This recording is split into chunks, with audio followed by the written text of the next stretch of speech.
Welcome to the Nomad Network, your first stop for complete and comprehensive Chicago Bears football coverage. Dive deep into analyses, updates, and all things Bears. Subscribe to our YouTube channel today and never miss a beat.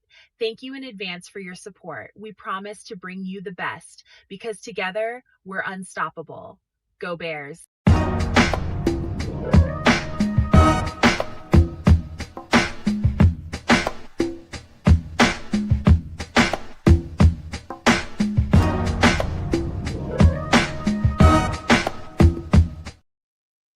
Yo, no maniacs. Welcome into another Wednesday night, man. It's some extra sauce for you. And let me tell you something. It's some action going on this show, man. We're gonna switch it around a little bit tonight, man. Because we got so much good feedback when we was doing the live show. Kids and Trips start taking off talking about movies, and all of a sudden we get a whole bunch of feedback in the comment section. And so I thought it would be a good idea this week to, just put the Doomsday Preppers to the side for this week and just discuss some movies, and we'll see how that goes, man. We got like 5 of them selected for you guys. I think you're gonna like them, and man, it's gonna be a good show, man. We got all the other stuff, the usual stuff that we do. Kids is running Canada late as usual. That's what he does. But he said he'll be here in about 10 minutes or so. But instead of we're gonna do a switcheroo, Trips, man, because normally we'll do a whole other thing before we start talking about Bears, but we're gonna do something very specific right now, because I went to go find the injury report for the Bears today, and lo and behold, I get on the Bears website, I see this little love letter written by Kevin Warren to the fan base, and I'm like, what the hell is this all about? So I didn't think nothing of it. I'm busy trying to get prepared for the show. Think nothing of it. Go to ESPN and look, and what do I see as a headline? Bears are looking for other locations for the Bears' new stadium, including the state of Indiana. And I'm just like, you know what, man? I got to hold my tongue tonight, Trips, man, because I might start going off on this guy, man. I just don't. Man, the guy don't jive right with me, man. I'm just telling you, man. I just do not like that. I just wonder how the fan base is reacting to it. Well, I don't know what y'all want him to do. I mean, yes, we want him to get the stadium built, but for anybody who is born and raised or lives in or have lived in Illinois, you know how the politics goes. And so it's not like they can just say, okay, we building it. You know, there's something that they need from the state government. And the state government is different than the Arlington Heights government. You know, they had their own thing that the Bears had to overcome. And so there's stuff involved. Now, it would seem simpler if the George McCaskey would just be like, well, how much of that is? All right, let me get my checkbook. And boom, boom, boom, it's done. That would be the easiest thing, but yeah, that's not happening. I mean, come on. We just happy that we got George to pay for Ben Johnson. You know what I'm saying? And Kevin Warren. So now it just seems like, using Indiana is just another leverage thing, because Indiana is going to have more land and a better price than other locations that they investigated in Illinois. So it's just going to be another option that the team can use against the state. And the state will eventually, get their head out of their asses. But politics, Illinois, that's just how that go.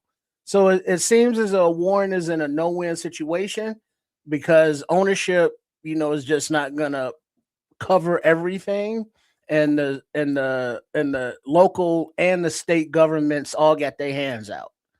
So it's a thing. So if I had to guess, Trip, this is just it really is a guess. If I had to put on my thinking cap, I would think that George probably wants that stadium in Arlington, because he did some intentional things before he hired Kevin Warren. So I think his intention is to put that stadium in Arlington.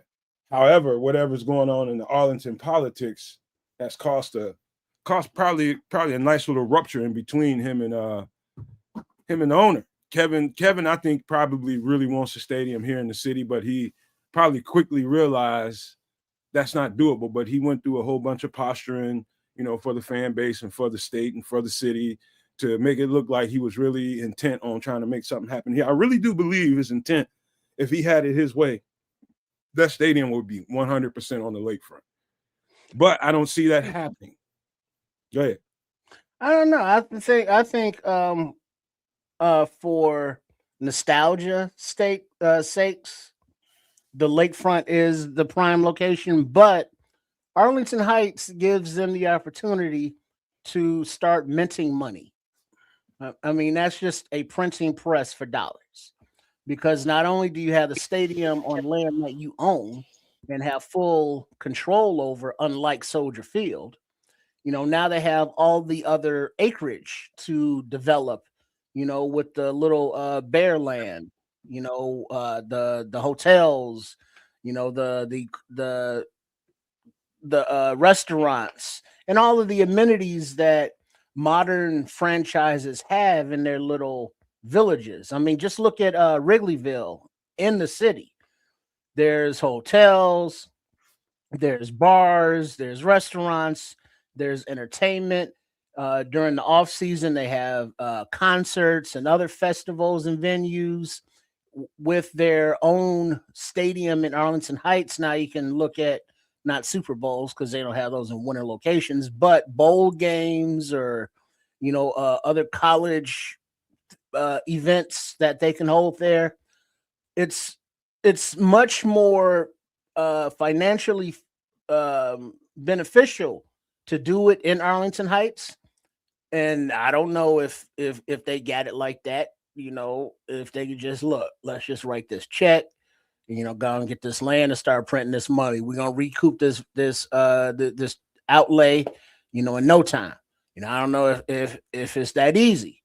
I mean, if it is, that would seem to be the beneficial route. But lack of that, Kevin Warren got to be in the situation. It's like, fuck. First, it's these Arlington Heights MFers, want this amount of tax stuff. Now it's these state of Illinois MFers. It was a city of Chicago MFers. It's like, well, let me mess with these Indiana MFers, see what they talking about. So I think it's it's one of those just situations where it's like, look, we got to have patience for it, and we would like a new stadium, but right now I think the most important that we care about is happening on the field. So that's a happy distraction.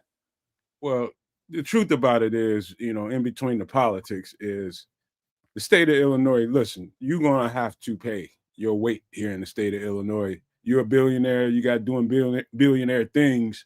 You're gonna have to. They're gonna put you over the barrel a little bit, and they're gonna make sure they get the city gets everything they can get out of you, and that's just the price of doing business. And so there's no getting around that. You're going to have to do business here in the state of Illinois, get used to it, be a big boy about it, and take your L's, because it's going to be like what you said. At a certain point, it's going to be printing money. The money's going to be coming in so fast, you're going to be trying to figure out what the hell to do with the extra revenue, because you're going to have so many different things going on, just so much variety. So I just don't know how. I'm pretty sure that's kind of hard to keep secret if you have intentions on, especially if you pick up the phone and called some politician or some landowner in Indiana. That's going to be hard to keep quiet. But no wonder you got to write a love letter to Chicago. As soon as they hear shit like that, what are you doing even entertaining a thought of moving the Bears to Indiana? What the F is wrong with you? That's just you just created a PR problem for yourself.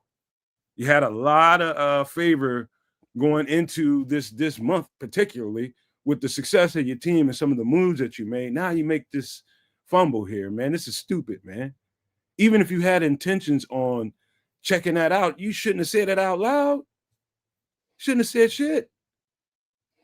Should have moved with silence.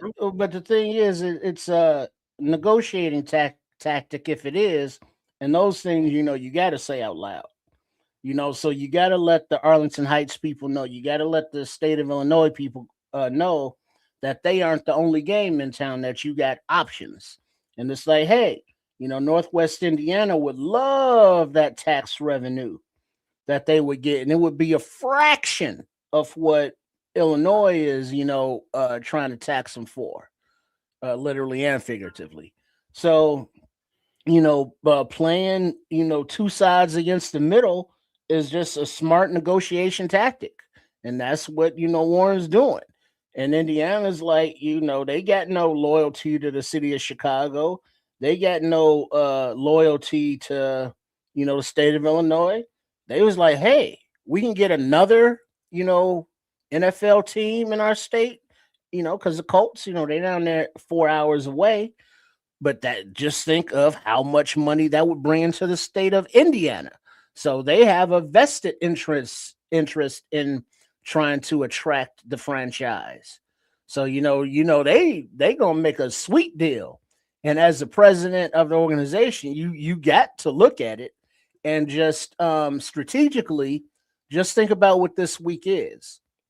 This young Bears team, is fighting to take the ownership of the division against their heated rival in a playoff implicated game. Let me go ahead and change the focus a little bit. Let's talk about the stadium. Let me go ahead and take some of this heat and let the young team, go and put their heads down and focus and not have to be the center of all of Bears' attention and fandom for the week. Man, I'm just reading some of this article. I'll go ahead and read some of it to y'all. And so I'm just going to read the quote, one of Kevin Warren's quotes. He says, in addition to Arlington Park, we need to expand our search to critically evaluate opportunities throughout the wider Chicagoland region. That's interesting, including Northwest Indiana. Warren said, this is not about leverage. We spent years trying to build a new home in Cook County. We invested significant time and resources evaluating multiple sites and rationally decided on Arlington Heights. And he goes on and on talking about what the fans deserve and all this whole nonsense. What I think what Kevin Warren is running into is exactly kind of what you said at the very beginning. This is big boy politics in the world right here. Chicago is a whole universe, man. And the state of Illinois is too. It's one of the most highly populated cities in the world. I mean, cities in the world, especially in this country. And also because we have to pay out, and I'm trying to keep the politics out of this, because we pay a significant amount of money to the federal government in federal income taxes, you got to make sure you're bringing in revenue. And so the state of Illinois is doing exactly right, playing hardball with the Chicago Bears, playing hardball with Kevin Warren and George McCaskey. They should be. They should make sure they milk the situation for every single dime that they can. The state depends on a certain amount of revenue, so does the federal government. And so this is just the price of doing business. This ain't fucking Minneapolis, Minnesota, bro. You got to play hardball, and at some point he's gonna have to realize, man, you checkmated, dog. You're gonna have to play this thing the way it's coming to you, not the way you want it. Yeah, but the thing is, adding Indiana to the board, now you're adding another variable. You're adding another player. Now it's state of Illinois. It's not just the state of Illinois and the Bears. It's the state of Illinois, the Bears, and Indiana. He's delaying the inevitable is what he's doing. He's gonna have to play ball. But there's a difference is if he can, drag these negotiations out for however long, and he can save $10 million a year, over the lifetime of that property, that $10 million can add up to billions. So, I mean, you talking about, well, we want to get this done. It was like, yeah, y'all thinking short term. He's got to think long term as well. And a few millions here, a few million there saved is going to add up. It's that you can think about, that's like the macro view, and the macro view is important. What you can, every dime is important to people with a lot of money. And I'm like this, Trips. I'm just at a point where I want to see progress. I think there should have been shovels in the dirt already. I think it would be good for the psyche of the fan base to know that stadium is in progress. We're having success right now. It just all fits like a hand in glove. That's like for the fan base now I'm speaking for. It just feels like like this all we need right now to be talking about this shit. And we got a successful team, and you throw the word Indiana in there, and what's the fan base naturally going to do? They're going to rebel. They're gonna act the donkey, and they should. Well, but I mean, that's like saying, well, it was the Chicago Bears, but it's still going to be the Chicago Bears and not the Arlington Heights Bears, because technically Arlington Heights ain't Chicago, but it's still within the Chicagoland metro area. Okay, cool. But now it's like, well, you can't move to Indiana. It's like, well, what's the fucking difference? It's still not Chicago. So, I mean, Indiana, Arlington Heights is still not Chicago, but Northwest Indiana is still within the Chicagoland metro area. So, instead of moving northwest, they're going to be moving southeast, but it's going to be approximately the same distance. So, 6 1/2, half dozen, up your ass. So it doesn't really matter. But I think what we are also not recognizing is that Kevin Warren, this is what he does. I mean, we as fans have our time schedule, our timetable. We want it done yesterday. He ain't got that same motivation that we have. He has a motivation and the fiscal fiduciary responsibility to his boss, George. And it's like, hey, George, peep game, we can write this check, and outlay all this money and have it built tomorrow. But in the long run, it's going to cost us a few $1 billion. And, George's going to be like, all right, get your resume together because your ass is out of here. And then, the next guy's like, all right, it may take another year. It may be 2027, 2028 before we get shovels in the ground, but we're going to come up a few $1 billion in the long run. That's the macro view that the President Warren is looking at. And, everything else is just kind of like, yeah, we'll pay that little lease because we're still under lease in Soldier Field, for several more years. So it ain't like we have to make a move right now. Yeah. So when he says Northwest Chicago and I'm in Northwest Indiana, that area, he's thinking Hammond, right? Yeah, Hammond, Gary, someplace up in there. Okay. So just to be clear on that, that's I just wasn't I wasn't ready for that one today, man. I'm just like, at any given time, I thought they was going to be breaking the news that we decided, hey, this is where we're going. We got this plan for this thing in Arlington, man. I'm just through with it, man. Well, we've been hearing this shit for the last, I don't know how long, 2 years. I'm just tired of hearing about it, man. Sick of it. But that's how we start the show tonight, baby. That's how we start. But also remember, it's like, all right, the Bears been playing in Soldier Field since I was a small children, and they want to move out and get their own thing. All right, so are they just gonna jump, feet first without having every I dotted, every T crossed? Nah, they gonna take their time, be prudent, be patient, and when the move is right, they will make it. It's like, all right, they acquiesced over here, they compromised over there, we got over there. Now we gonna close the deal.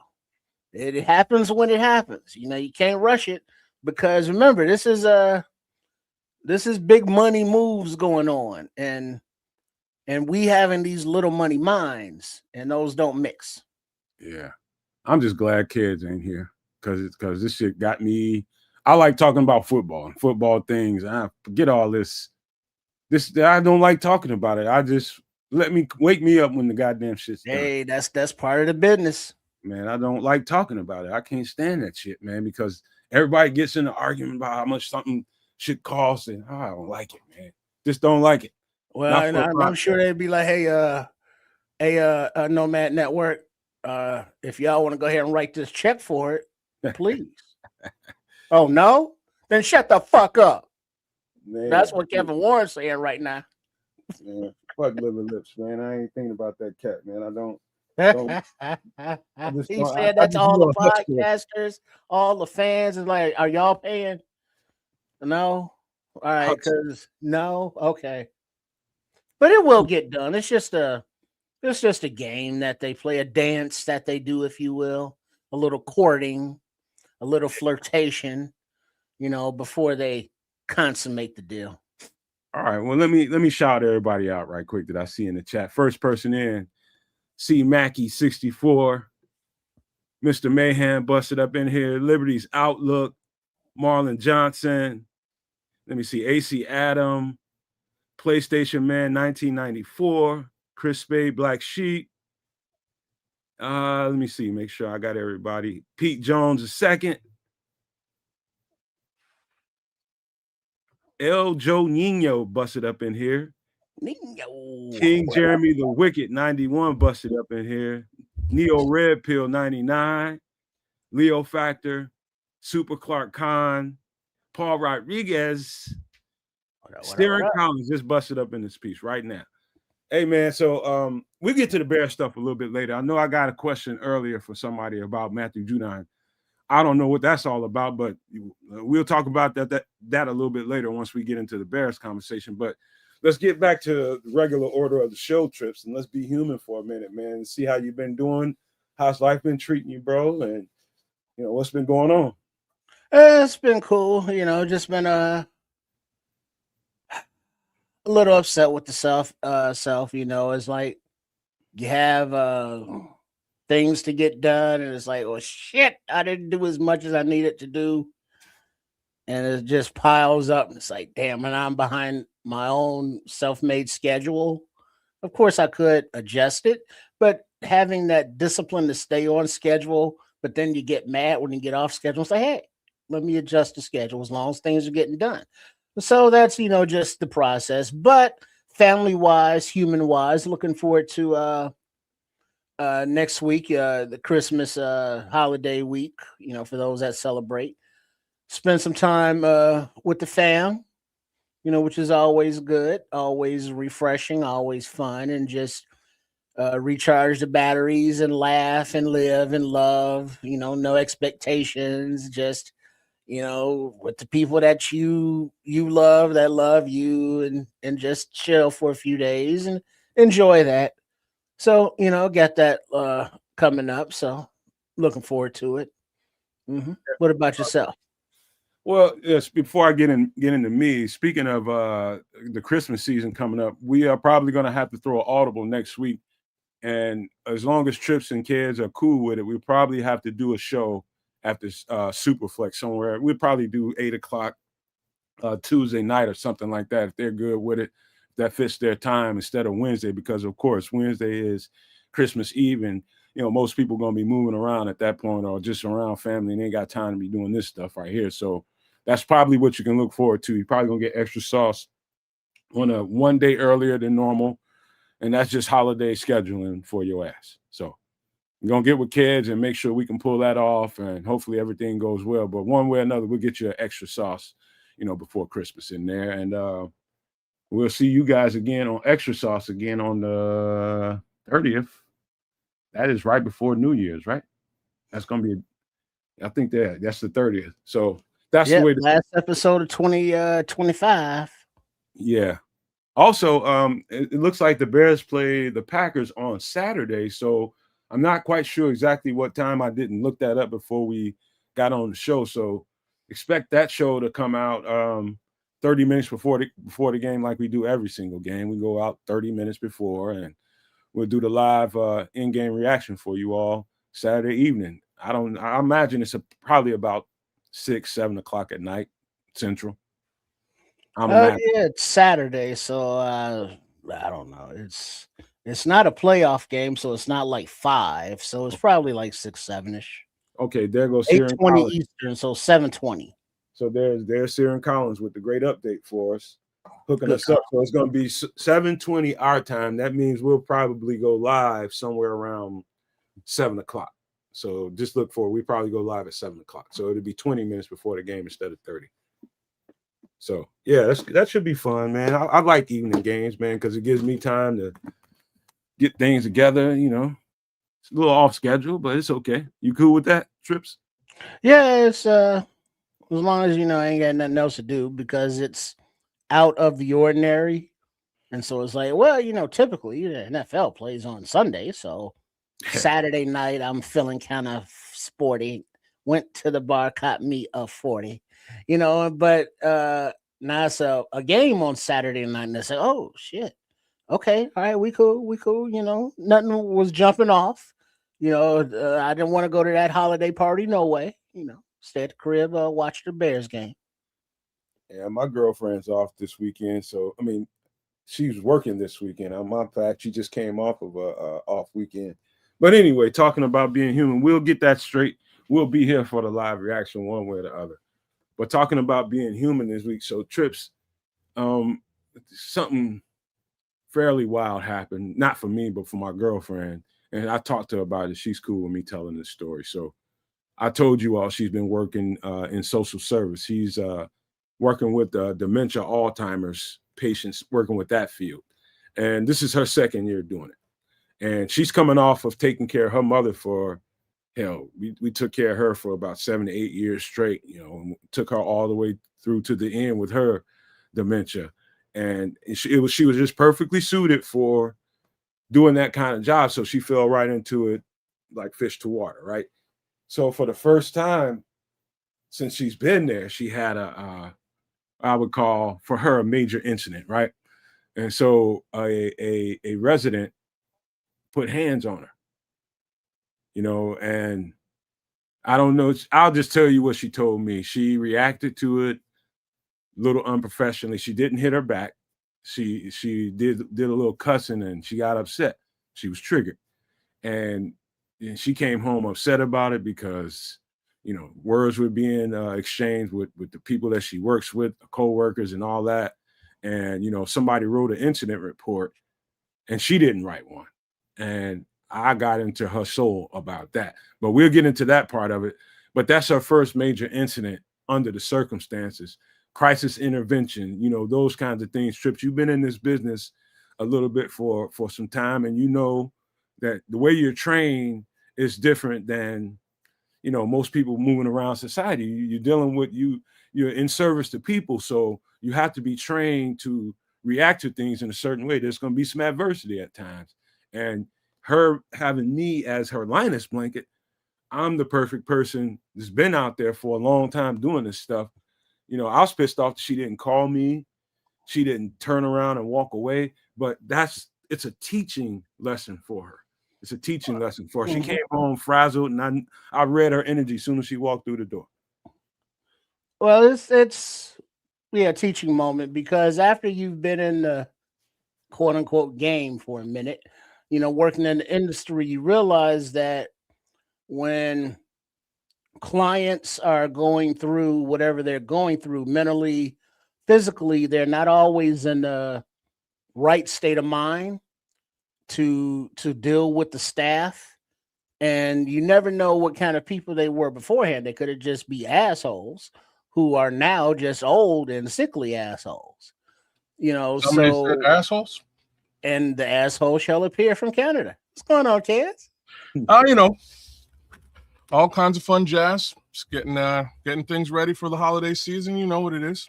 Right on. All right. So, Nomad's lady had a little incident at work. Uh-oh. And so in that space, in that niche, self-defense is very important for the staff because no matter what your position, one of the residents, one of our clients. Let me fill him in. So before you jumped in, my girlfriend came home and I read her. She had not good energy when she walked in the door.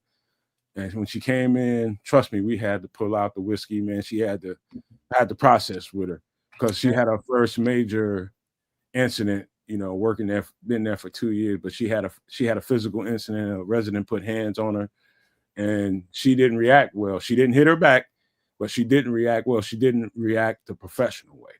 And me and Trip is just going back and forth about what that life is like and how you train and how you're supposed to react to, adverse circumstances. That's just where we was at before you got in here. Okay. And they say like the professional way is like, well, you alert other staff members, and then you approach her in a controlled fashion. It's like, yeah, shit don't happen like that in the real world.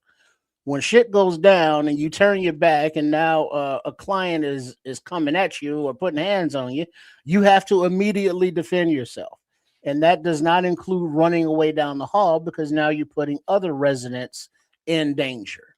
So you Well, have to address the situation.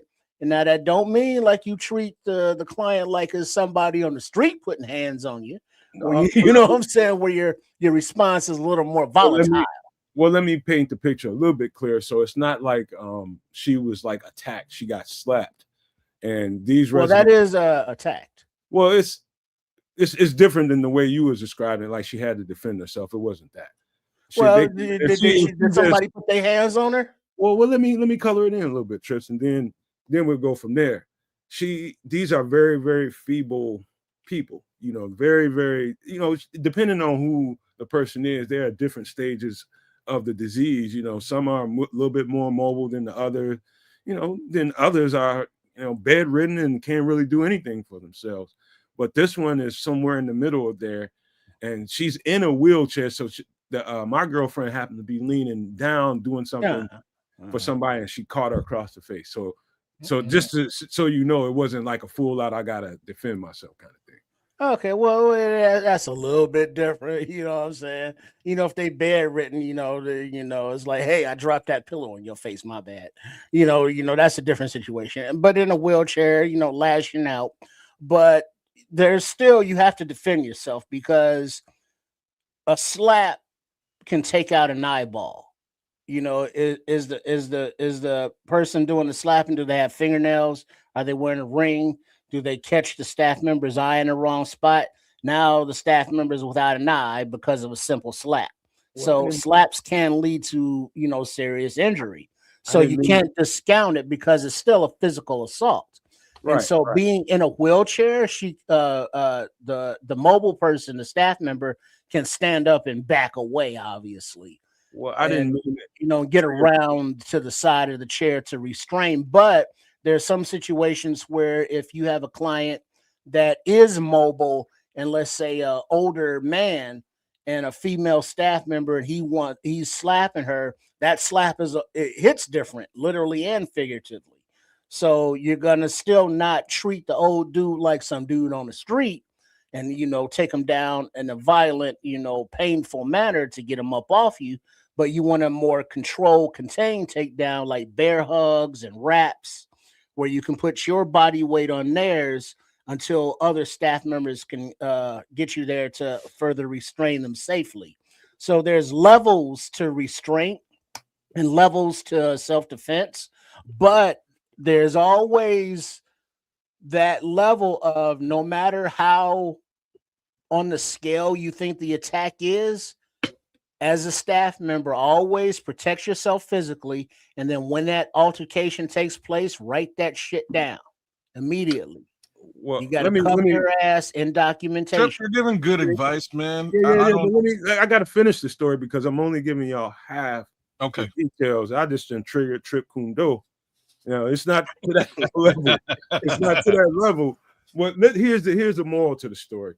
I spend a lot of time with her. So when she comes home every day, because she's so new to it, I process with her. When she comes home, I make sure I stop what I'm doing. And when she sits down and she's done moving around and she's getting, trying to chill out for the rest of the night, we go through what happened. I always ask her every single time, what happened, and the big picture here is it's a teach lesson for her, because in a moment like that, when you're triggered, so we're as human as anybody else. We even though she's a professional at her job, we're human. We have natural human responses, but the trained professional has to react to a situation like that differently than your average person. And so when that happened, immediately it caused her to start cussing, and she raised her voice, and it drew other staff members around. Everybody was just going crazy, like, hey, what happened?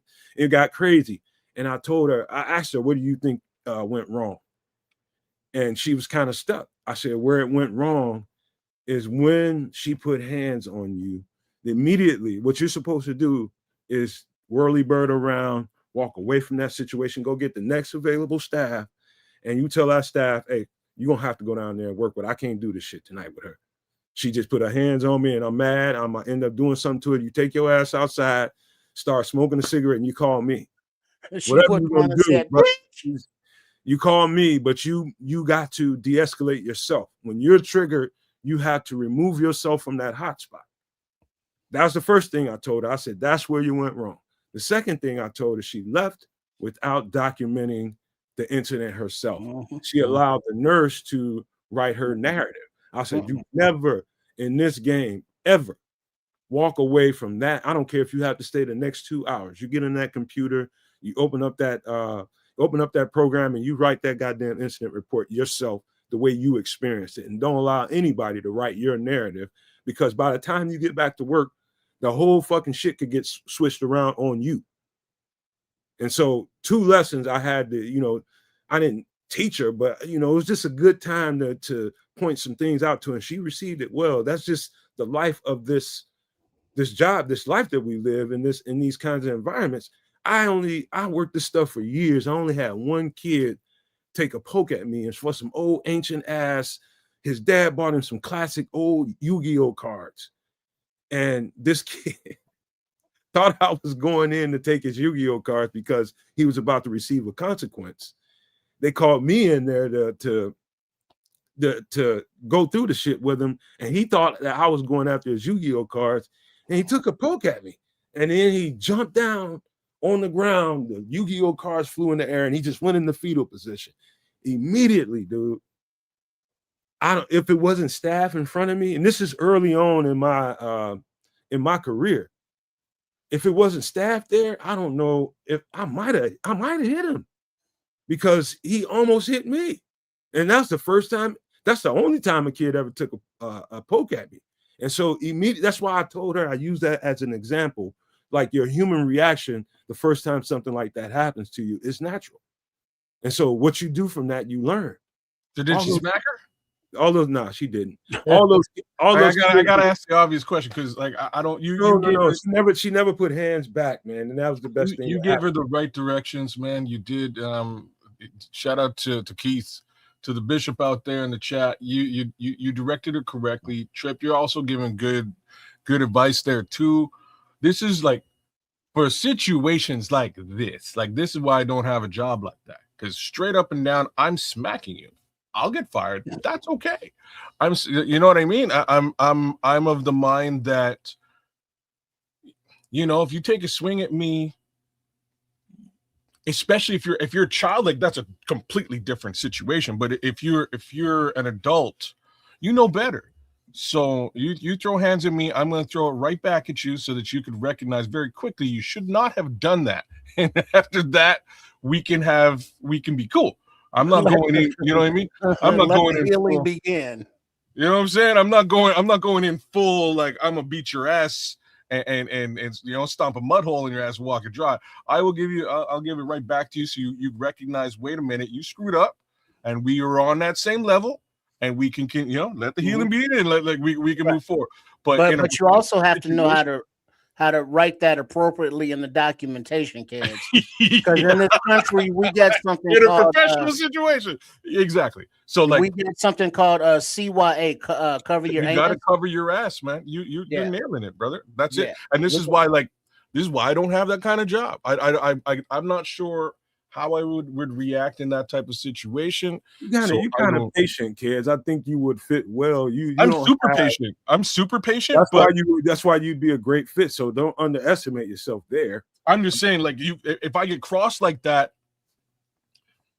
let me really double down now. So if it was one time, I might go and get staff and be like, hey, like, this lady, this man, he hit me.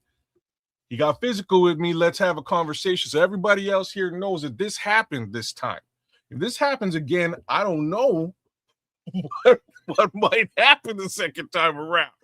I don't know. Right. Because there are situations where I had a job once where I was a case manager, community advocate for a clientele that was mostly NGRI, not guilty by reason of insanity, and they Insanity. were being released back into the community after their stint in the state mental hospitals, you know, the nut house, as they used to call them, the loony bins, if you will.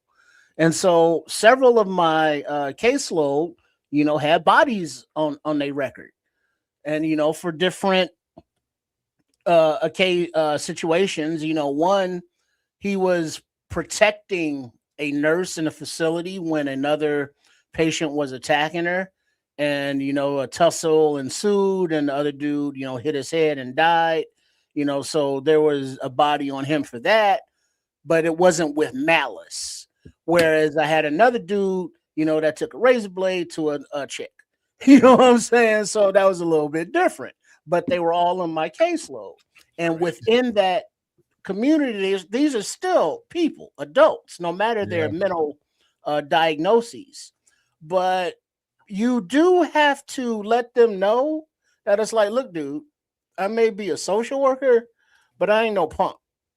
See, And I will have a to bit whoop different your though. ass. Like, There's that level to every part of it. You exactly have to establish yourself. But and that's a this bit is different. a different kind of population. Yeah. And let me pull up something Bear Truth 9 said, because I appreciate what he said to me. He says, hey man, Nomad.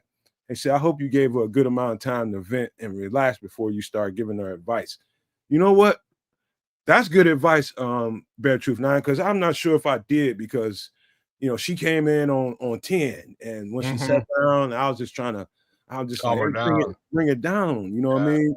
And I should have just let her go ahead and air that shit out and get it out of her system. So you're probably right, Bear Truth. Now I could have done that differently. Yeah. So thanks for that. I appreciate that.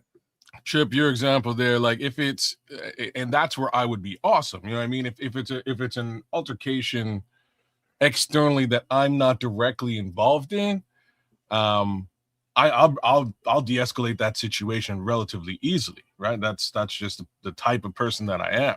But Lord of mercy, you hit me and it's personal. I don't know, man. You know what I mean? Like I don't know how I'm gonna like, strike one. You know what I'm saying? Like strike one. All right, I'll let you slide. If we get to 3, boy. So as soon as you call him a bumblebee blood clot, it's on. Oh no, that would happen after 1, right? Like if you catch me once, okay, like you're getting cussed, but maybe I don't put hands on you. You know what, kids? It's funny about me and my career. Like all the kids immediately they're intimidated by the kids that I work with, and the even the teenagers. Some of the adults have been intimidated by me. Something about my voice is intimidating to them, you know. And I didn't realize that until a little bit later on. Just like I would raise my voice and it would make kids like flinch and shit. Like they're like, God damn, this fucking scared the shit out of me. But most kids were intimidated by me. Most adults were intimidated by me, not because I'm this super huge ass human being. I'm a nice size guy, but it's not imposing to my eyes, you know, but to somebody else's eyes, maybe so. But I never had the problem of people being physically violent towards me. People learned to respect me, they love me, and they were intimidated by me, some of them. And that used to diffuse all kinds of that kind of problem that your average staff member or wherever he's working at might have. The girl I have is a small woman. She's a small woman. And she, you know, this is a lesson for her. This is a lesson for her, and she's going to be better. That's what I told her. You're going to be a much better staff member because of it, because of that adversity. You should grow from it, and I know she will. Man, I'm laughing at Bishop's comment here. It says the younger bishop will drop you on your neck. The seasoned bishop will give you a look and remove myself before the younger bishop reappears. That's pretty much how you're supposed to be, Bishop. That's how it's supposed to be. Oh man, I couldn't agree more, because that's truly how I would handle the situation too. But like I say, this is why, for reasons like this, I couldn't really. I don't know if I couldn't. I prefer not to have gotten myself into those particular arenas. Like I come from a long line of teachers, man. My grandparents were teachers in Jamaica. My mom studied as a teacher, just didn't quite do it. My sisters both are teachers. It's pretty crazy. But end of the day, I don't know. I'm not a. I especially like PSA. I couldn't do that, man. I couldn't. You be like in the social service field is specially made for people built like me. You know, I'm a giver. I'm a nurturer as a man. I love to take care of people. But now, Nomad, don't paint this picture of pretty roses and all that shit, because depending on your area of expertise, like if you have a clientele of, let's say, children who are abused by people in their home and you have to do home visits, you know, it's what you need to do just to stop from going off on them parents that are abusing these kids. Yeah. Yeah, I didn't never tell you I didn't slam a couple of motherfuckers. Now that happened. Yeah. Okay. Motherfuckers, man. Don't get me wrong. Okay. All right. They had to learn the hard way. I slammed some motherfuckers dead on their ear, man. Multiple times, man. You know, it's just, and sometimes it was parents. Shit, somebody's stepdad or dad. Shit, some of the kids I've had to demonstrate, bro. I've had to demonstrate, but it's just one of them things. Like, you're not going. When I tell you don't violate my personal space, I mean it. You get in arm's length talking shit, you're gonna end up folded up.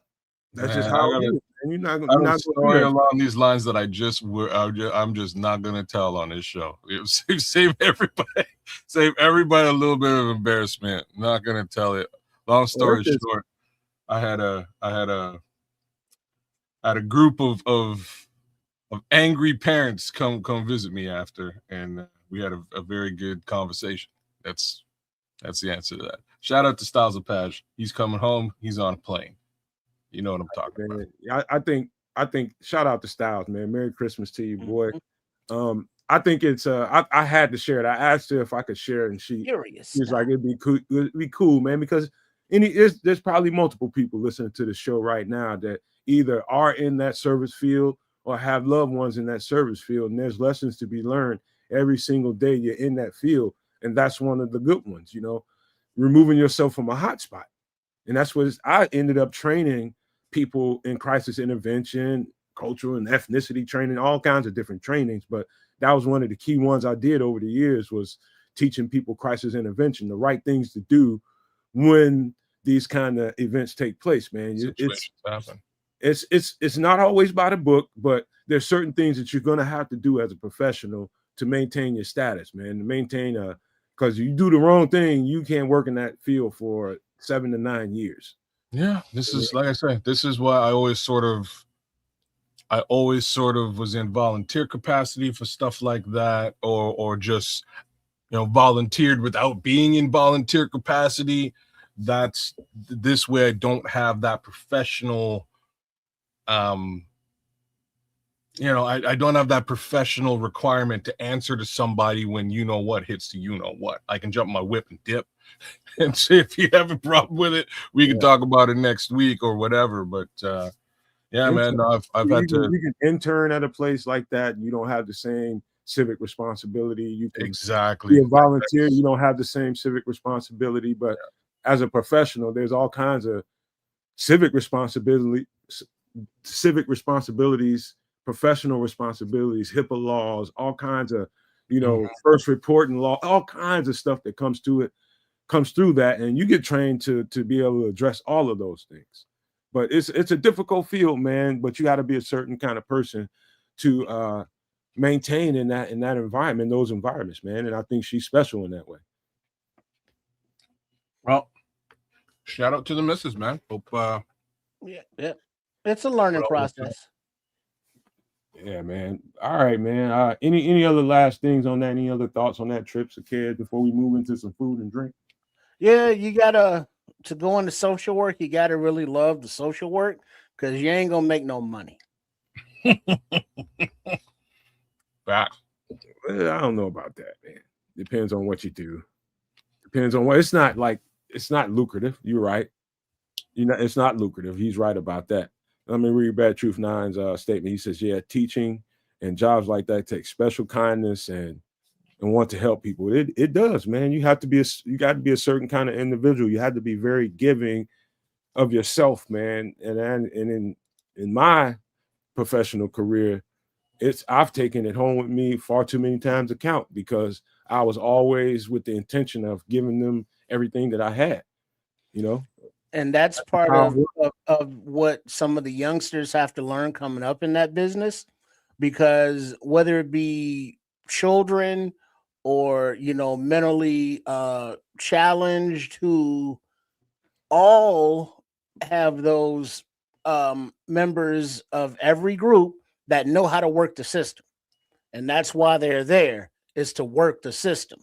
And the system in this case is the social work system of whatever area facet it may be. If there's something that's a free service, they know about it. If there's something that you're supposed to do that they want, they know about it, and they take advantage of that shit.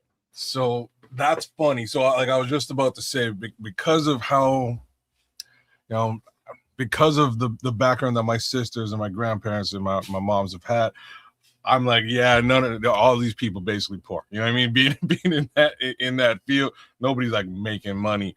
But there was one, my good friend's mom. She was a social worker as well. Like, again, not a teacher or anything to that effect, but they're a specific social worker. And she was exactly what you just described, Trip. She just had the wherewithal to know what programs were going on and when, and she would be able to do move mountains to get things to happen. So stuff like, so when we were young, she was able to more or less commandeer a library site that they were going to shut down. It was already a special site. There's no rent. It's been there for years. They're going to shut this area, this building down. She got the building for me and basically my crew of friends to build a music studio in this place. Got it all sponsored just by finding different available programs. The same thing, kids. I know what you're talking about. I know someone that did the same exact thing.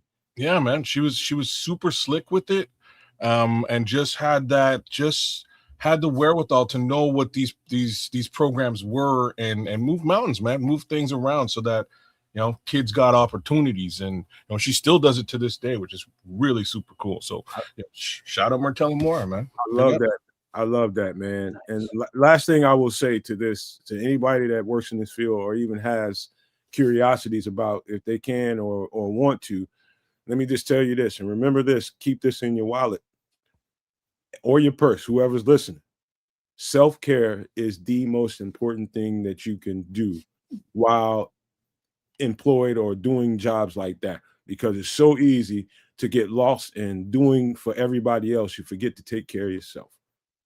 And that's the most important thing. One thing I love about the field is they make sure that they give you plenty of PTO. You accrue a lot of PTO so that you can take time away from the job and get yourself recharged. You know what I mean? Put the battery back in your back and charge up. And that's the most important thing that I can give, a message I can give to anybody curious about wanting to go out and be of service to people. Make sure you take care of yourself, because if you ain't right, you ain't gonna be much help to nobody.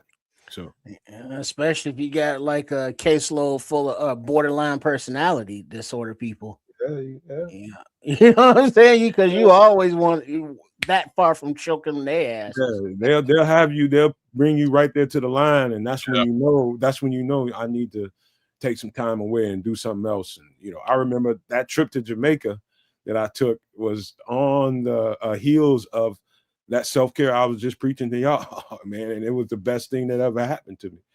That thing it opened up the mythical being inside me, basically, is what it did, man. And that's the magic of what Jamaica has to offer for somebody who needs that rest and relaxation.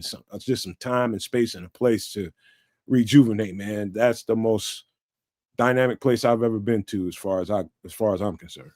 But all right, we're gonna get up on it. Let me see. Liberty's Outlook says my dad has dementia he was in a great facility, blessed that all went relatively smooth. That's great to hear, man, because it ain't all good No, everywhere. man. It is not. My nephew's in a facility right now after his accident.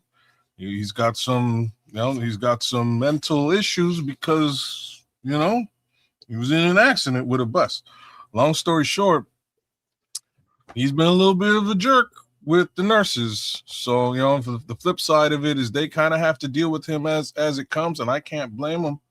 They got to survive and take care of themselves, as well as a building full of additional people under the same or similar pretenses. It's a rough gig, man. It is a rough gig, and because now just real quick, kids, as a family member, like your nephew, let's say he got out of pocket with one of the staff members and they did something and like kicked him and like busted his knee up or something. As a family member, you'll be upset because your family member has been abused, but as a human being, it's like, yeah, he did go after him. Yeah. Right. You know what I mean? I have to sort of look at it. I have to take when I hear these stories from his mom, I got to take a step back and be like, what are you going to do? You know what I mean? Like either to my sister, either you got to be in there doing that 24/7, or you kind of have to expect that stuff like this is eventually going to happen once in a while, A, due to him, and B, due to reaction of what he's done. It's just what it is. So, human reaction. Everybody wants to be professional, but you're still human before anything. You kick me in my shin, kick me. I might not be quite as professional as I was 5 minutes ago. But in certain populations like that, which I've been in, the key to that population in particular is the staff that you need long-term people there. So the people, it's a high turnover environment, man. And relationships are key, man. I know what you're saying. Relationships are key in that environment. You got to build that up with your clientele, with the people you're protecting and people you're serving. And yes, a lot of attrition because of exactly what we're talking. This dude's punching me in the face every time I come in here. I've had enough of this. I'm good. I'm going back to work at the Walmart, you know what I mean, or wherever it is. I'm leaving. I'm going back to selling cars. Just how the world works. A lot of attrition, a lot of turnover. Speaking of attrition, Liberty's Outlook, you said harming staff is one thing, but if another resident is harmed, that's more serious. That's a whole other thing. Because now you getting sent out to some facility for violent people. Yeah. But back to kids, what you were talking about last thing before we get into this food. Why I say, when I worked in that field with those individual patients, I told people coming through the door, man, if you don't have plans on sticking this out for a little while, man, just go home, find something else to do, because we need people who are going to be around here. Because the better your relationships are with these, people with special disabilities, the longer you're there, the more you understand what the persnickety are with their personalities now, and the better you are able to serve them. And so when you just walk in the door and you only been there for a week or two, you trying to figure that motherfucker out, and the motherfucker trying to figure you out. You know what I mean? And all that's going on at the same time, and it's frustrating if you're not one of those people who's bought in for the long term. So that would be my other advice to people: is if you're gonna buy in, buy in. If not, just keep going on, find something else to do, man. Don't be fucking around wasting people's time because you got a need to get a check coming in. There's other things that you can be doing, man. So don't mess around with these people if you don't have the intention on being there. So that's what I would say to anybody, man. But I'm sure we'll talk about that again. Right, a good conversation. Shout out to the chat for being involved in this one. I'm just drinking in a lot of the comments there. Minister Charles, Bear Truth 9, Liberty's Outlook. Shout out to all you guys, man. But appreciate it. Rock and roll, man. Let's proceed. Appreciate all that feedback, man. Keep it coming. All right, here we go. Let me do a little shifting. All right. Creamy sausage. I was told this is gnocchi, not nochi. I'd call it gnocchi too, but I'm not as Anybody want to read the ingredients? Go ahead. Yeah, okay. Creamy sausage gnocchi. Ground pork sausage, tomato paste, minced garlic, basil, gnocchi, heavy cream, crushed tomatoes, white wine, spinach, Parmesan cheese, and salt and pepper. So I got one question before everybody takes off. What is gnocchi? That was my I question. have no idea what that is. I think that's a 3 for 3 right there. Okay, all right. So nobody knows what gnocchi is. Right on. Let's. I know somebody who would, but he ain't in the chat right now. Who? Isn't that Crimson Italian? would definitely know. Crimson would definitely know what this is. Okay. Okay, I would say gnocchi. Cliff Victoria might also know. Shout out to Big Cliffy. Gnocchi, pronounced gnocchi, is a varied family of Italian pasta, like dumplings made of small rolls of dough. Okay. While technically considered a type of pasta, what makes them distinct is the use of potatoes as the main ingredient, giving them a soft, pillowy texture.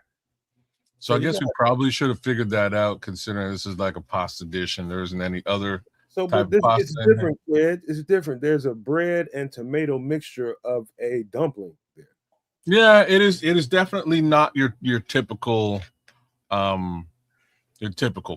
This is a little bit different. You're right. This is closer to like a potato latke. But yeah. Anything Thank you very anything much. in it that turns you off? nope. Like I'm trying to really think of like an Italian dish that I wasn't all about. Can't eat all that stuff now, but I'm with it for sure. There's really nothing in this dish that I wouldn't be all over. Even this, like I love spinach, Parmesan, white wine for sure. I'm like I said, I'm not a big wine person, but wine in specific foods can be delicious. Heavy cream, again, the pasta itself, basil, minced garlic, tomato paste, ground pork, sausage. Yeah, sign me up, man. Sign me up. I'm in. So I'm a fan of I just love the way sausage is made, man. There's just so many different varieties of it. The flavoring in the way you make, so in the ingredients, I didn't put it there because I didn't have the room. They are asking that you get Italian sausage in this dish. So not just any ground sausage. In order to make this, you need Italian sausage. And I like the taste of Italian sausage. Italian sausage is kind of a specific thing, and I can see why they would want you to put Italian sausage in this. I'm with it. Yeah, it has that specific flavor profile of the sausages. And it's like, oh yeah, that's that Italian sausage right there. Oh yeah, with a pasta. And then with that potato, pasta thing going there. Yeah, the gnocchi. Yeah. And Italian sausage rubs a lot of people I know the wrong way. And I figured out after years, I figured out what it is. What is it? It's the fennel in it. The fennel seed in it. Yeah, I guess, but a large majority of Italian sausage that I grew up eating was inside of pizza puffs. So it was just what it was. Know nothing about that. That's a Chicago classic. What are you talking about? A calzone? No. Well, it's like a calzone, except a little bit smaller and a lot more tastier. And it's deep fried. Okay. Interesting. Okay. So I mean, it's a handheld, and the Italian sausage and the green pepper and onion and the cheese is all on the inside, and it's a little puff. There's a recipe on Sports Chicago Style. Please make sure that you are subscribed, from Chef Trips. And he made the innards with the regular innards that go in pizza puffs, the Romano cheese, the Italian sausage, the green pepper and onion and all that. But instead of deep frying the outer puff pastry, you use a whole wheat tortilla wrap. Beautiful. Yeah, I was just gonna say. Then you fold it over, and then you put that in the oven and let it crisp up, or put it in a skillet and let it crisp up, and now you got homemade pizza puffs. Okay, you guys want to hear a really quick before we move on to the next dish? Quick Italian sausage story. When I was doing the catering and I was making money, outside the club. I would do the catering and I would also work outside the club. And one of my top sellers was easily the Italian sausage sandwich. And that's what they call, that's just what I called it, but it was basically made like a dog. But what I would do is I would grill them and I'd season up a bunch of butter and onions and bell peppers, colorful bell peppers, you know, the green, the yellow, the red, all those. And all of that would be in a butter bath with the onions. And I would throw them back on the grill right before serving. So put them right back on that hot grill, fire them up and bun them up and put that there with just mustard. And I guarantee you, I probably made in a day, probably $500, $600 in a day just off of those. Just off of those. One of my top sellers. So Italian sausage like that, you can't stop those, man. You just got to try those off the grill. Oh my God. Oh my Lord. But one thing that irritate me about people that cook Italian sausage or brats on the grill is moving them around with forks and poking the juice out of them. That just irritates the dog shit out of me. You can't pierce the skin, kids. Oh, yeah, I'm with you. And why is that? Well, that's where all the juice and the flavor is inside. Yeah. And when you're boiling the meat in its own casings. Yeah, and it also dries the meat out. You poke a hole into the skin, the casing. Now the juices are coming out of the sausage. Man. Yeah. It dries it out, you know, removes the flavor. It's just all around bad look. Because when you bite into that sausage, you want that snap. I told last time I was at one of my dude's house. He was over. I was standing with him over the grill while he was moving shit around, you know, just nosing around in his grill. And he did that. I said, dog, you do that shit one more time, I ain't coming back to your fucking house. He was like, what? I said, do that shit one more time. He said, man, what the fuck are you talking about? I was like, man, get a goddamn pair of tongs. You poking all the juice out the damn brats.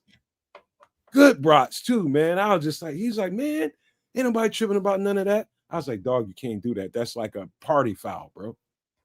You can't do that. And he was just like, he said something to me like 3 days later. He was like, man, you know what? I didn't even think about that. You right. I said, I should be moving them around with tongs. Yeah, bro. Yeah. What up, Levante? I ain't seen you in a while. What's up, boy? Good to see you up in here. But yeah, that's one of them. That's one of my pet peeves. Don't poke the brats or the sausages, man. Get some tongs. All right, this right here literally makes my mouth water. I'm all over this. Give me 1 second so I can pull it up. Oh my Lord. Oh, I gotta go poopy already. Oh Lord. Mexican beef and bean bake. Everything in this is more like a casserole or dip or the innards of a burrito. This I'm like, there's nothing about this dish. Like if I make this pan right here, I have to make a second one for my girl, man, because she ain't getting none of it. I'm eating all that. What y'all think about this? Somebody want to read the ingredients? Go right ahead. I think my like this has my wife written all over it. I know what it is. She's not Mexican or Latin in any way. But she loves herself some Tex-Mex, and if you can slap some sour cream on it, she's in. So this is like sour cream friendly stuff. This right here, kidney beans, onions, bell peppers, ground beef, garlic, jalapeno, or jalapeno if you mispronounce it. Tomato paste and Colby cheese, man. This here is a bowl full of beauty. One more time, sign me up for this. I'm definitely in. You can put this or eat this with some nacho chips, some Doritos, some tortillas, wrap it up in a burrito. You can do all kinds of madness with this. This is just a base. See the tortilla kind of sticking out of there, right? Say what? See the kind of tortilla roll kind of sticking out of there. Right? I wasn't sure if it was a tortilla roll or maybe a nacho chip, whatever it is. Eat it, enjoy it. eat it like a dip. You know, you know what I'm And saying? then Like, get you a piece of white bread if you get to, and scoop some of this up on there. damn I it, like don't let that stop you. You know what I'm saying? If you ain't got none of that stuff, grab that white bread. Hey, you know what? I like the Kobe cheese flex in here, man. That's one of the underrated cheeses. I like Kobe Jack in particular. I'm not a Kobe guy, man. I'm cheddar. I would rock an old cheddar on this.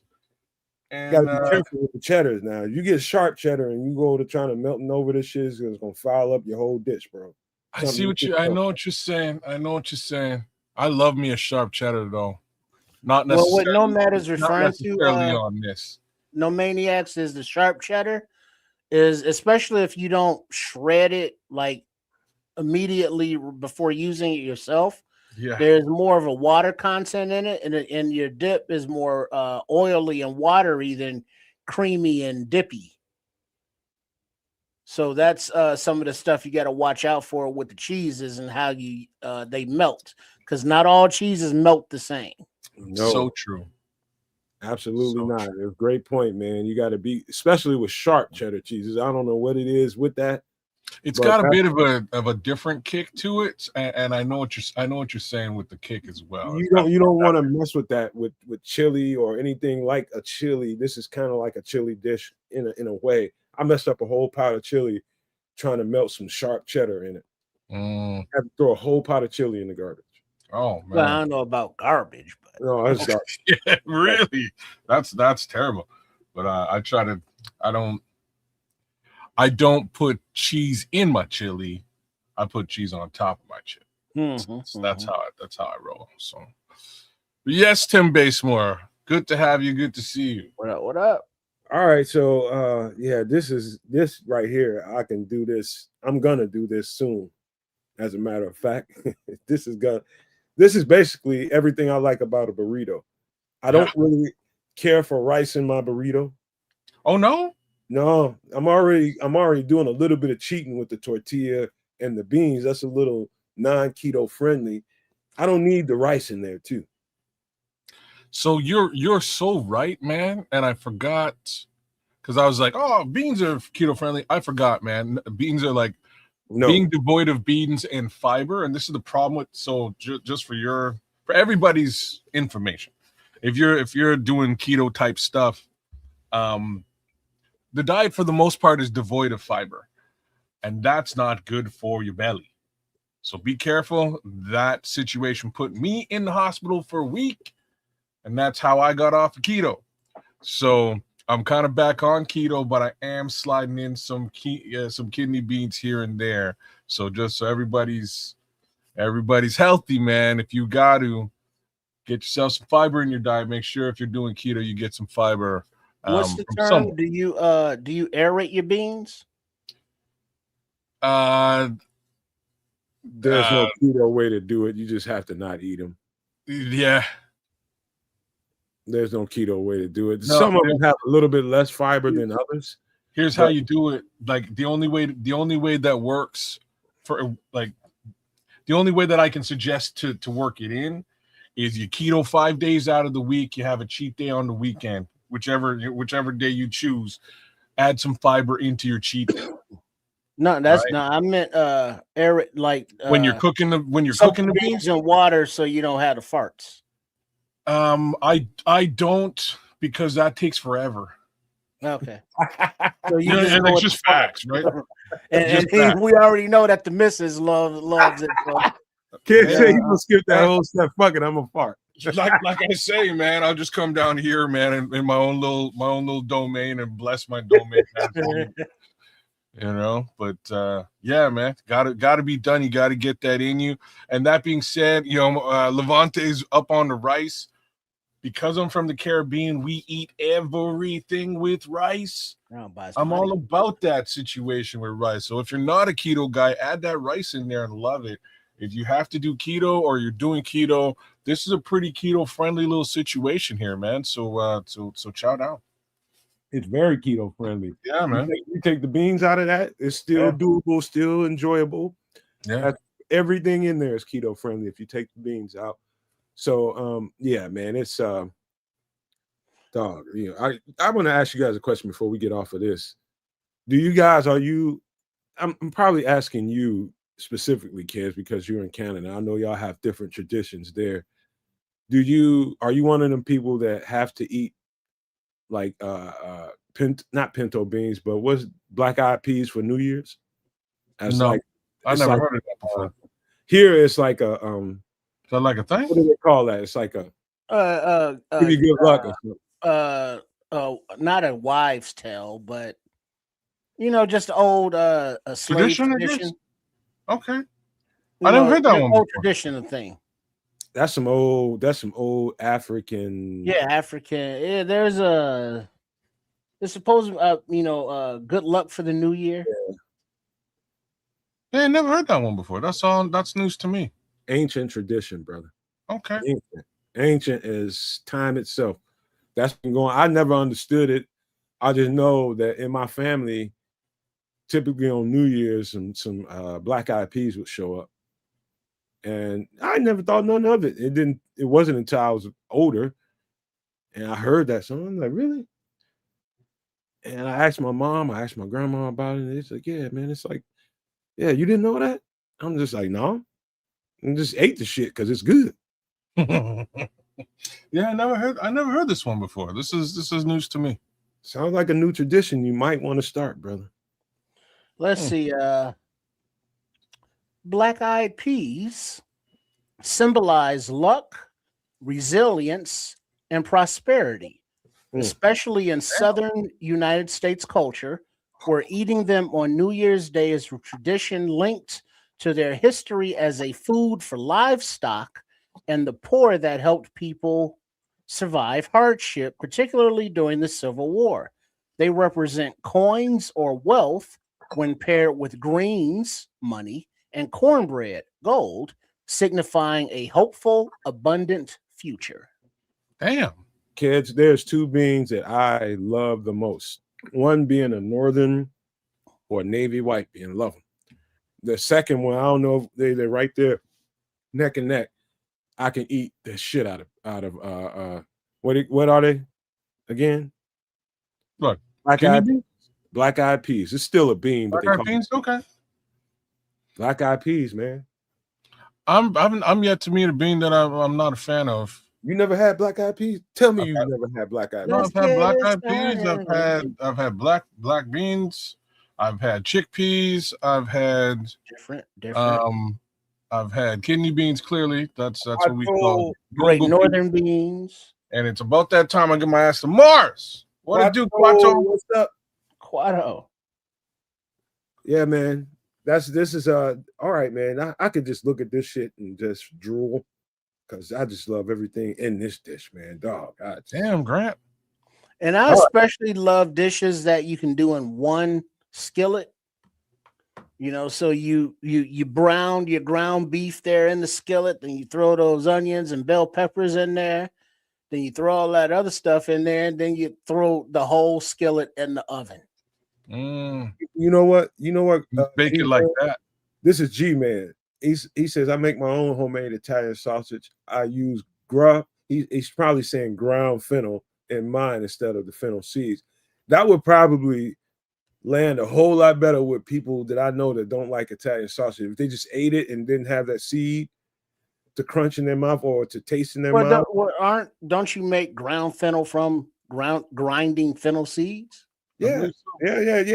But most people that make Italian sausages, they're just going to use the seed. No, they're not grinding it. Okay. I'm not grinding it up. So that's a smart move, G Man. I love get you a mortar and a pedestal and beat that shit down a little bit. All right. Y'all ready to talk about some drinky drink? Let's do it. Mm-hmm. Let's see what we got here. Kid's gonna love this.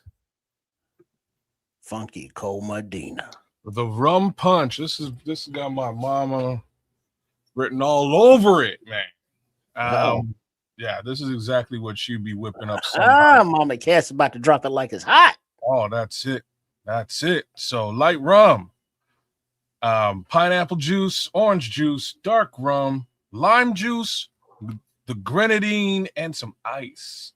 Yeah, this is exactly what she would be putting down on on a Saturday night at the Domino party, man. This is it. And that light rum would be Ray and Nephew's, and 3 of these, and your night is over. Over. Oh yeah. Plus the dark rum, you're mixing. Yeah, I would drink that because I like rum. I like pineapple juice. I like orange juice. It does look a little sweet with that grenadine there at the bottom too. Yeah, it does. It's a lot sweeter than you would expect it to be, with the grenadine, and even the cherry kind of kicks it in a little. Because you have the sweetness of the pineapple and the orange juice, you don't have to put a large dollop of grenadine in it. You can just but look at how it's designed, and with the straw, the grenadine is kind of a precursor to the drink.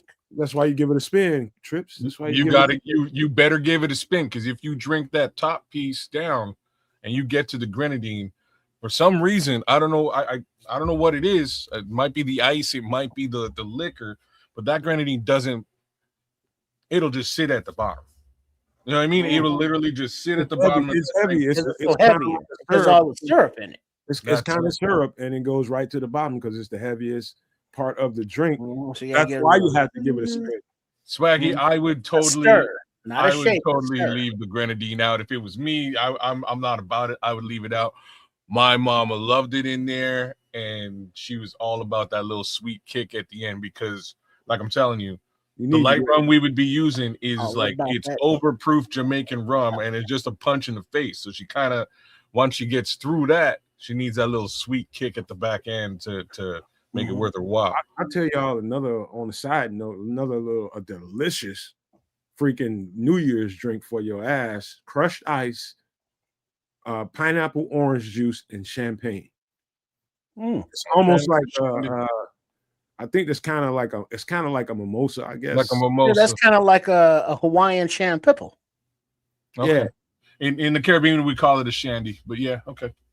Great. I mean, I'm doing that this year with my lady, man. We're gonna get some orange and pineapple, and we're gonna get some champagne and mix it all up with some crushed ice. I'm gonna shake mine. And you probably shouldn't because you got the champagne, but I'm gonna do it.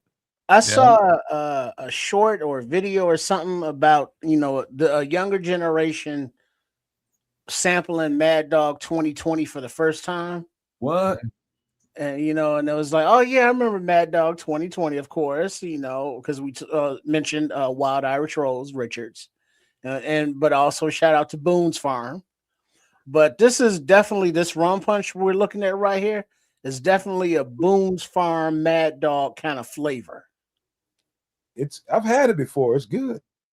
It's really good. I had that shit in Jamaica at somebody's bed and breakfast.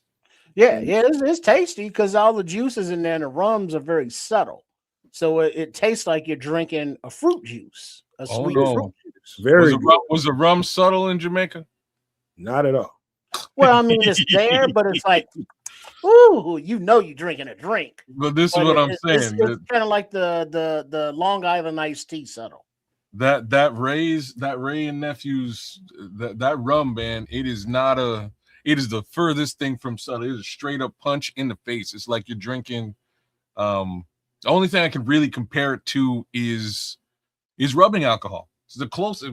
It's as close to rubbing alcohol as you're going to get with just straight up booze. But the dark rum kind of takes a bit of the edge off of it. Like, imagine what I'm saying here, and then the rest of it just sort of sweetens up the drink. But it's a nice. This is, like I say, this is basically my mom's favorite drink back in the day. She's a big. You know what, man, Trips? I lied to you. Remember that day I kind of got at you about the coffee and liquor. I did taste it before, and it dawned on me several days after we had that show. I remember being in Jamaica. We got a hold to a bag of Bob Marley coffee, and it's a big coffee brand in Jamaica. Yeah, the Blue Mountain Coffee. I'm sure that's probably true. Yeah, and we got a hold of some of that, and they made some coffee, and somebody put some dark rum in it, just a little bit. And I got to say, man, because of the strength of that coffee, it's a very strong coffee. I'm just gonna tell you that right now. It's very fresh, very, very fresh. Put a little hair on your chest. Man, it was kind of decent, man. Early in the morning, you just like Yeah, man. It just puts you in the mood to deal with the day. It was just like, man, I wasn't expecting to get a buzz this early, but okay. The Appleton Estate, Love me some Levante Appleton is the like that would be the dark that I would use. It's nowhere near as it's nowhere near as egregious and powerful as that raise, man. The raise is it's crazy, man. It's just the craziest booze I've ever, and that's all I growing up in the house, because my family's actually related to the Ray family, so we get it for free. They import it down here to us on call, at least to my uncle, and he would distribute it to the rest of the family. So I've always had Ray and nephews at the house my whole life, and me and my cousin, we used to because my mom don't she's not a big drinker. If she goes to a party, you know what I mean, she'll be drinking one of these, but at the house she doesn't really drink. So we'd be sneaking them bottles, pouring that up into a 7-Up bottle and then pouring water back in this thing until finally she's like, why does my Ray and nephews taste like nothing? You know what I mean? It tastes like water. What are you guys up to? Meanwhile, we're face down at a party somewhere, you know what I'm saying? But this stuff is like you could thin paint with this stuff. Mm-hmm. It's powerful. That Jamaican rum ain't no punk, boy. I got a hold of some of that shit right as I was getting in Jamaica, getting off the plane, getting in my shuttle, heading up the road, and you stopping everywhere, and everybody's like, "Hey, check some of this out." There's the two things they're gonna hit you with within 15 minutes of getting to the island. Jamaican rum, a bag of weed. They'll find you. That's what they're gonna offer you, and you take it or don't. Do what thou wilt. But when in Rome. All right, what is Minister talking about? Well, when in Rome, try a 4 ounce of Moet, 2 ounces of orange juice, and 2 ounces of Martell. It's called an Orange Motel. Man, that man sound like my mama. That used to be something my mama. She liked that Martell. Her and her man used to. I think that was a top shelf Martell. It's not so much no more, but yeah, that's a cognac. Okay. Yeah, well, back then in the hood, that was top shelf. Oh, that would kick your ass. So I got pictures of my mom, on New Year's, her and her man with that Martell, man. She ain't no drinker at all. She will do that shit once or twice a year, and that's it. But it always had to be that Martell. Mm-hmm. Yeah. But being that this is the holidays, what y'all know about that Martini and Rossi Asti Spumante, though? Asti Spumante. What you know about that cold duck, fool? Ooh. That cold duck. That is that what's my man's name? That Shaft shit right there. That cold duck. Back in the 70s, you get you a nickel bag of funk. Shit that came in those big ass manila envelopes, all the seeds in there and shit.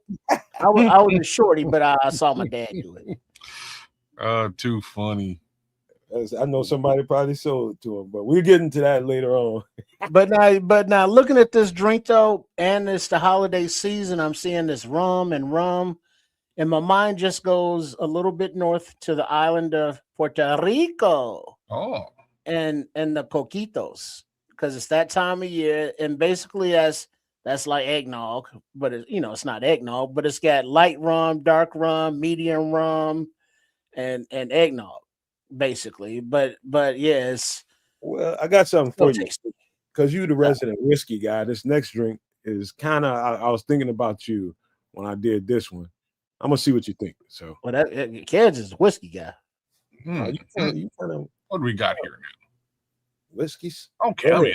All right, I'm in. So, again, I will always preface this by saying I will drink whiskey straight on the rocks, preferred on the rocks. But this ain't so bad. So in ingredients: mint leaf, lemon juice, whiskey, maple syrup for the Canadian, soda water, crushed ice. Yeah, I would do this for sure. No questions. Only problem I have with this, and I'm only reason I have a problem. The mint leaf? No. Okay. Absolutely not. It's the maple syrup. I don't know how that's gonna come off on me because I've never experienced anything with maple syrup. You never had maple whiskey before? I tried the Crown. I didn't like it. So it cuts with the lemon juice though too. It's okay. So the way Crown does it is it's a bit overbearing sweet, really. I'll be honest. I don't like it either. But in this situation, this little scenario, what you're getting is sort of like a sour, like it's a sour lemon drink, and it just needs a little bit of sweetness. I don't think they're putting a maple in there. That's what I'm saying. So the maple's just going to add just a little bit of sweetness to the flavor. So you're getting freshness from the mint, sour from the lemon juice, the kick of the whiskey, and just a little bit of sweet to tie it all together. You don't pour a lot of maple syrup in here to put it through. Yeah, see, now Levante's really talking. What type of whiskey though? Whatever you got left over, Levante. If it was me, you got a corner of. If it was me, I ain't putting my Glenfiddich in there and nothing like that. You know what I mean? I'm saying CC, Canadian Crown, or Yeah, sorry, I don't think you put a 12-year-old Scotch in there. No, don't do that. Put like Canadian Club in there. I would say Crown Royal straight up. Crown Royal would be a great whiskey for this drink.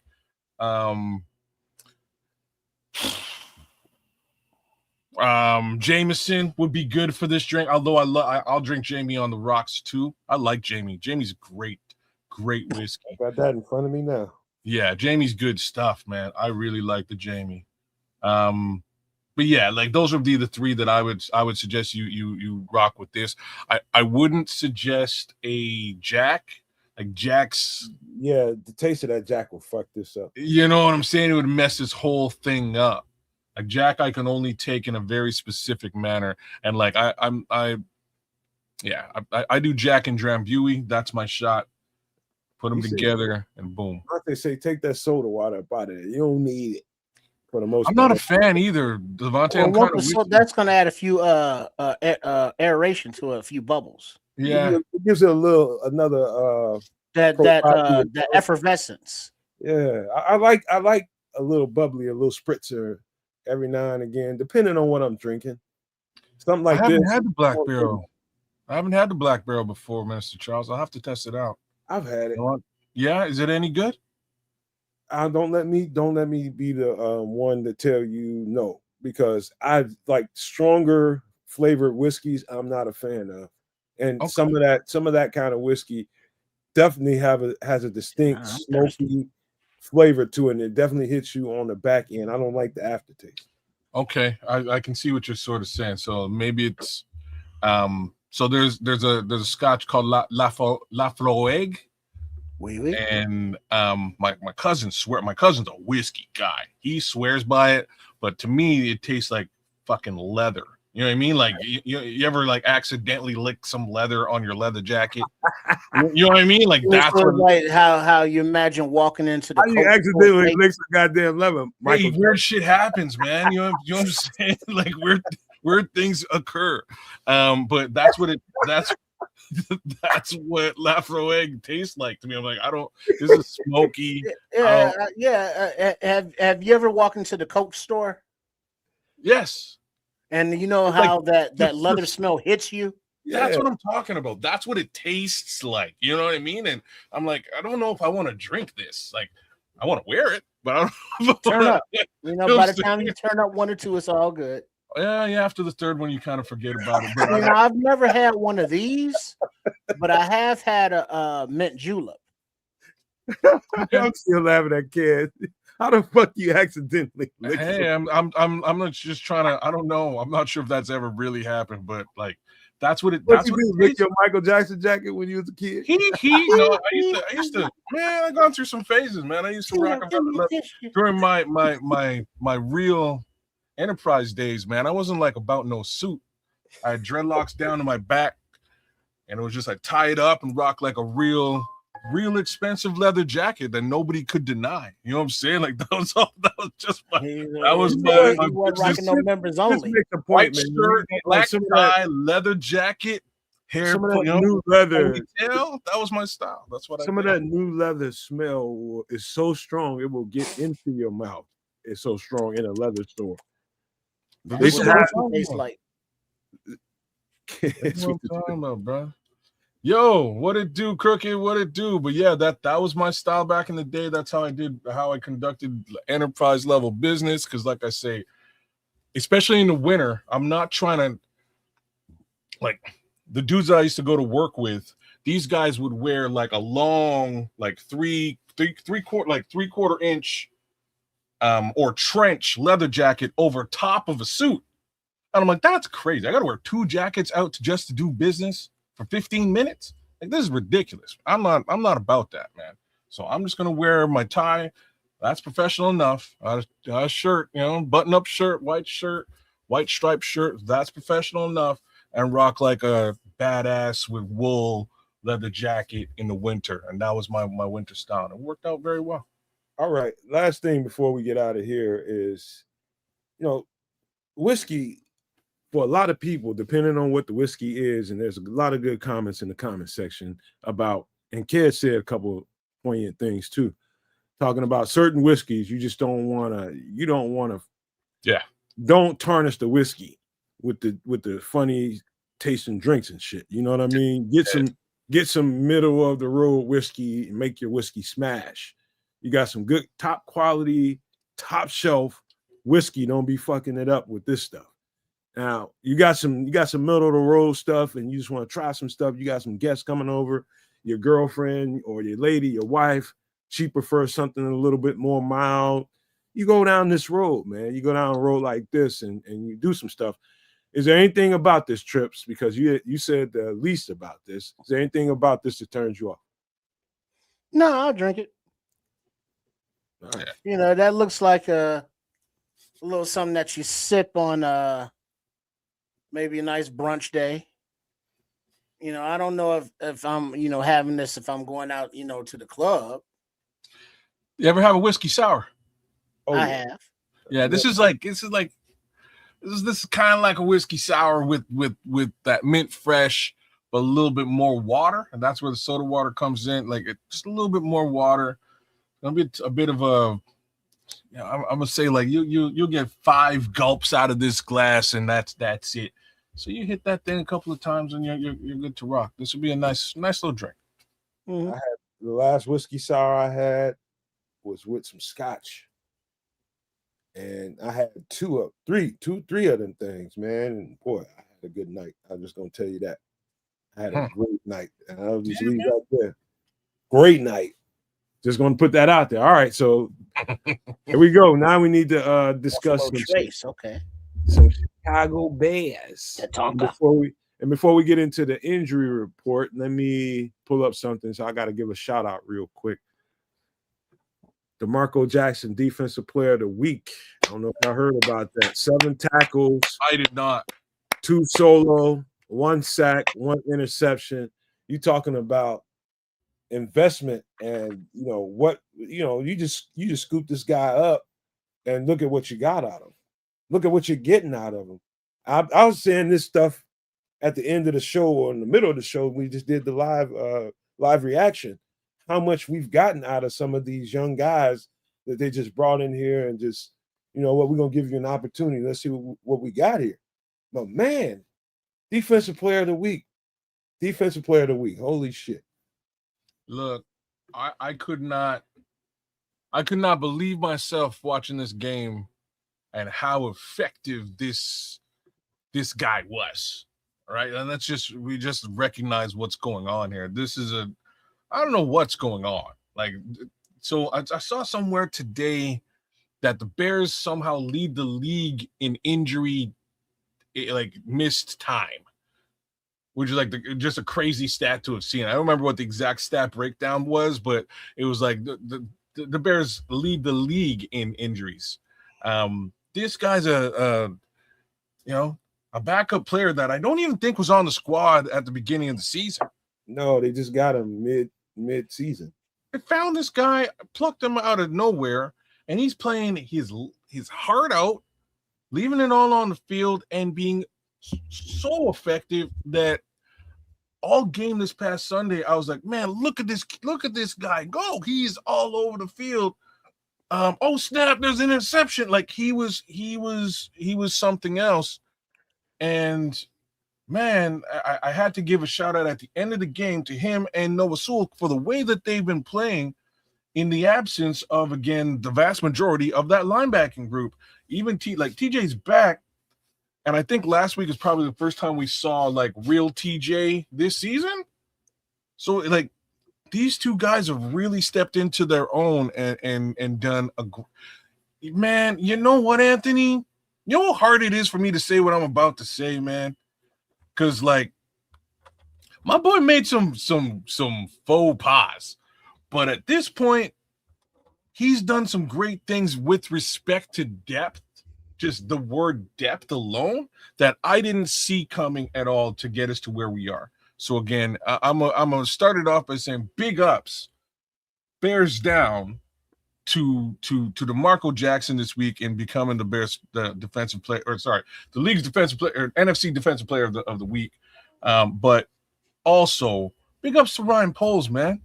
The power of Poles look at that, Triple R. The power of Poles compels you once again. He had Swaggy. Don't do it, Swaggy.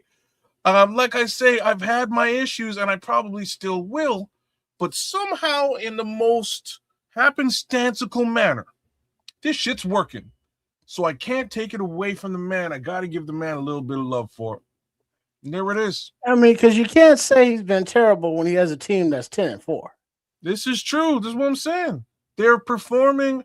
They are rising to the occasion in situations where, again, everybody's hurt. This has just been the story of the season. Yeah, I saw that graph. I don't have the actual graphic, but the Bears were like leading the league in missed games due to injury. It was like 200 and some games total.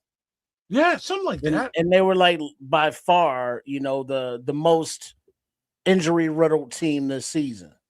It's crazy. It's been from week one, Kyler's had a problem, and it's just trickled all the way down to this week where, the good news this week, Tremaine's in his 21-day window, so he may be coming back sooner or later, but it won't be on Saturday. It won't be for this game. He'll be back soon enough. Well, maybe it will be, but don't push him is my thoughts. Here's the thing, thank you for seeing that. I'm also saying, look at this kid we're talking about here. He's playing his heart out. I wouldn't be rushing a possibly partly hobbled Tremaine out there on the field with the way that Noah's been playing and the way that DeMarco Jackson has been playing as well. I'd keep those guys on the field for the time being until all right, you're ready to rock and roll. 240 players / games missed. That's the stat that we're talking about with regards to attrition and injury for the Chicago Bears this season. It's a crazy stat. I gotta say this, man. Watching it on film, like the way he came into the situation was really like his first week. We ended up having one of our worst run defenses performance of the season. And he came onto we started to see him when TJ got hurt first. Yeah. TJ got hurt. That's when we start seeing him get sprinkled in. It's like, hey, number 48's out there. Tripp's like, who's that? And that's how it started. And then Noah went down. Yep. And next thing you know, he's getting a more prominent role. And after that, he just got better and better and better throughout those weeks, man. And for the last, I'll just say 2 or 3 weeks straight, every time I turn on that film, 48 is popping off the charts. On a side story, 93 is popping off the charts defensively, talking about JTS. But in this conversation, talking about DeMarco Jackson, he's taking advantage of every single snap given to him. And when you got a guy playing like that, it's hard to want to take him off the field. Yeah, man. When you got a guy playing at a high like that, you just like, okay, we want to keep this role. We need to keep this thing going. Mm-hmm.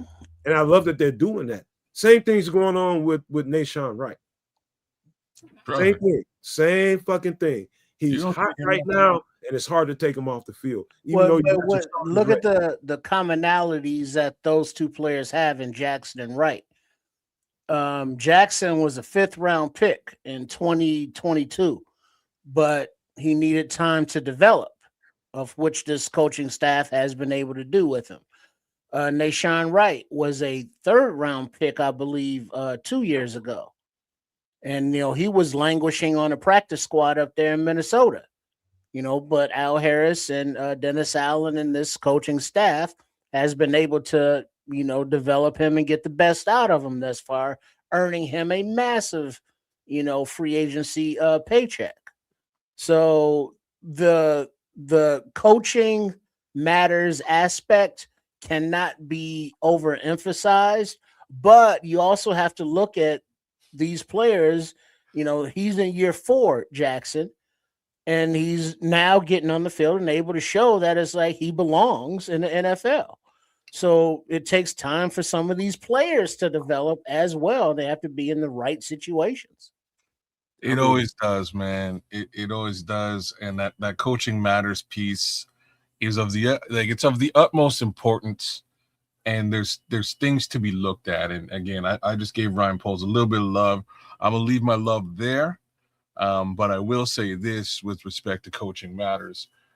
Without this coaching staff, offense and defense, and the change that has occurred there, this group of men, I think that's probably the most poignant change and shift in this team, regardless as to personnel.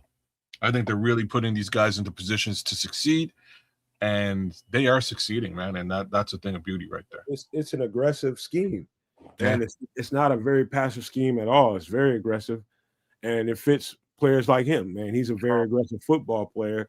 His tape showed that when I went back to look at it.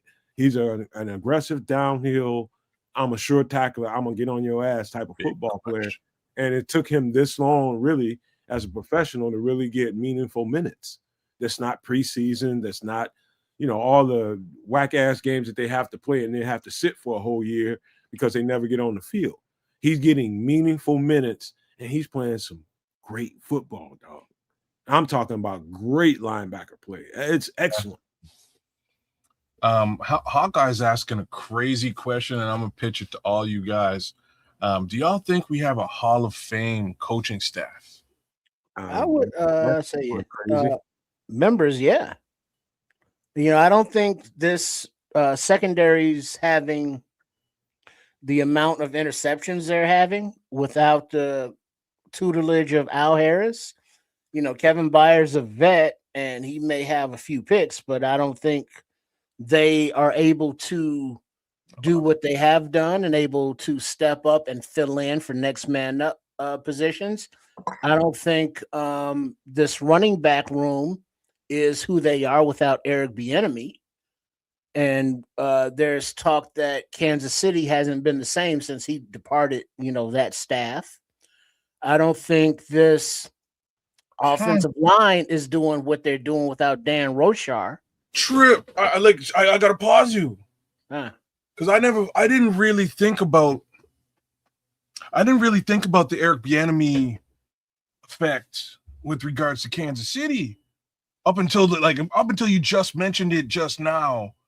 And when Eric Bieniemy was in Kansas City, not to take away from Matt Nagy at all, but when he was there, those 7th-round running backs were running ruckshot over the league.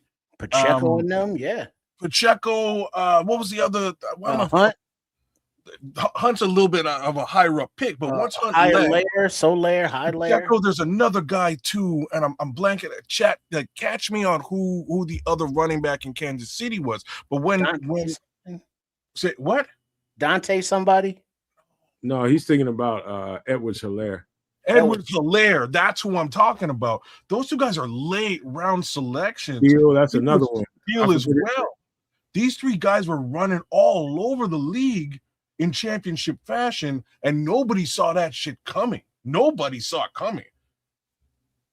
I mean, bring Eric B over here, and all of a sudden, running backs are running ruckshot in a situation where all of us were worried about DeAndre Swift and his trajectory as a Chicago Bear in August.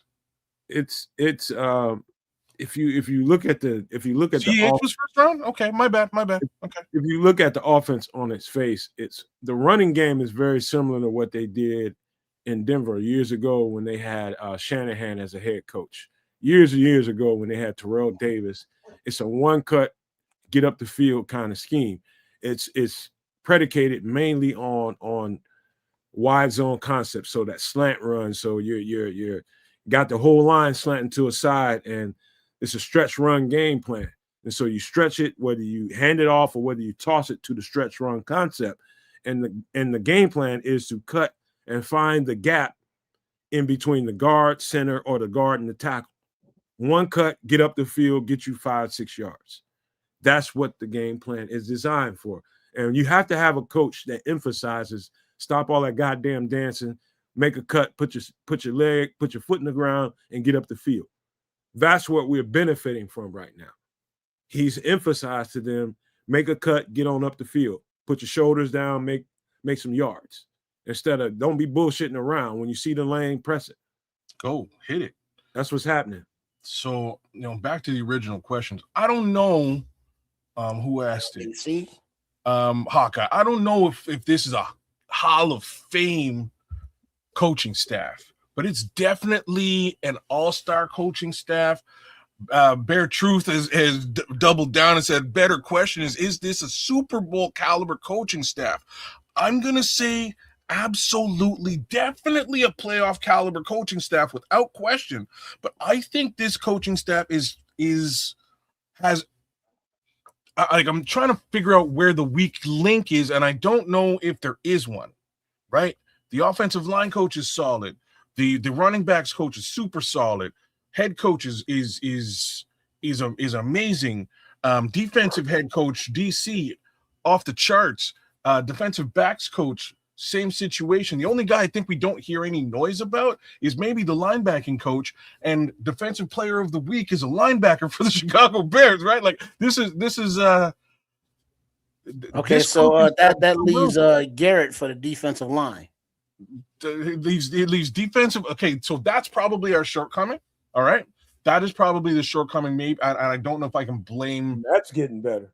You know, they had a great week this week. I don't know if I can blame the DC or the line coach. 2 weeks they wasn't bad. I can't blame the line. I can't really put that on the line coach. I got to put that on the players. Let's just be real here. I'm going to also then say special teams coach. I don't know if he's a Hall of Fame caliber special teams coach, but Hightower's good, man. He's definitely a quality special teams coach, a veteran special teams coach, and I wouldn't trade him for really any other special teams coach in the league. I'll be straight up with that. So that we can keep motion going on. Man, shout out to Defensive Player of the Week, DeMarco Jackson. Man, I don't sugarcoat shit. I don't fluff nothing, man. I'm telling you, this dude is playing great football right now. Yes. And he deserves every second of all the adulation we can give him right now, man, because dog is balling. Dog is straight balling is a key to the reason we got back on the winning. We got back in the winning category, man. He balls. So, all right, another thing that happened a couple of weeks ago, you guys might remember me bringing this up. So a couple of weeks ago, we brought this guy in for a tryout. This is Dominic Hampton, safety / linebacker, 6'3", 220 pounds, out of Washington. As you can see the uniform there, he was a 2024 5th-round pick of the Commanders. Now, I'm going to just give you a little bit of background on this. I did not like, and that's just me and my personal opinion about this, I did not like them drafting him and trying to turn him into a linebacker. He's never played linebacker a day in his life. His background has no linebacker in it. Is that a whole lot different than a safety? Yeah, no. It's kind of in between, but he's just playing closer to the line of scrimmage, playing a linebacker. Safety plays another supportive position in the run game as well. Now, his background is he played 4 years at Washington as a corner. He played with Kyler. He played with what's his name, McDuffie, that plays in Kansas City right now. He played with both of those guys. And after his 4th year, he went to safety and he played 2 more years. So he He was in college for 6 years, so he's 25 years old. His natural position, to me, in my football mind, is safety, and that's where you leave him. The Bears signed him as a safety. That's what's on the books right now. I don't know what they're doing behind closed doors with him, but to me, I think Dennis Allen probably had this guy on his radar when he was still with the Saints, and they got an opportunity to get their hands on him. Now, I think Dennis Allen has given Ryan Poles a lot of good favor right now. He's probably got a lot of good vibes coming from Dennis Allen, because whatever Dennis Allen is asking him to go scoop up, Dennis Allen is making it work. So this is definitely a Dennis Allen add to the team. They just signed him yesterday. They just signed him. And I said this a couple weeks ago. This guy, if he gets in here in this building, I think they got them something. Well, is he a free or a box safety, you think? He can play both. He can play both, but I'm sure that this is definitely a Jaquan Brisker insurance kind of thing. So that's box safety. Mm-hmm. Yeah, because I see that they do the roster Flamingo every week, and he was on the practice squad. Then they release him. Then they sign this guy. So whatever it is, they have deal with the agents. It's like, hey, we want you to be part of this organization, but we're going to be doing some cutting of you, and they get it. But the part about Dennis Allen having that influence, Dennis Allen's been a coach in this league for a long time.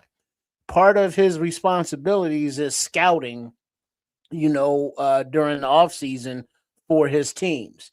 He's probably identified players that it's like, yeah, well, I'd love to get my hands on that guy because he has the qualities that, Dennis Allen wants in players. And we've seen the development of players that coaching staff have specifically requested Ryan Poles to go out and attain. So Al Harris was like, yo, I need that Nashawn Wright. Dennis Allen was like, I need DeMarco Jackson. And both of those players have been NFC players of the week, at one time or another throughout this season. So if Dennis Allen sees something in Dominique Hampton that he likes, that he thinks he can develop, I'm all for it. Well, you know what he likes, right? Well, he likes that length, that size. You know what he likes? He likes 6'3". That's what he likes. Well, let me give you guys, man. I spent a lot of time studying some of these guys, man, and this is just one of them.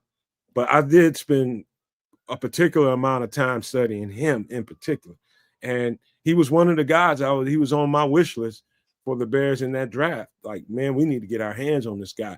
Now, I will tell you this: this is when Flus was still here. Now, the Washington, their scheme defensively is much like what Flus was doing when he was here. So it's a zone heavy scheme, and so you're bringing a guy into a more man-to-man based concept, and you're teaching him the man-to-man fundamentals, which he knows, but you're playing a lot more of it as opposed to the zone concepts, which you're going to play some of. But it's much more man-heavy scheme. I'm thinking, because they brought him in here a couple weeks ago. I'm thinking they brought him in here, worked him out, see how fast he moves, see what he looked like with the 220 pounds on him. I'm imagining they probably said, you know what, we're gonna try you out again at your natural position. Drop 5 to 7 pounds and come on back in here. I'm just imagining what they probably told him, so that they can work him out with the techniques of his natural position, safety. And so I believe they brought him back after that workout, brought him back again, worked him out. He lost the weight that he needs. He's probably, if I had to guess, probably around 215, 213, somewhere in that neighborhood, which is decent weight to drop and decent weight to have on you as a safety. And I think they like what they have. This is a thumper. He's a decent cover corner, decent cover safety. He can play anything. He's the kind of guy that you can line up in the slot, and you got a physical guy that can play in that box with you and can cover downfield. He ran a 4.5 in the 40. Anybody want to go look up his 40 time and go watch him run? He's got long speed. So this is a piece. I'm just trying to tell you guys right now, I think highly of this football player, not because I spent so much time watching him, but Just his traits are outstanding to me. This is a good pickup. Perfect, because the depth at safety isn't, it may. It isn't. Yeah, thank you. Right, like there's some questions there, so we definitely need a little bit more safety depth just in case, especially given the fact that a certain Mr. Brisker tends to go down. He's played great this season. There's been no real injury concerns. I think he might have gone out for a game with a more minor situation, but you never know, right? So good to have a guy back there that you might be able to put on the field behind Hicks. Hicks is good, but you know what I'm saying. Well, let me ask you this, kids, no maniacs. I saw something this past week that in free agency, Jaquan Brisker is expected to make an estimated 11 mil a season.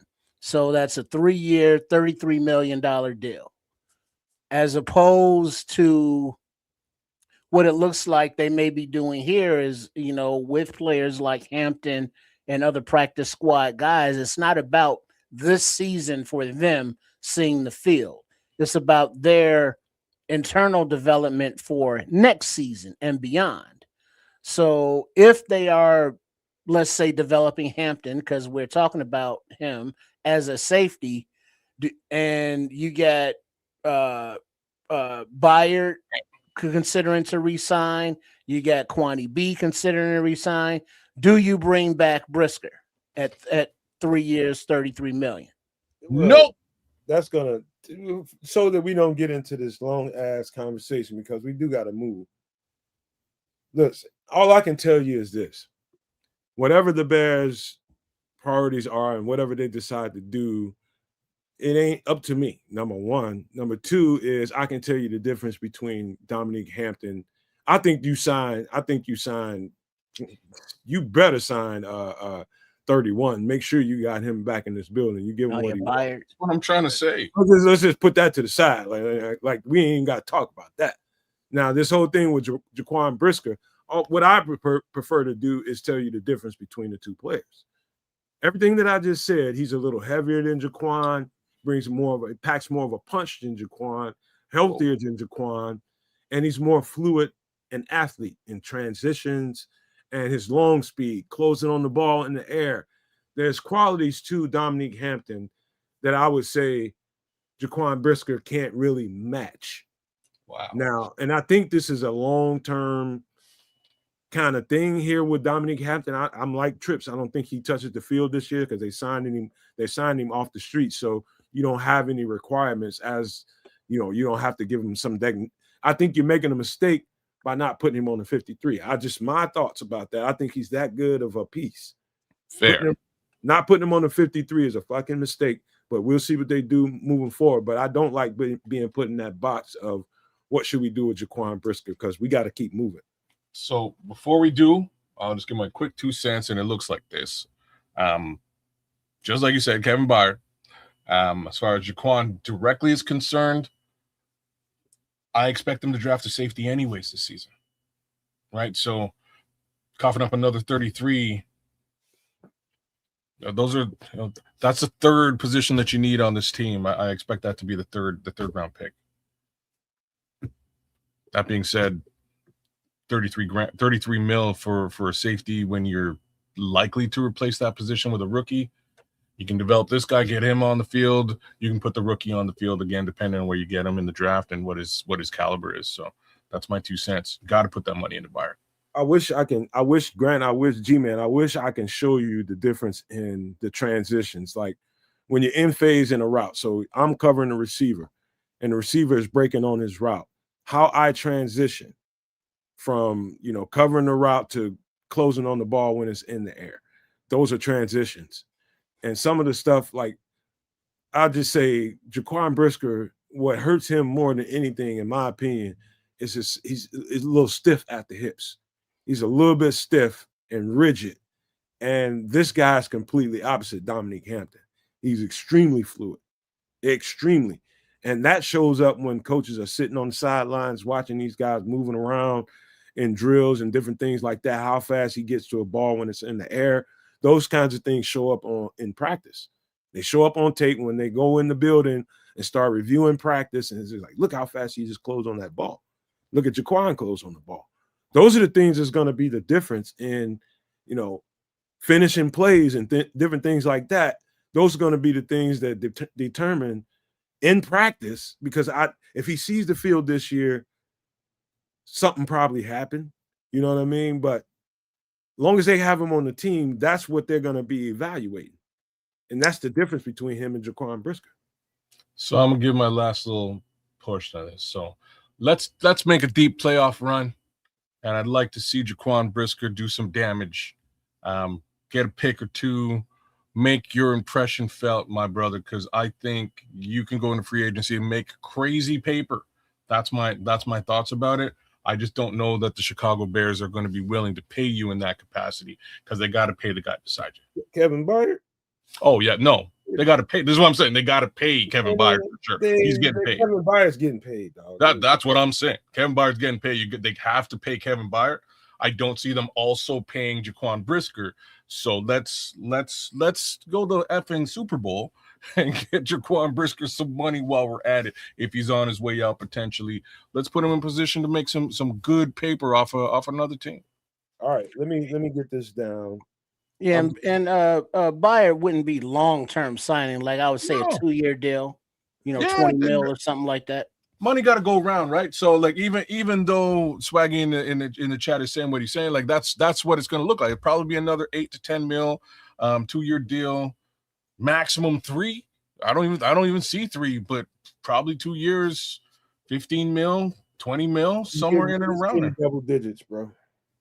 Somewhere in and around 15 or 20. That's probably what I would be willing to look at for Kevin. But again, he's a Pro Bowl caliber player. I expect him to be in the Pro Bowl this year. That's what I gotta say. I just do not like, and it just gets all Harrison Grahamish. And I'm gonna have him on the show soon, man. We been talking a while back, but all this, what I'm gonna do, I wouldn't give him this, or I would do that. Man, who gives a fuck? Don't nobody give a fuck about what I would do. I'm not the fucking general manager. I hate that whole conversation. I hate it. I fucking hate it. But excuse me for being gnarly about that, but I cannot stand that, man. Who cares what I think about that? Let's see what the Bears do. All right, here we go. Let's look at this injury report. Yeah, I don't know what y'all think about this, but this is better than what we've been seeing recently. I'll just say that. What y'all think about the injury report? Let's start at the top with Luther Burden. Yeah, well, the first two kind of go hand in hand because they're both wide receivers. Between Luther Burden with his ankle and Rome Odunze with his foot, both DNPs for the Wednesday. Damn. That hurts the position group, obviously. With the young talent, but this is not optimal, not ideal, obviously, but the mentality has to be the same that has been all season. Next man up, and whether that means more reps for Duvernay or Jade Walker all day, every day. You know what I mean? So we have reserves, so it's not hopefully too detrimental, and keep feeding DJ and Loveland and them, and we should be all right. Man, I don't like this at all, really. Did you see the play when he got nicked? Who, Luther? Yeah, I did. Yeah, he got that. Like he basically kicked up and kicked a helmet with his Achilles. You know what I mean? Like that. I don't think that's it. I don't think that's it at all. Yeah, man. No, I think he accelerated when somebody was pulling at his foot, and he was going. It's just inertia, bro. He was going one way and accelerating one way, and right at the same time when his foot was getting grabbed. No, and that's not what I saw. I saw him going out of bounds, and the linebacker was trying to get to him. Didn't get to him. He was trying to kick out of that his helmet, right? The helmet caught the back of Luther's foot as he was running out of bounds, and he ran out of bounds. He kept going, and then he started to hobble, and that was basically the end of the end of Luther for the game. But that's the funny thing about injuries. We can see let's say impact with a heel and a helmet, and so we think it's a heel injury or foot injury or ankle injury, but it turns out being a knee issue or a hip issue because of the angle that the leg made impact, that it affected something further up. Yeah. So, we may see one thing or like a player getting rolled up on and think that it's this, but it's not. It's something else. Reason why I say that is because I got my ankle screwed up kind of in a similar way. I would say almost exactly like that. It's when you're going, and I wasn't going out of bounds like Luther Burden was. He was going out of bounds, but he was still being aggressive, trying to break from that tackle. And that's what happened to me. I was trying to run through a tackle, and I got my foot jammed up with the tackler, and he had a better grip on me. And that's just inertia, bro. When you're trying to force your way out of a tackle when somebody's got good grip on you, something's going to give. And that's what it looked like to me with Luther. He was still trying to cowboy through that shit, Bronco through that shit, trying to run through it. And he was wrapped up well enough where it probably hurt him a little bit. Well, I just don't like the fact that two of our wide receiving core are out ski right now. So got a couple more days. Hopefully somebody steps up to the plate, whether that is Rome coming back, which is probably the most likely scenario, whether it's Luther, again, hopefully he shows up as well. But I'm a little bit worried about either one of those scenarios here. I'm a little bit less worried about Rome right now. Let's talk about Rome right now. I feel like he should be able to show up, given that they almost played him last week and it came down to the wire. But did you I hear see what happened to the kids? No, you saw what happened. Well, not what happened, but he was not playing last week, and so they didn't have him on IR or not active. Mm-hmm. So he was warming up pregame, and they was like, "Nah, you can't go." So it became a discussion this week where Ben Johnson said, "We don't know if he can go or we have to save him from himself and sit him down another few weeks." Because remember, the expectations and trajectory of the season are different than they were, a while back. Now it's not just about, getting 7 wins or 8 wins and looking good and building for the future. Now it's like, hey, y'all, playoffs is right fucking here. You get into the playoff dance, and who knows what could happen.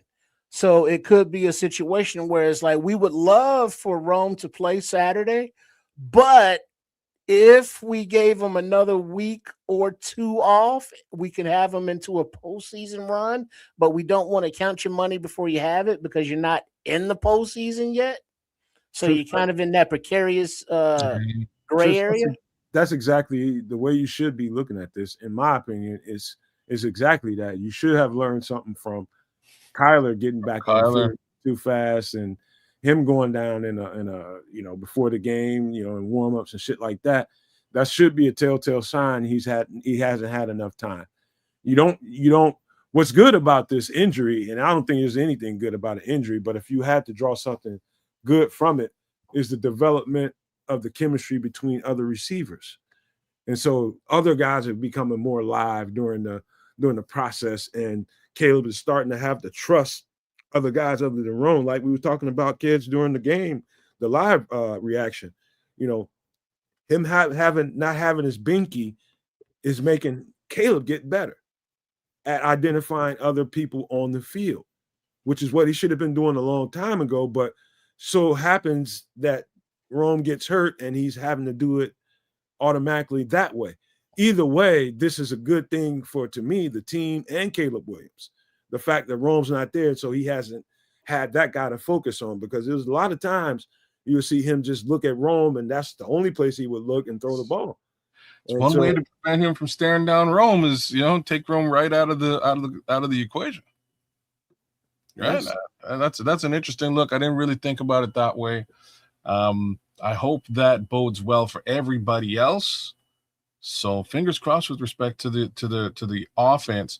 I see two other guys there that are limited that frighten me as well. Well, let's for the sake of we're gonna get down there.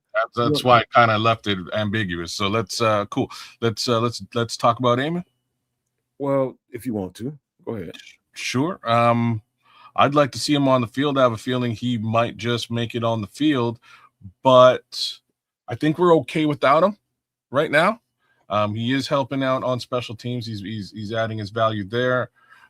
He is helping out again in those snaps and in those situations where we're down in the linebacker room. But right now, I think the room's looking okay. You know, DeMarco's really stepped up.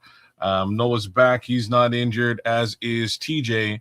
And that's a really solid rotation and three-man situation as it stands, even if we don't have Eamon Agbagbamiga available. And there's still Ruben Hippolyte somewhere around doing things. So, there is some depth there, worst come to worst. Yeah, I don't see Amen being able to go this week. Yeah. Because if he's a DMP, this time of the week, and he has a hammy, you're gonna need to be able to stretch that out a little bit to make sure you can run on it in cold weather. And if he ain't even, doing that yet, in a limited fashion in practice, he's gonna be out. But for the special teams unit, there are other athletes on the team that have been able to come out in his stead, and they haven't been detrimental. So if he needs to be out, he can be out.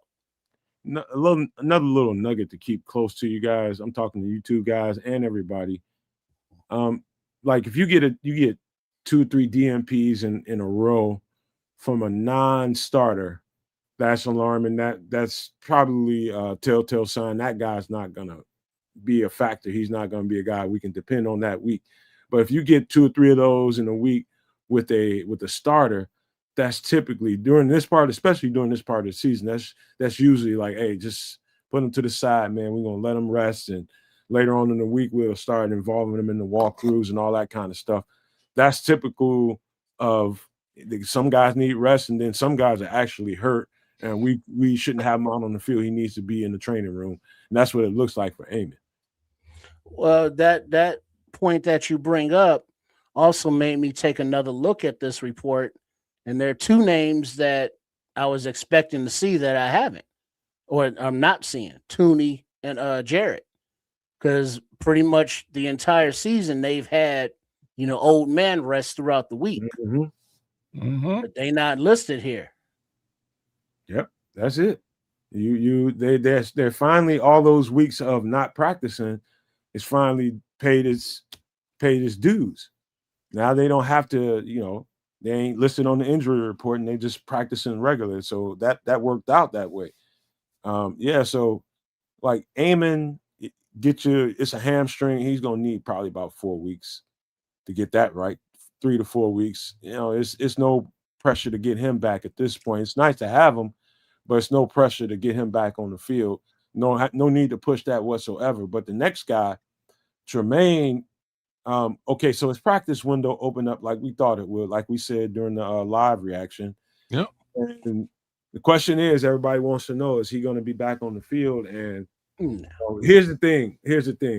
Just because his practice window opened up and his window to get on the team and be a part of the 53, that doesn't mean he's going to get there.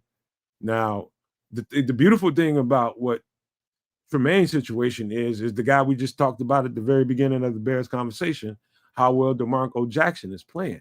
So even though I'm sure Tremaine wants to get back on the field, my thing is this: you got these growing injuries that's happened to multiple players on the team so far this year.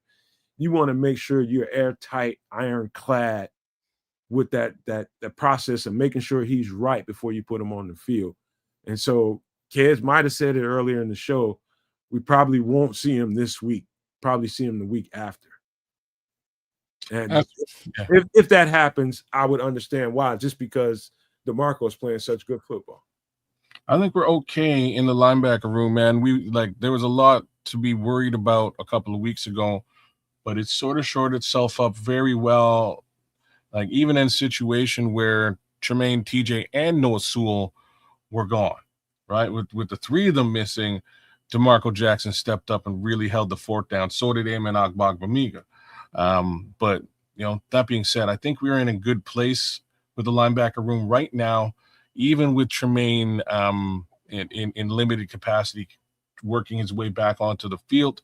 Who was asking earlier on? Somebody, I think it was Tim Basemore.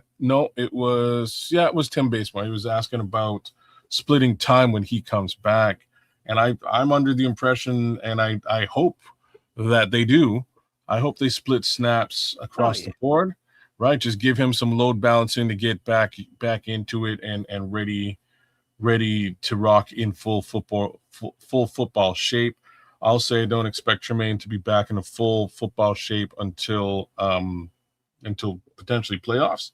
But if we can get back a fully functional Tremaine, like I say, I personally think that he should have been a Pro Bowl votable player. He was playing his heart out this season as well. I want to know if y'all noticed something during the games.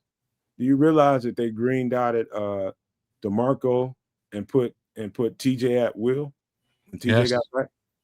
Y'all noticed it? Yes. That's impressive. More impressive than you think. It is. It's huge. That is huge. It also speaks to, again, TJ's ability at the will, man. He plays the will very well. But it speaks to what DeMarco Jackson has been doing over the course of the last few weeks. Right?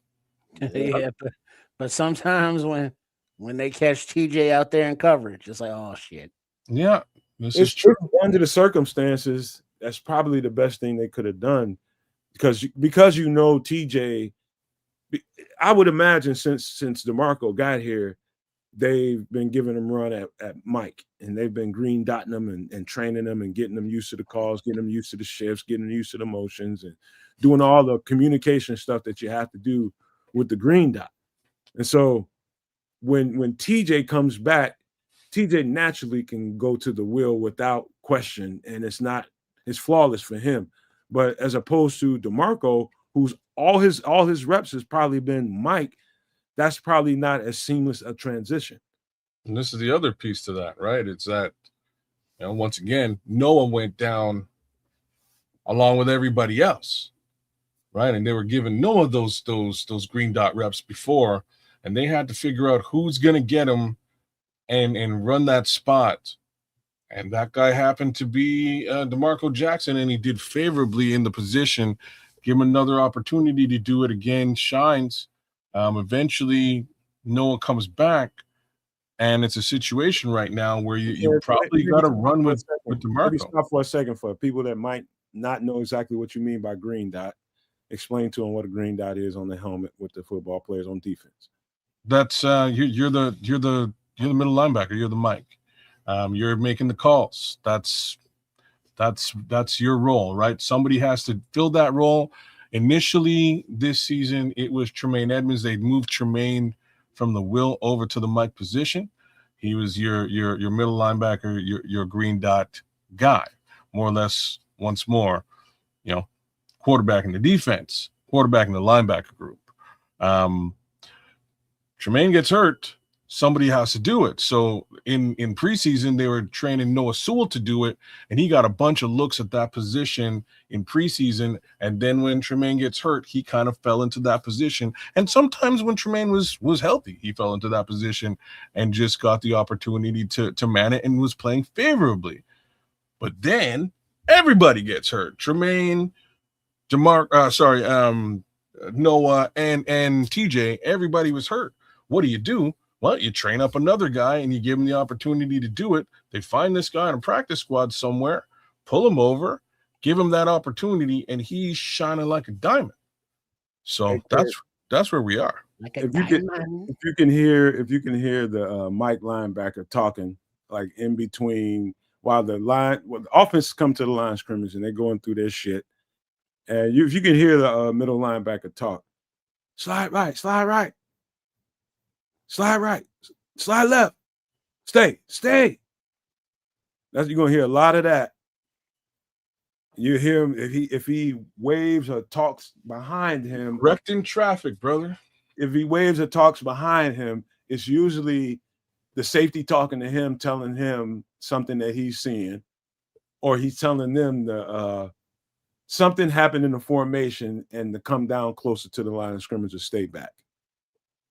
That's mainly the gist of what the green dot Mike is dealing with. He's telling the defensive line to slide to the strong side or the weak side, or whatever it is.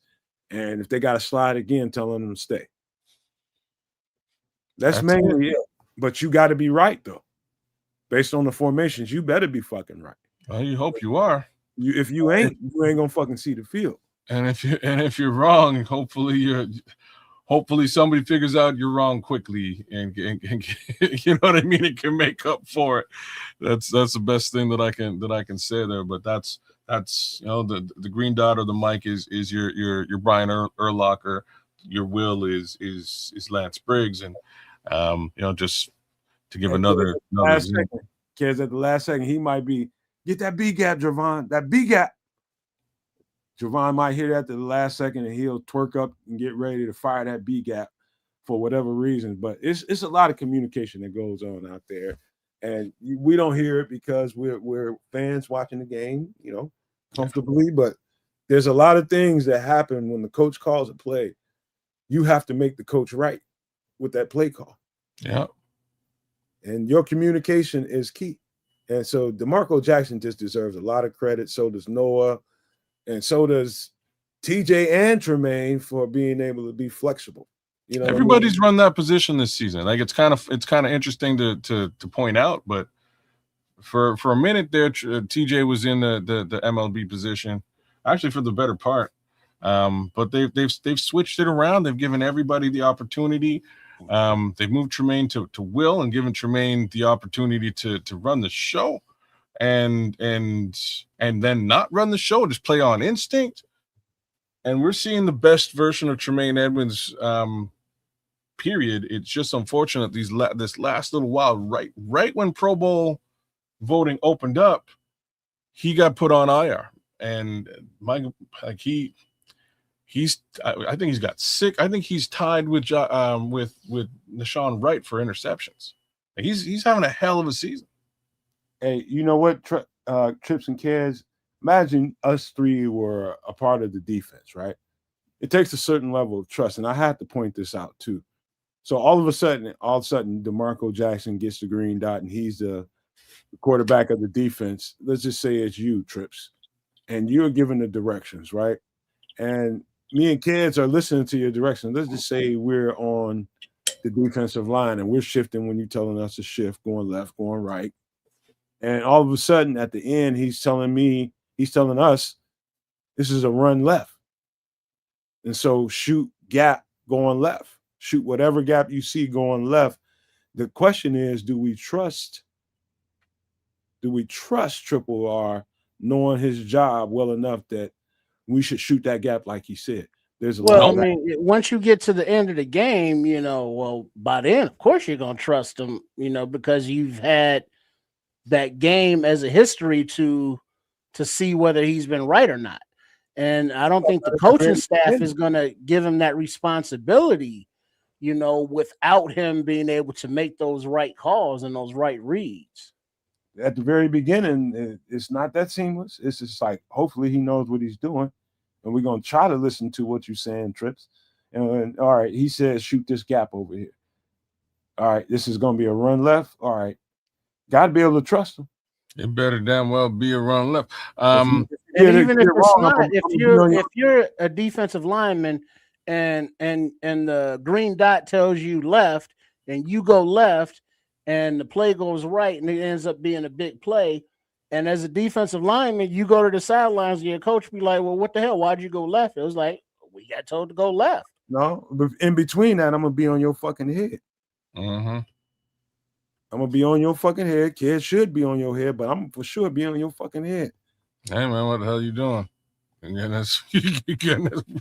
anyways, that's a whole conversation. But the real Trust me, it is, bro. It you know is. what I mean? The upside is DeMarco's playing well at the position, and even when Tremaine comes back, they'll probably just load balance him in and give him the opportunity to get back to where he needs to be. That being said, Grant Comte is saying in the chat here that Rome has a stress fracture in his foot, and that's why he's not playing. I've heard very similar things, and that does not bode very well for his continued involvement over the next few weeks. All right. Yeah, they say it's just a Take a pain look at that. tolerance thing. Yeah. I think the last thing here we need to talk about as far as this injury report goes is Cole. Yeah, me too.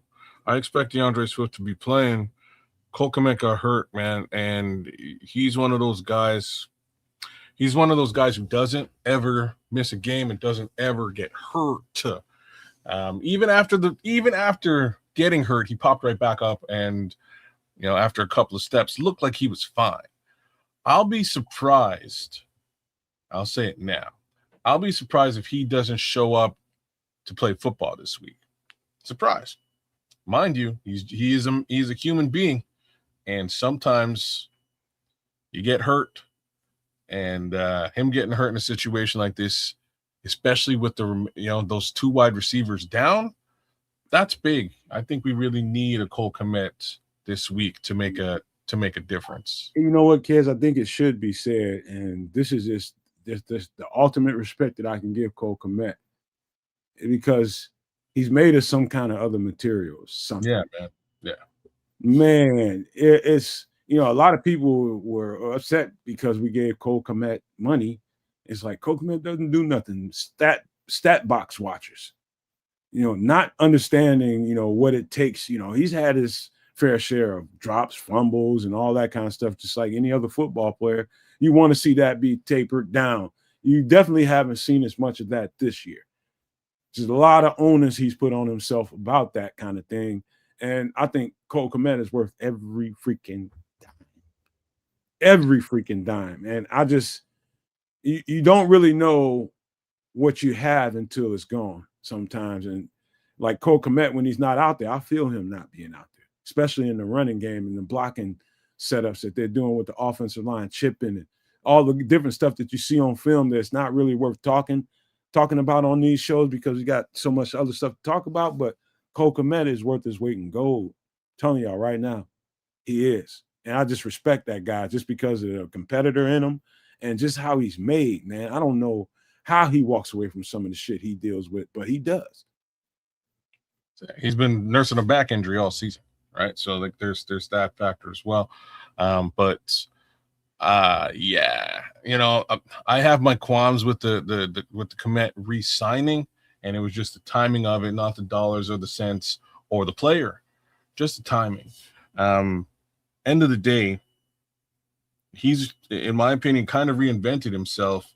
He's not going to be your Travis Kelce, which is what everybody's sort of looking at him to be. I don't think that's what Cole Kmet ever was or ever will be. Cole Kmet is now, like, in my opinion, like a true tight end. He's going to provide the chips and the blocks that you really actually need out there on a regular basis, as well as leak out into the passing game and secure a football. Could he bring more footballs in? Yeah. Does he drop the ball sometimes? Yeah. Does he get a lot of yak? Not necessarily. But end of the day, I think he does what he does. They say when Cole catches the ball, he hits the A button. It's a dive. Yeah, it's a dive. You're going down. But that's exactly really what it is. I don't care as long as that ball's going with him and it's good for whatever. You know what though? Funny you said that because I see it. Yeah. You don't realize it until you're out there on defense, and you don't, like, as soon as the tight end gets the ball, it's usually somewhere in the middle of the field or in the flats. Guys are taking full speed Bro, you're getting smoked. Dashes at him. You know what I mean? They hitting them and they're big. You know what I mean? So there's a psychology to it. So you definitely ain't trying to rip into his upper body, right? You want to go to the weakest point of his body. And what is that? The legs. Back. Uh-huh. And so now you're gonna catch that ball, and now you're trying to basically dodge guided missiles. So I understand it, man. I like if I was a tight end, I'd be balling up. This is why tight ends go down as frequently as like Darnell Washington, 300-pound. He's out. Like he went down. They go down because they're sitting ducks in the middle of the field. Some of them are massive sitting ducks, right? So it ain't easy being a tight end in the NFL. I just got to put it that way. More power to Colston Loveland being being that more wiry route running type that may be able to secure some of that. Like even his big reception to win that game the other day, he got hit by two defenders, somehow stayed up and kept on trucking. But those hits are coming and they will be there. Hey, kids, you remember that play we was watching? I think it was this week. Might have been last week, but I'm not sure because they get mixed up with me.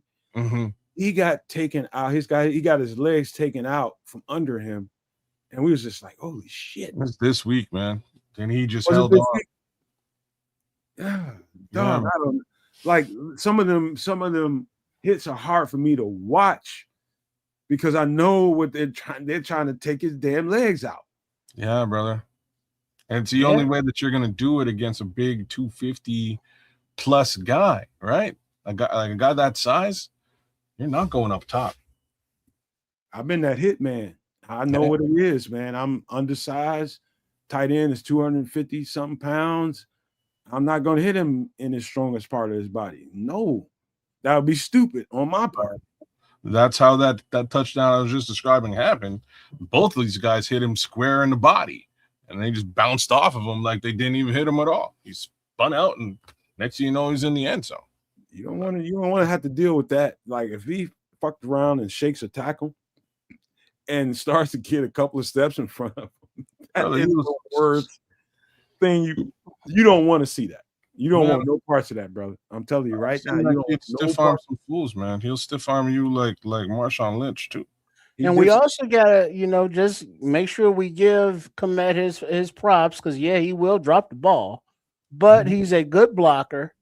He'll leak out, and his contract is reasonable to where it's not detrimental to the salary cap, and it is tradable if is so deemed. It's actually beneficial to the salary cap at this point. A couple of years ago, it was like, whoa, what are we doing? At this point, you're not really going to find another tight end out there like his caliber for that kind of money.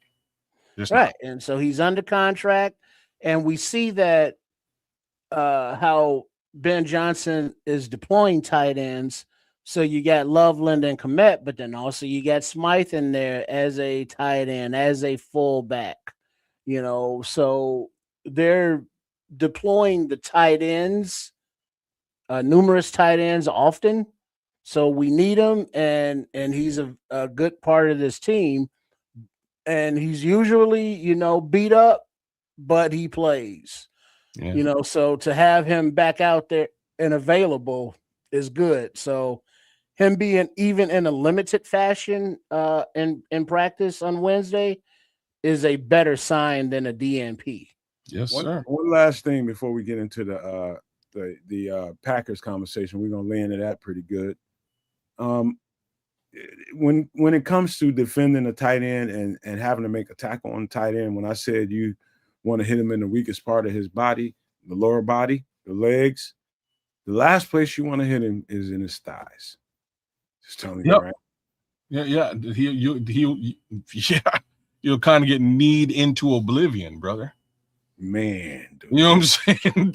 Moving, if he's like, if he's moving, if he's a moving target, you don't want anything to do with those thighs, bro. Oh, is not very much that I would say that I don't miss about football because I love every bit of it. But that's fucking one of them. I'll tell you that right now. Yeah, man, you will get launched into next week, bro. Especially against a tight end, like against a wide receiver or what have you. It's a problem. Running back, depending on like Derrick Henry, don't do it. But a tight end, oh boy, man, yeah, man, you'll get sent into next week and wake up. You'll get Bronco you'll just get broke off. Yeah, Oh, man. I've had the stingers I can talk about, man, from hitting the tight end in his thigh. And I'm thinking I'm aiming lower, but I end up on the thigh. And man, dog, it's painful. A stinger is painful. It's like you think you just completely dislocated your shoulder, but you didn't. It hurt so bad for about that shit lasts about a good 3 to 5 minutes. It is bad. And you just walking on, when you see those guys walking off the field, like their arm is just hanging to the ground. Yeah. 9 times out of 10, that's a stinger. And they just can't take it. It's like, get me the fuck out of here, man. I'm sitting the fuck down. Don't say nothing to me. Leave me alone, man. Leave me alone. You do one of these. You need them deep breaths. You do one of those for about, and the announcers got the nerve to say, it's just a stinger. He's just a stinger. He'll be fine. Do you know what a stinger feels like, dude? Yeah, bro. What are you talking about? Just a stinger, man. Shit. Man. All right. I'm just gonna end up having a long ass conversation about that, but we got to keep moving, man. All right, the rest we can live without. Let's talk about them Packers. FGB.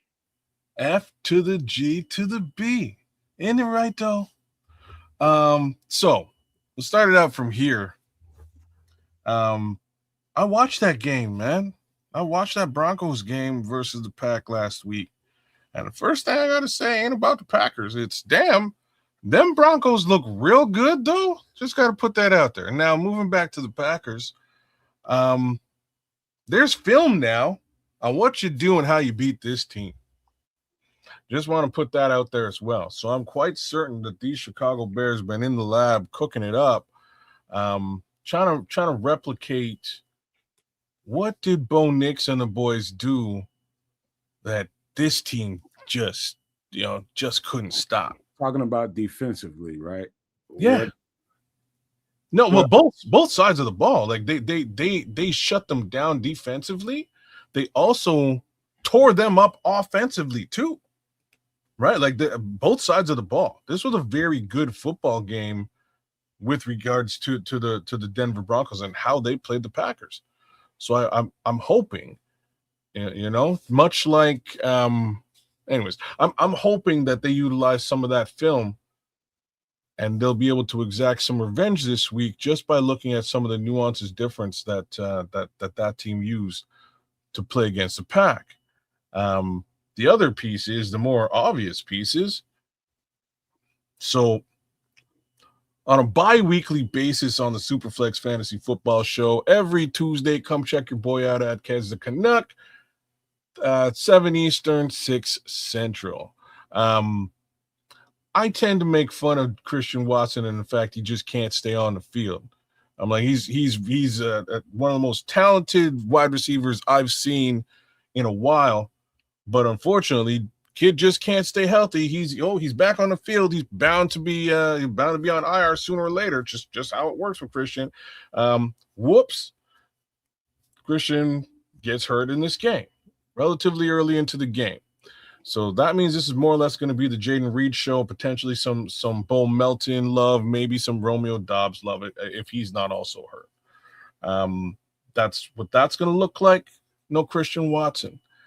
And then I messed around, and I was admitting on the Superflex show last night as well that as I'm watching this football game, I get to looking at Micah Parsons because there's just a little bit of a scuffle that he gets into, and they're talking about him. And I'm like, man, like Christian's down, somebody else is down. The bodies are hitting the floor today for Green Bay. This game is, the Broncos are just kind of owning this team. Man, it'd be crazy if Micah goes down. And lo and behold, maybe 2 snaps later, Micah Parsons goes down. ACL issue, knee buckles, non-contact issue. That does not bode well for the Packers at all. They put a lot of investment in that particular man, in that particular position, in their defense, and it's, for the most part, paid dividends all season. Didn't look all that fantastic and awesome a couple of weeks ago against us, but again, he's Micah Parsons. He had his moments. Don't get me wrong. Two first-round picks and Kenny Clark gone. That's gonna hurt. That's painful stuff. I can't. This is a little bit, for me, it's unprepared because I'm always all over shit. But my girlfriend was off this weekend, so I did not review that Packers and Broncos matchup because I come in here with all kinds of stuff to be telling y'all. I did not. I've seen some highlights here and there, especially some of that Micah stuff you're talking about, and his effort. It's just relentless, man. The pursuit that he puts on the quarterback, constantly that guy just running them all over the field. And that's how it happened.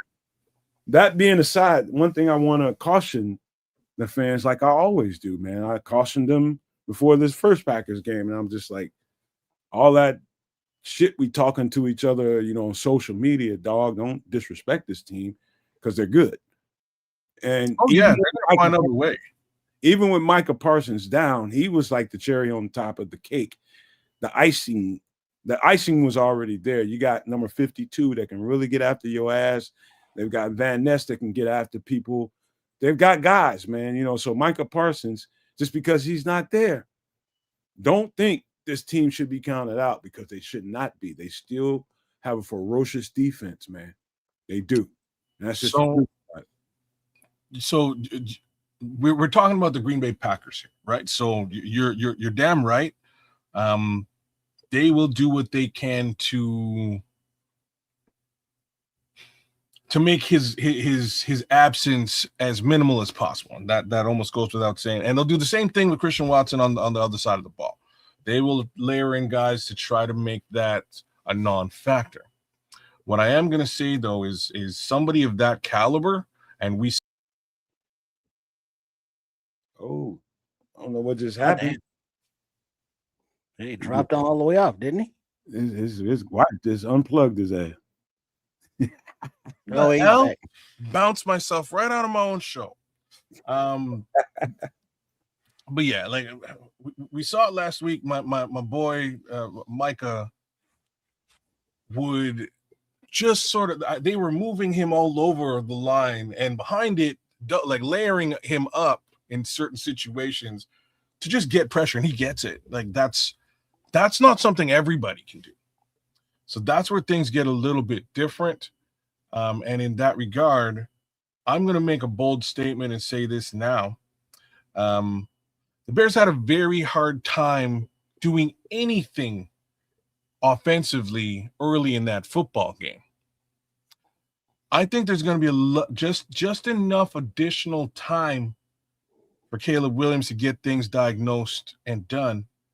I think we're going to come out of this game. We're going to start this game much hotter than we did 2 weeks ago. And we'll see how the rest of the game plays out. Avante, they might not win the Super Bowl and get it all just because of what you said. They're not having Micah, but guess what? We got to face them, and I'm telling you, it's still a great team. And it's still going to be a great football game, right? Like this is going to be a good game for anybody to be watching out there in the world. Games of the week this week, definitely Bears Packers, definitely Broncos, Jacksonville Jaguars. Duval. Believe it or not, those are the games of the week. You got to watch them both. Wow. Something that I kept saying, and it ended up being true, watching the first Bears-Packers game, is they will attack the middle of your defense in any way they can. They think, and I know the defense, any defense's weakness is the middle of the field. You have to play a certain kind of defense to keep the middle of your field from being terrorized. And they do a great job with their tight ends, their running backs, slot receivers, of exploiting one-on-one matchups. That's what they really hang their hats on. The quarterback finding the one-on-one matchups and trusting his guy to make a play, get him the ball, make a play. And we probably suffered at least 3 times on different plays where it was just one-on-one matchups. Quarterback trusted the situation. Boom, you hit a guy and let him, put the ball in his hand, let him run. You saw that Christian Watson play. That play still stuck in my head with C.J. Gardner-Johnson and him being a little bit off leverage as far as I'm concerned. And those plays will still be there. Now, CJ, on the other hand, I told kids this. We just did the last show. I was just like, he's one of them hold my beer kind of guys, man. And he's like, the challenge is what he lives for. That's what he lives for. Okay, it was my fault that we got skunked in that game. And I gave up the plays to get us skunked. Okay, I bet it ain't gonna be my problem next time. That's just the kind of football player CJ is. So I expect that guy to be on another level when they face the Packers this week, just because he feels like he owes his teammates. And I know what kind of responsibility that is. When you feel like you owe, you're gonna pay your teammates back. You let them down, you're gonna make up for it. That's just how it is for a competitor.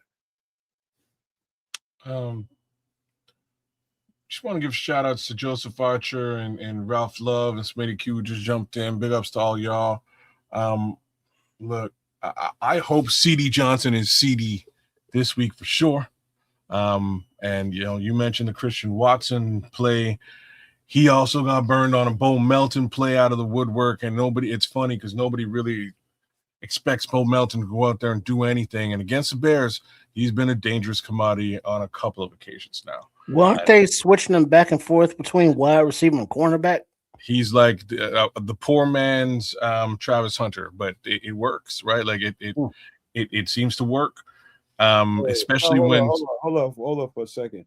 Shout out to vidIQ. He says, "What up, good people?" He says, "My father watched his last Bears game on Sunday." Oh, Smitty, man, we're all sorry to hear that, brother. But look, we got a win for him. I was like, it was a Bears blowout of the Browns, so he took that with him, man. That's an awesome thing to take with you, man. That's for sure.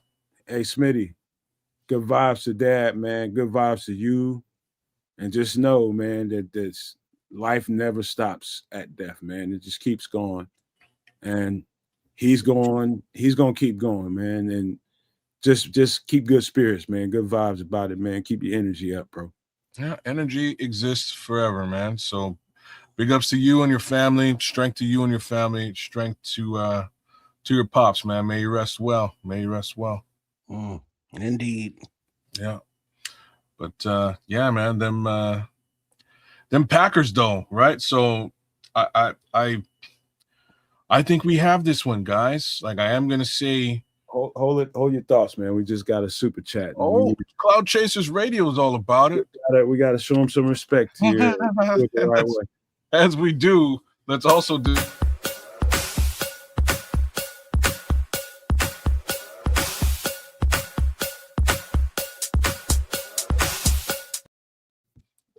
As we do pay our respect to Cloud Chasers, let's also disrespect Nick McLeod at the same time. So let's all pray Nick McLeod doesn't see the field. Hey, Cloud Chasers, Nick McLeod gonna whoop your ass.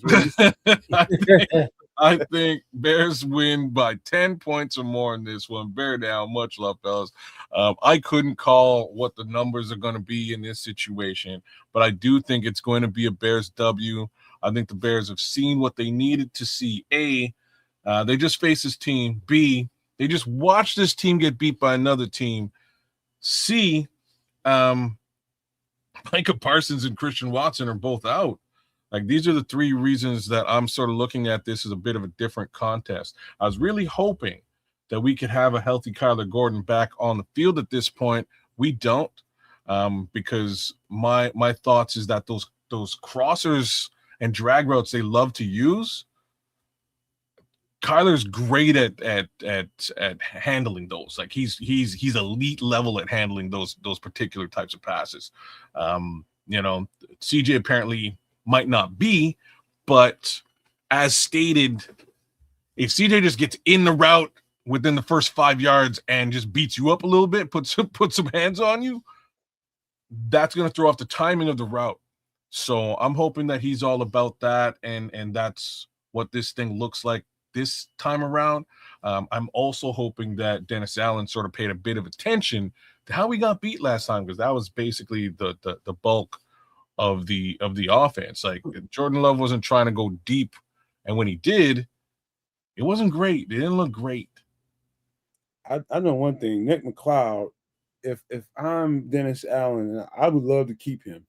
I would love to keep Nick McLeod, but I'm going to ask Nick McLeod to put on. I'm going to ask Nick McLeod to put on another 5 to 7 pounds and give him safety reps, which is what I said when we got him.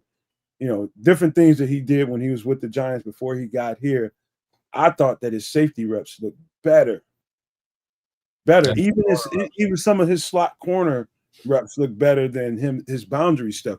His boundary corner stuff, for whatever reason, those were his worst plays. Yeah. And they've been his worst plays since he's been a Bear. And I don't think he played well in the slot, in my opinion. Yeah, he played very well in the slot. And I think he's one of those kind of guys. He's a flex guy that you can play in the slot and play at safety. I think boundary corner is pushing it with him. It's just based on what I've seen. Yeah, I don't see him, like, knock on wood, Nick. Cloud Chasers. I don't see him getting that many reps here this week, right? Because Jalen is back, and shout out to Levante to sort of bringing him back into the conversation. He's saying that Jalen is great at covering those drags too. He is as well if the drag is coming from his side. He's very good at covering. Jalen just ain't him right now. I think he might be this week, right? The last 2 weeks, he's been ramping up. I remember y'all's face when I think Tripp asked me how long is it going to take before Jalen Johnson is Jalen Johnson and Kyler is Kyler. And I said a few weeks, and I seen the faces now. It was just like, really? I'm like, really, man? It takes a while, man, when you ain't been playing football for a minute. And, we at that, third week mark with Jalen. Yeah. He could start displaying some of that old Jalen Johnson, but it wouldn't surprise me, but it kind of would. I think here's what I'll say. I think we see a return to form for Jalen Johnson. I think we also see a return to form for Tyreek Stevenson, who he'll be splitting reps with. I think they'll both play really well on that side.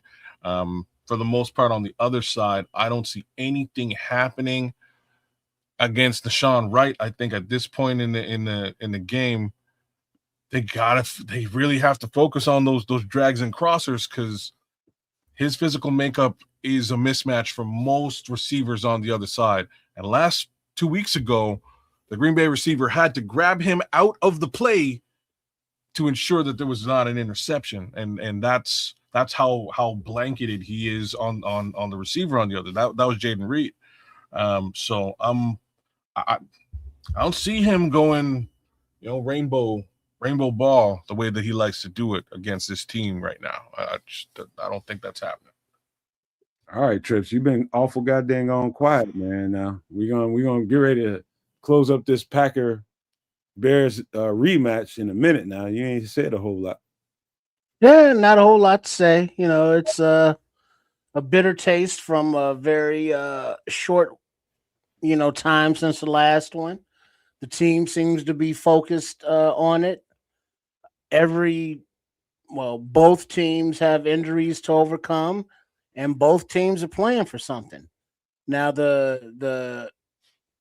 I would think that the onus, the weight, is more so on the Packers because they are farther ahead in the team building aspect than this first year, head coaching Bears staff is. So the pressure is on Green Bay. The Bears can play loose and they can play football without having to, stress about it. They should just be able to play some loose, free football. And I think they do that, when not get tight they'll be just fine.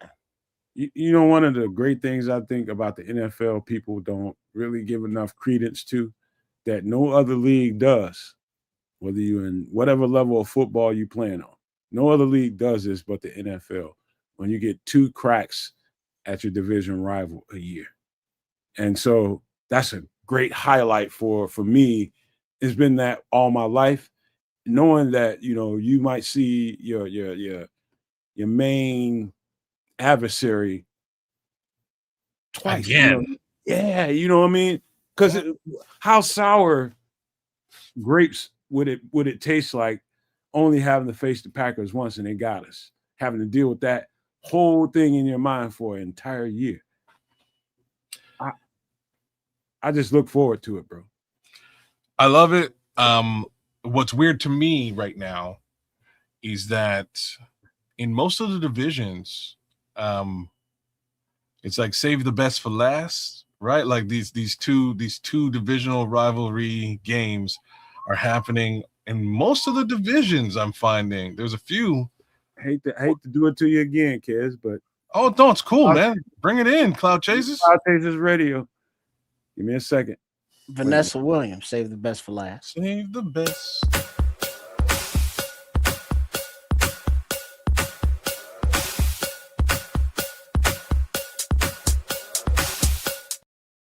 And she was a supermodel. My boy Cloud Chasers, we love you, bro. And he must like this music. He must like house sounding music, man. He says, Nomad. $4.99 super chat. He says, Nomad, why haven't we signed Nahshon Wright to an extension yet? Bulls got to bring him back. I'm sure at this point there is some the thing about that is if you already got Jalen signed, you got Tyreek that's in the works that possibly could get signed, and then you got Nahshon Wright. There's some uncomfortable conversations being had at how it's all about that, I'm sure. There's no way. You got 3 years vested in Tyreek Stevenson, and people want to see how that's going to play out. And guess who drafted him? Ryan Poles. This is Nahshon Wright's quote unquote prove it year to the league. He has the opportunity now because of how he has, been able to take the ball away to earn a beautiful paycheck on the free agent market.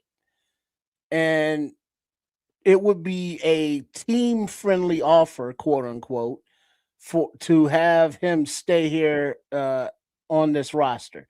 And they'd be, he has a connection with Al Harris, Dennis Allen, this team, what have you. I get it. But if I'm Nahshon Wright's agent, I'm saying, hey, Nahshon, we got 4 teams willing to bid on your services. Now, the Bears are kind of strapped financially, so they're not going to be able to compete with the offers you're going to get on the market.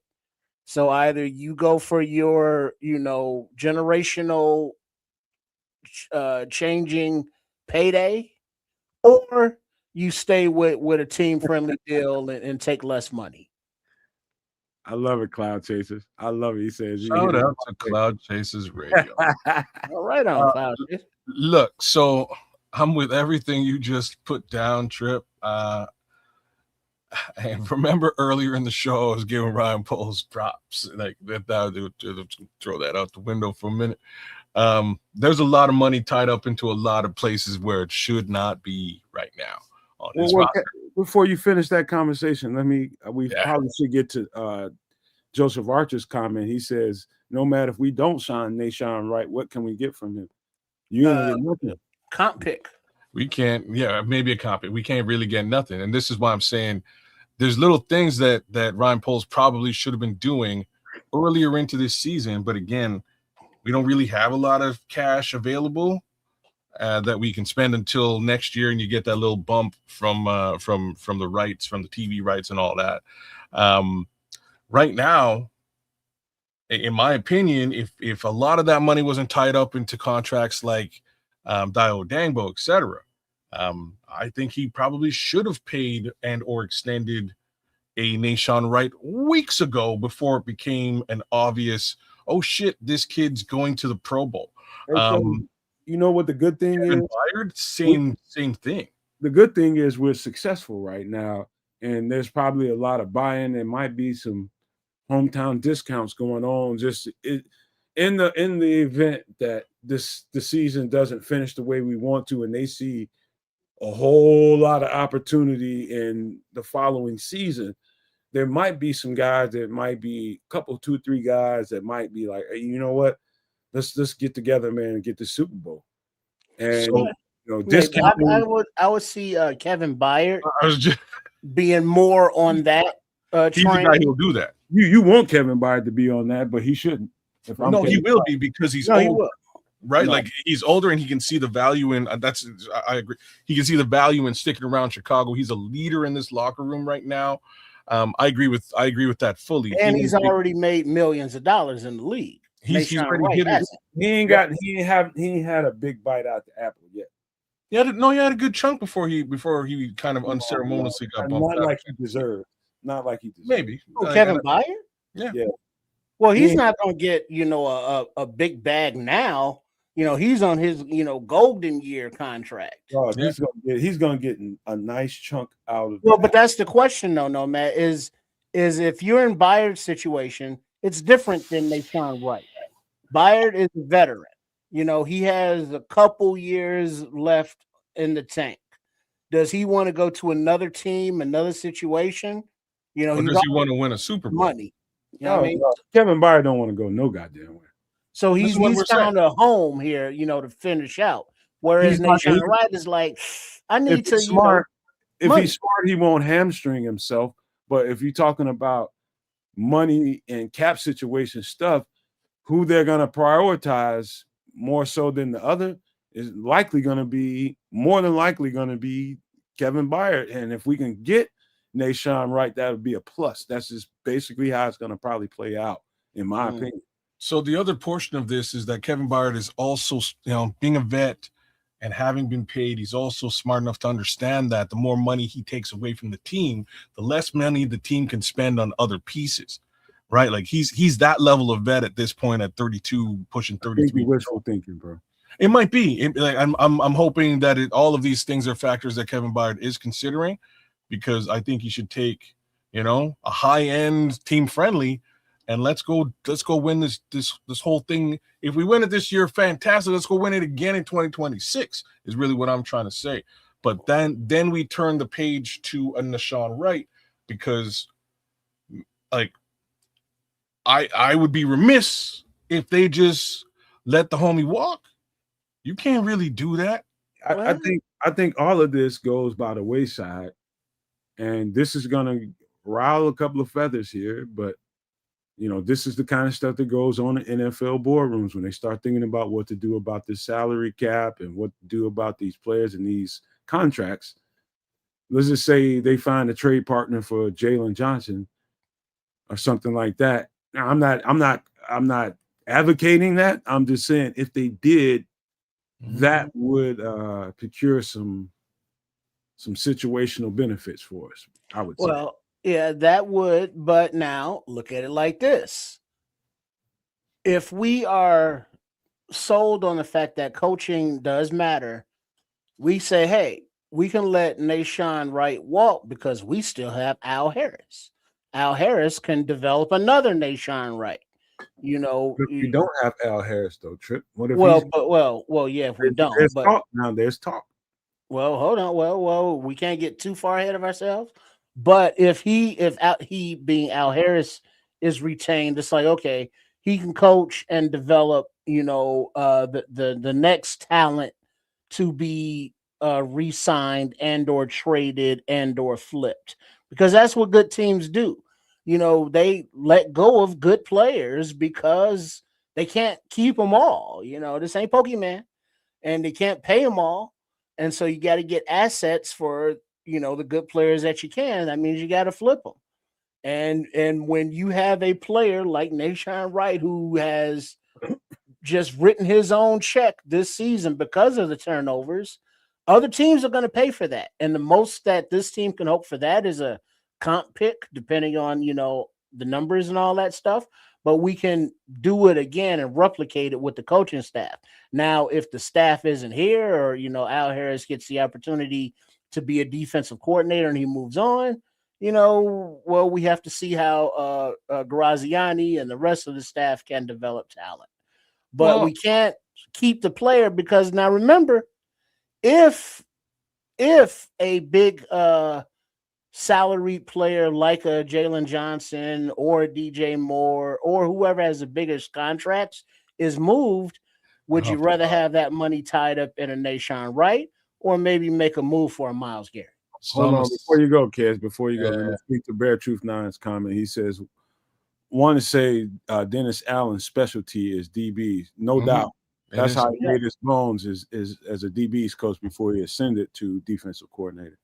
And this is also like his type of DB is built exactly like Nashawn Wright. And this is part of the reason why he can sort of scheme things up for a guy like that to be successful. So yes, Al Harris is doing a great job, but I think so is Dennis Allen with regards to those guys in the secondary. Ralph Love, he's saying but maybe Nashawn Wright's a one-hit wonder. And I'll say this, you might be right. Who knows? The flip side to the one-hit wonder thing is we don't have a lot of Pro Bowl caliber players that are officially on this roster. This time last year, we were wondering if we had a Pro Bowl caliber player. And that guy was probably, I mean, it was probably Jalen Johnson, right? And then you move on. Right now, so Jalen Johnson potentially, not necessarily this year, but he is a Pro Bowl caliber player. Nashawn Wright definitely is playing at a Pro Bowl caliber level. Kevin Byard is definitely playing at a Pro Bowl caliber level. Joe Thuney is playing at a Pro Bowl caliber level. I'm going to also say, because that, my vote, Darnell Wright is playing at a Pro Bowl caliber, in my opinion, as well. That's a huge lift from wondering if we have just one. So I think you don't let a Pro Bowl caliber player go, even if it means that you sign him and you trade him for capital, right? Whatever you got to do to retain that level of talent, you do it. It's my 2 cents. Right. Real quick before we get done with this Bears conversation, because we do have to keep it moving. One of the things that I definitely need to point out is this offensive line play, and in particular, and let me start on the left-hand side because, the entire line is playing at a level so high right now. Even some of the stuff we see, you see pass rushers getting by from time to time, and sometimes you see some pressure back there. But that's the kind of stuff that the fan base holds on to, those particular plays, the hotspot plays, instead of how sound these guys are up front. And when I tell you in pass protection, they fan out and make a perfect bubble and a circle and a layer of protection in front of Caleb Williams that is unmatched in some of the football I've been seeing. It almost looks Philadelphia Eagles like the last couple of years. That's a great performing offensive line. I mean, that's like the highest level of offensive line play I can really point to. And we're peaking at that level. We're right there. And we've got a rookie left tackle who I want to talk about specifically. And I remember Aldo coming into the show and asking, with the play, against Myles Garrett and him taking advantage of him a couple times here and there. He said that you think that was going to bother his confidence. I was like, I think totally opposite of that, because I told him then, I was just like, because Ozzie Trapillo knew he was playing the best, he can only thing he can do is look up, even if he gets beat a couple of times, he's playing the best in the league. And he fared pretty well against him. I'm not going to say this dude played an outstanding game, but for a rookie against that level of competition, that was really good, man. I'm just telling y'all right now. He got some help from time to time, but I'm telling you, I think we might have us one there. I think we might have us one. And if he can perform that well in his one-on-ones with that guy, man, he's looking nothing but up from here. But let me stop for a second because I broke my own rule. We got another.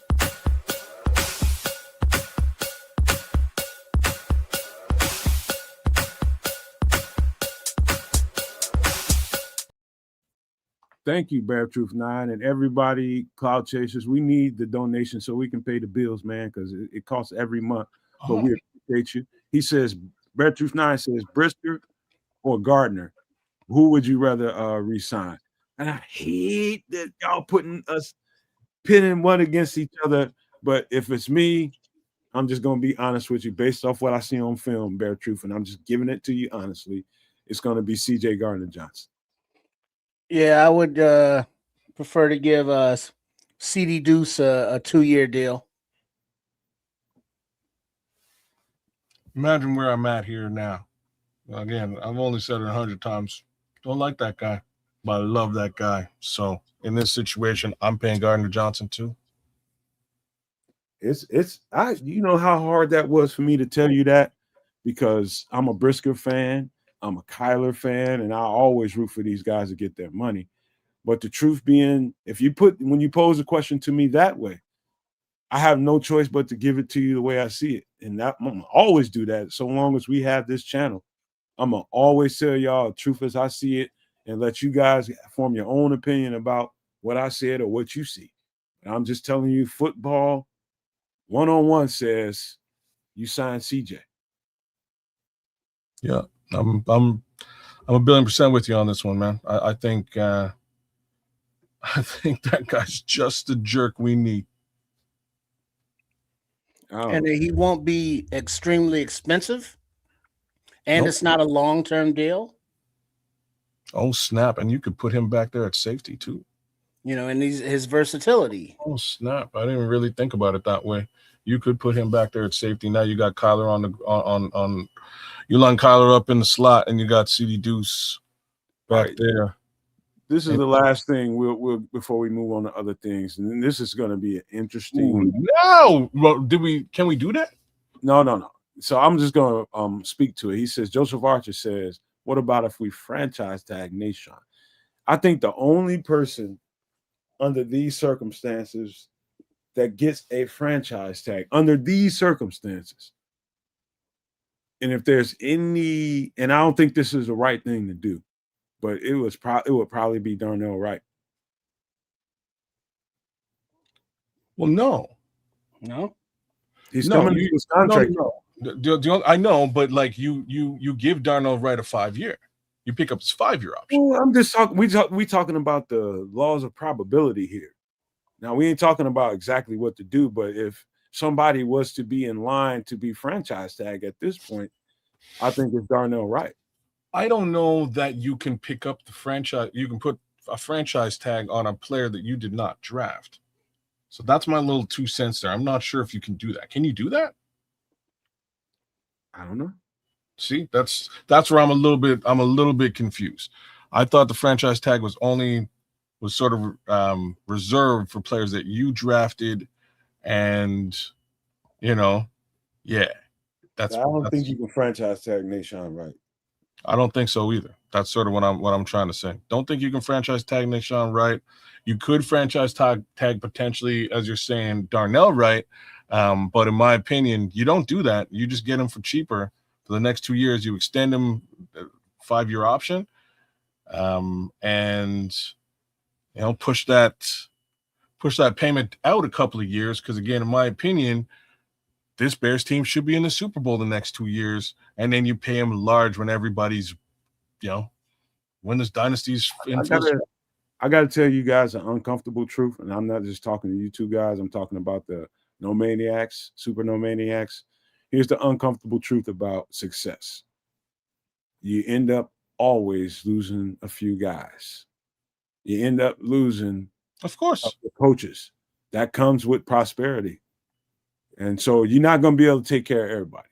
No. And so, prioritizing who to take care of or who to do the best that you can by, and even if you have to let them go, you hate it, but that's a byproduct of success, bro. And so be glad that we're in these situations where we have a good enough team where you're a little tight in the ass about whether or not we can sign this player or not. That's a great feeling to me. And I'm a hater just like you all are, but we're gonna lose a few guys, bro. So all I have to say about that, and you are so bang on with it. I just hope that we have a GM that has the wherewithal to understand that and get in front of it so that at the very least he can get something for the players that we lose. Because this is new territory. This is new territory for the Chicago Bears over the course. Right. You know what I'm saying? Over the course of the last, We're not used to good players, let alone losing good players. you know what I'm. Well, like we'll lose them, but it's because we have to flush them out of the system. We can't afford to pay for them anymore. We need to move on. We're changing the regime. Like this, these are reasons why we'll lose good players. We're seldom in a position where we have good players, we have a good team, and the rest of the NFL is looking over. They're like, yo, like, you know what I'm saying? Like, I could use one of him. Oh, you could? Well, you're gonna give me something for him. So that's where we're at right now, and I hope Ryan Poles is ready to really do some GMing now. Now you can really start to do some GMing now, bro. I'm interested. That's where we're at. I was just away from the computer for a second, but everything he just said, it's I start thinking about guys that's been with us for a few 3 or 4 years, and you love them. You learn to fall in love with Jaquan Brisker. You love Kyler Gordon. You love all these guys that came in here with this regime, and you thought so highly of them. But in order to keep them all, that includes Javon Dexter, everybody. Yeah. That is it's kind of personal for us as fans. It is for me. I can just speak for myself, and I just imagine it's a lot of people that feel the same way. It's a personal thing because you just fall in love with these guys and you just root for them, spend all that good quality time just giving them good energy. And the truth about it is, we ain't gonna be able to keep them all. Nope. We ain't. Nope. Unfortunately. And either by trade, by retirement, by injury, or by free agency, every player that you love will leave this team. All of them. So the question is, at some points you have to recognize, as much as we love the team, we love these players, you gotta recognize this is a business, and what can you get for them? If you can't get nothing, like we've been getting nothing, then nothing from nothing, leave nothing. You gotta have something if you want to be with me. In this situation, I think we can gain a heck of a lot and really build out what we need to build out to have continued success. So let's do that. All right. I gotta read the room, man, because we're at 3:22. And you guys, please make sure that you subscribe and you're liking all 3 channels, both here and at the Sports Chicago Style and at Keds Canuck, his channel. Please make sure you show some love. Stop and do both of those things. Subscribe and like. If you want to feel really good about what we do, man, share the content with other people so they know what we do around here, man. So we would definitely appreciate you doing that for us, man. We love you all, and we appreciate the love you give back to us, man. Those are just 3 easy, free ways to take care of us, and we take care of you the best that we can, man. So subscribe, hit the like, hit the share, give it to people that need to know what we do over here, man, because I have to read the room and I have to call an audible right now. You know why? It's because we 3.5 hours into it and I got so much other content to get to, but I have to get to this content because it's new to what we do here. And this will be the first time we did this. And I spent a little time doing some stuff. I'll just ask you guys a question. When it comes to movies, where I got so much nostalgia in me, kids and trips. I just don't know where y'all are, but I just start thinking, like, I fall in love with like the 70s era movies, man. Like, I really love those movies. I don't know whether it was the kind of film they were using. the music. I don't know, but it's something about that genre. The 70s, sometimes some of the 80s movies, a lot of the 80s movies, but I just feel like a close kinship to that genre, man. What do y'all think about that? How about this, man? All right. We don't even worry about what you think about it. Let's do this.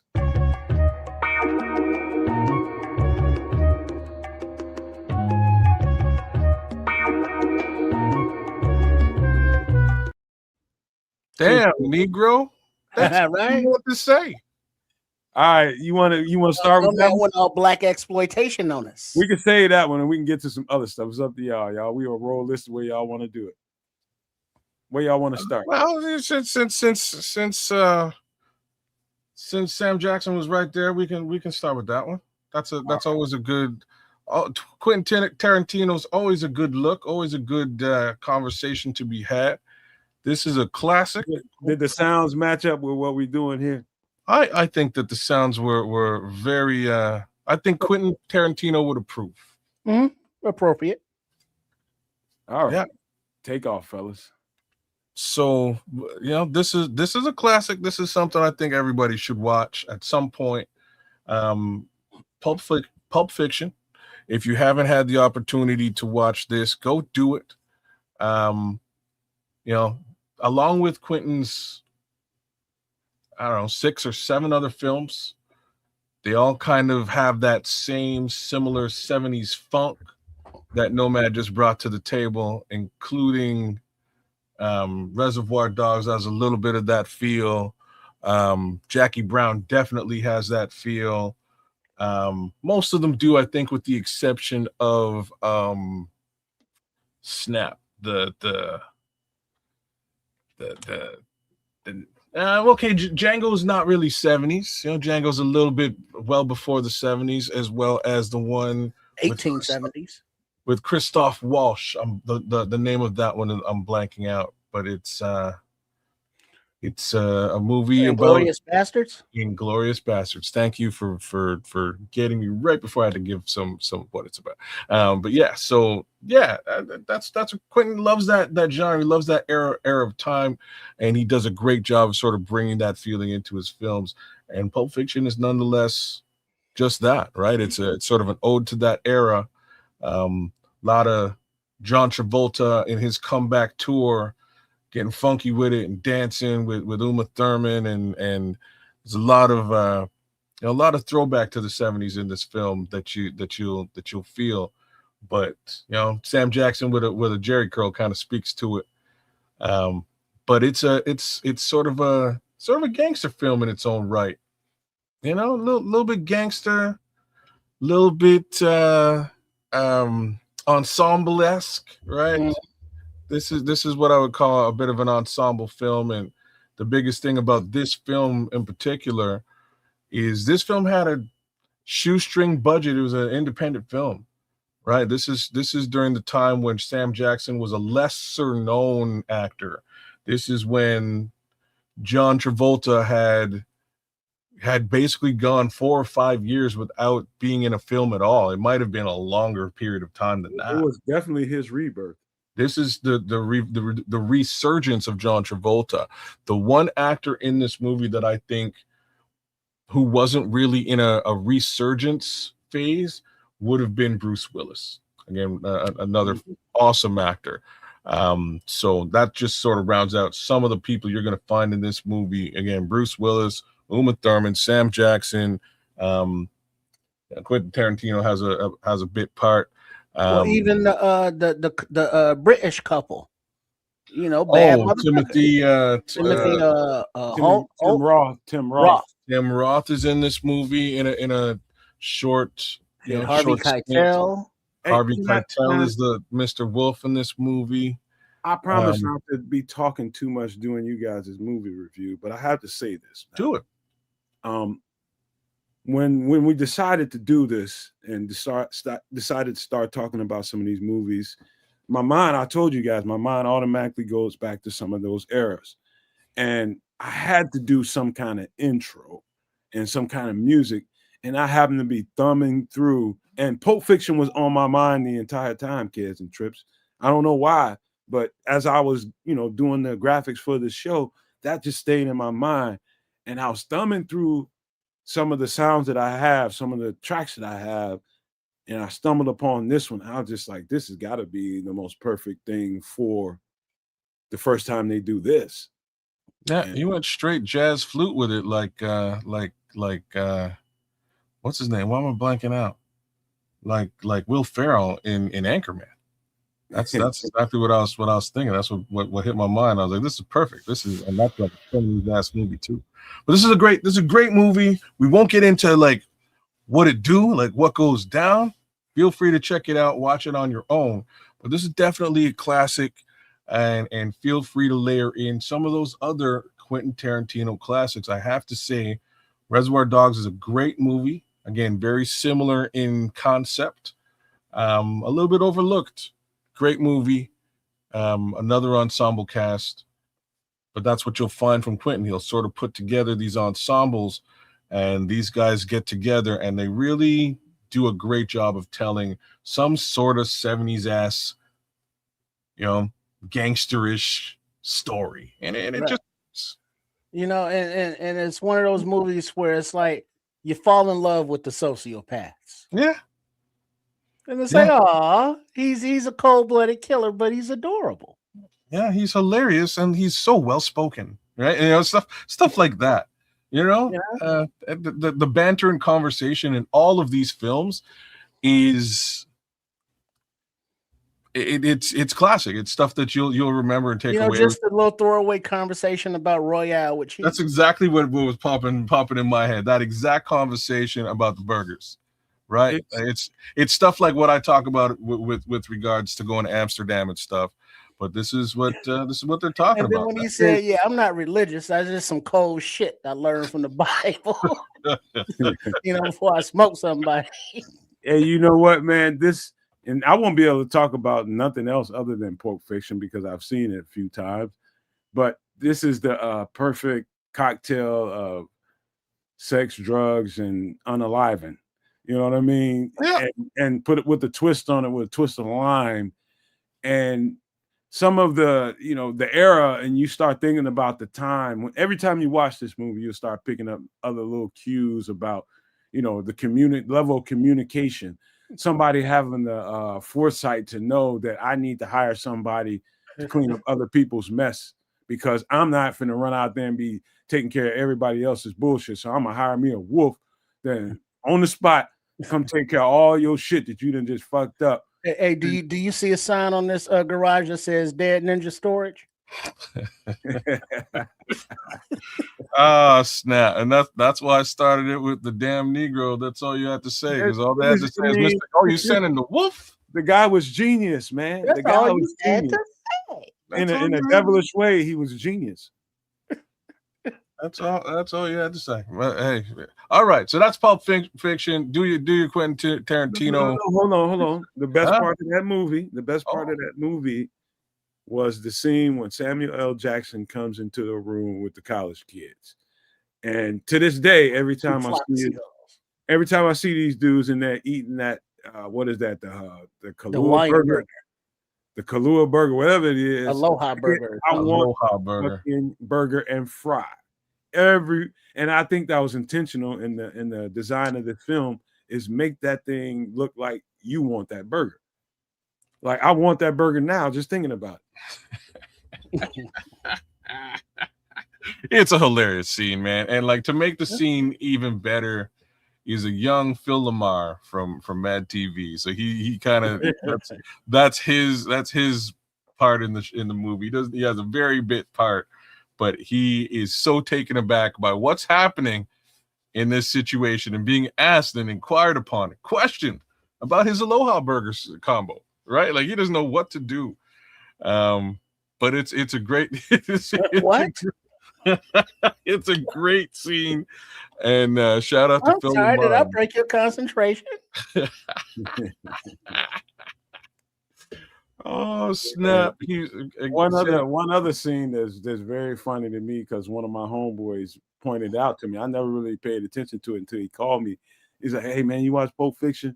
Remember that scene when the wolf shows up on the scene and he had the clean all the evidence off of Samuel Jackson and the other guy that was with him. It was John Travolta. Yeah. Mhm.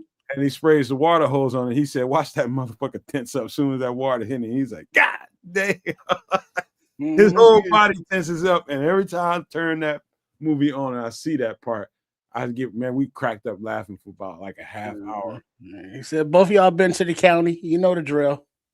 So little secrets. Vincent Vega and Vinny Vega. So Vincent Vega, I believe, is Victor Vega and Vinny Vega. Victor Vega is Michael Madsen's character in Reservoir Dogs. Who is Mr. Pink? brother. I can't remember what color of Mr. he was in the movie. You got me on that one. But he is the brother in Quentin Tarantino lore of Vinny Vega from Pulp Fiction. And the thought was to actually have a Michael Madsen and John Travolta film at some point after this movie, and it just never grew legs. But that was that's a little bit of Well, Tarantino. spoiler alert, it would be kind of hard to have a movie after the fact, considering what happened to Vinny but it would have been a prequel. a prequel. Would have been a Yeah. prequel. That's what the thought was. Anyways, yeah. I think Little thoughts. any last thoughts? Because I think we hit our 15-minute mark. All right. No, we good. That's Pulp Fiction. That's some Quentin. Go get to it. Watch that for sure. One of the Must best have. movies I ever seen. Y'all seen this movie? I thought he made converted rice. Never seen it. Why is Gilly on the cover? Look at him a little jailhouse wife. That's I'm having a time in jail, man. Look at this shit, man. And look at him all happy. I ain't never seen nobody show teeth like that in the joint. He like pigs and shit. Kid's still trying to process it. I'm fully trying to process this for real. I don't know where you got this picture. Well, this was a picture of floating around that supposedly some guard took. Of the diddler in the yard with his diddler with his boo boo on his left arm. All hugged up like, "Hey, daddy." I didn't know they let Cassie inside there too. Oh man. Oh well, it didn't go in as Cassie. I think it went in as Cassie us.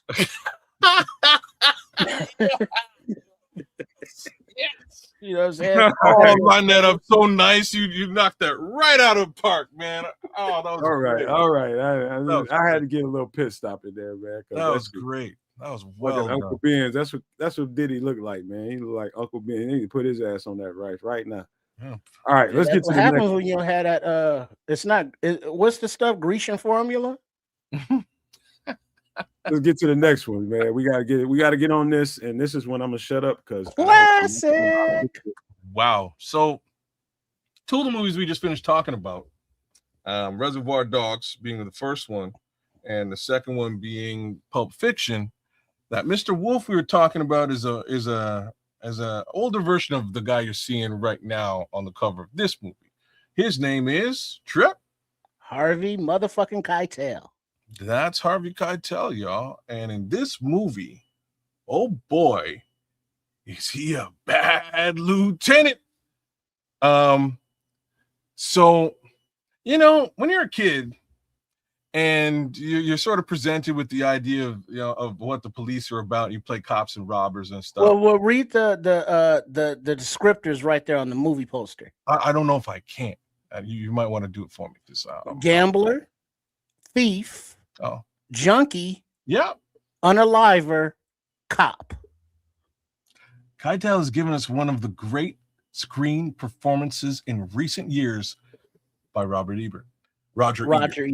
Cisco and Ebert. Two thumbs up. Save a seat in the balcony for us. Is there a remake with Nick Cage? There is, but it's not as good.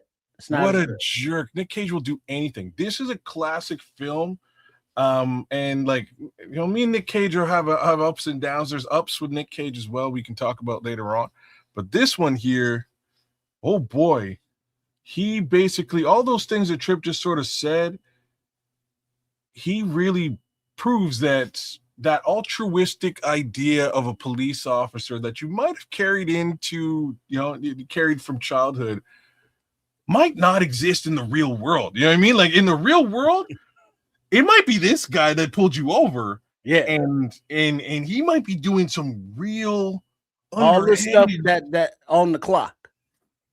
Underhanded shit. No. Man, there's, I can't even describe the scene I'm thinking of. That man, he pulls over two girls and just does the nastiest possible stuff with these two poor girls that he pulls over. And I don't even think they were speeding or anything. But they didn't want to go get locked up. No, they did not. No, they did not. And he definitely took advantage of the situation. So it's interesting to watch. Harvey Keitel embraces the bad lieutenant to the fullest. He lived it. He definitely lived this character through and through. Yeah, like I'll compare it to because, Harvey Keitel. He's such a good actor that you can see the pain on his in his soul through his eyes, through his facial expressions. You can see the confliction. Yes. You can see how when he goes manic. I mean, he just embraces manic, all of it. But that's where he's at now. You know what I mean? Like he don't want to be this way, but he is now. There's damn bills to pay. Sometimes he wants to embrace it. Other times he's offended by himself. Absolutely. Well, I think he's fully offended by himself, but at the same time, that ain't gonna stop him. He's a bad lieutenant. And that's what's going to go down. So you but no, hold on, Kez. But like we're all talking about him specifically, but there's scenes to where it's like, well, how could someone, get away with all these activities on the police force? Yep. Wouldn't his brothers and sisters in blue see that shit and turn him in internal affairs or something? No, he didn't give a fuck. And most of the time, they're rocking with him right next to him. Full go, they're rocking with him. So, like, again, as a kid, growing up, you got TJ Hooker and you got all these cop shows where the cop's like a cop and he's copping it up and he's saving the day. He's doing that officer friendly and shit. He's officer friendly. That's not this guy. No. This guy gives 0 Fs. So you kind of have to watch this. Like, the only thing I can compare it to, like, the thing I will compare it to is Denzel in Training Day. Like, Denzel in Training Day is kind of bad lieutenant on another level.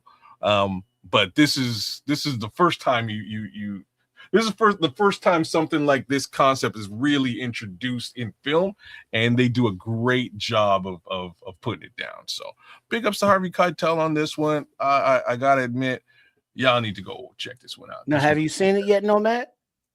No, I have not, man. Kids, he gave me instructions not to watch this stuff. Yeah. So I'm in here with I'm asshole naked. I ain't got nothing. That's okay. That's a little TMI, but okay. That's like Tripp is when we get ready to do shows. Oh. Don't nobody know that in the green room. He's an asshole naked, but that's him. But look, you and the missus should watch this one of these days. I think you will enjoy the hell out of it. It's a crazy movie for sure. So you will be offended by things like, oh my god, sounds like we're dealing with a whole lot of just decadency. That's a good word, man. That is a great word. Yes, there will be some of that. Yeah, there'll be a lot of that. Yeah, I don't like that, but I'll watch it though. I'll watch it because it sounds like some wrong shit. Yo, Mr. Wolf on some other shit, bro. That's what I'm saying. Yeah, Mr. Wolf, he's got a history. He does. Y'all ready? Yeah, we can move on to the next one. But this is why he's Mr. Wolf, though. Like, this is why. Yeah. All right. It's part of his maturation and the decadency. When you're ready, I'll go. All right, let's go. What do we got coming up next? All right. Now we got This one's you, because it's been so long since I've seen this movie, but this is a good film. I realize that this movie is like 30 years old, but I'm not gonna spoiler it all, even though I think most people should have seen it by now. But if you haven't, I'm not gonna ruin it for you. But we will talk about it. All right, so no spoilers. So Andy Garcia, awesome actor, is the leader of a crew, underworld, crew. They steal shit, they do whatever the crews do. But it shows the hierarchy of the underworld. So even though they are lawless, there are rules to follow. And if you break those rules, there are enforcement of those rules that you don't like. Let's just say buckwheats. So the story is basically the man with the plan, another classic actor, Christopher Walken. Yes, sir. He's the boss, and he has the plan, and he wants these guys to do a job for him, and they can't say no because he's the boss. So he pulls together this crew out of retirement, and they're ready to do the job. And then one of the fuck ups on the crew is like, "Hey, let me run lead this time." And everybody in the crew is like, "Nah, he's a fuck up."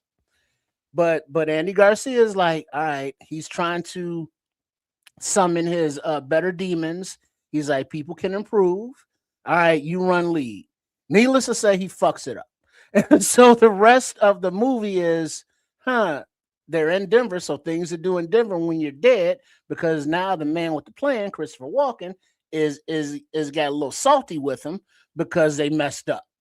So then it just goes into how each of them lives for survival, their connections, and how tenuous those bonds can and will be.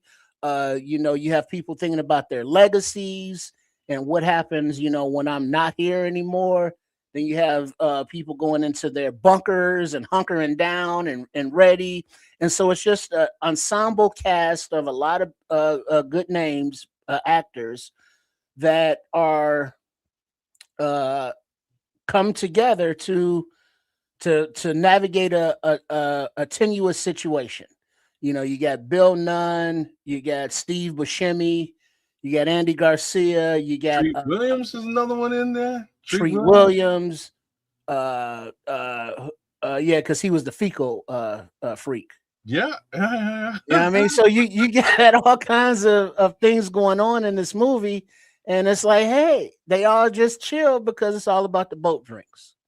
And the boat drinks are when you're in paradise, you don't have any worries. You can just chill in the warmth of the sun, enjoy the camaraderie of your people, your crew, and enjoy drinks on the boat, on the yacht, right? On the yacht. And that's their salutation. Instead of saying peace out, it's like, hey, boat drinks. Boat drinks, and they clink up a drink. Right. Boat drinks, right. When you're gone, you'll be floating on that on the ocean on that yacht, and that's just how we'll respect it. That's sort of how we send you off. Right. And so it tells a story. It picks it up in real time, but then it has the flashbacks of who they are, why they're together, things that they may have done, and then just the turmoil and trying to navigate the next hour and a half of the movie. So, I mean, it's a classic. It's one of those ensemble cast, and I don't watch any movies where on the poster, if ain't nothing blowing up or ain't nobody holding a gun or nothing. So, yeah, this is right up my alley. Well, yeah, and it's again, this is kind of a similar gangstery theme, with respect to Bad Lieutenant and Pulp Fiction, as well as sort of an ensemble situation. Bad Lieutenant, not an ensemble cast, just Harvey Keitel being an absolute miscreant. Yeah, right. So in this case, this is a much more eclectic vibe from a gangster movie type perspective, and I think folks would love this movie. I like this movie a lot, right? Again, especially just like this is similar to Pulp Fiction, where the ensemble cast isn't super headliners. You know, I think the biggest name in this movie, to my opinion, is not the guy on the cover of the movie. I don't know if Andy Garcia was really a big name actor at the time. I'll be frank with this. I think the biggest name in this movie is Christopher Walken, but he's not the main part, right? The main part is Andy Garcia, and he got the top billing. Everybody else sort of surrounds this film properly as far as the ensemble is concerned, and they tell a really cool story. And there are a lot of cameos from, bigger names. But remember, this was Christopher Lloyd 25 years ago. So those bigger names were, it's like, oh shit, he's from that movie or that movie, whereas now you may not recognize him as much. Yeah. Christopher Lloyd. I'm sitting here another one of those guys. I'm sitting here listening to you guys, and I'm just now realizing you guys picked these movies, and I'm just rolling. I'm just furniture right now. I'm nothing, but I'm noticing that you guys pick movies where there are bad guys, and I think Tripp mentioned it earlier.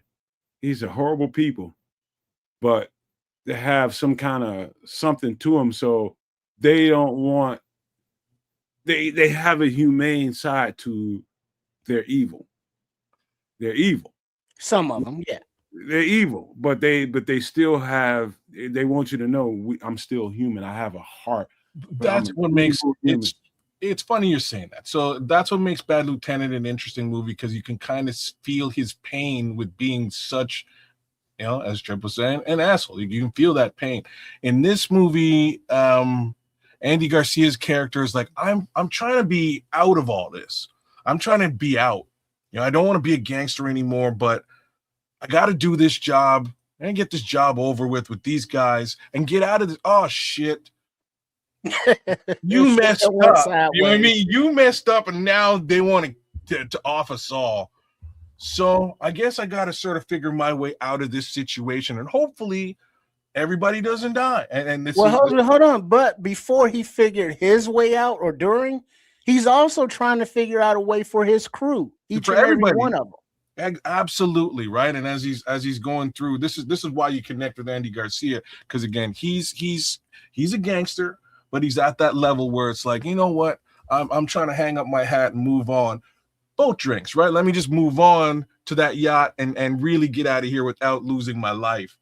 And the sort of the point of that boat drinks cheer is to sort of see like whether you can do it without going under, right? Going underwater, right? So that's what that's all about. But yeah, they all kind of roll together that way.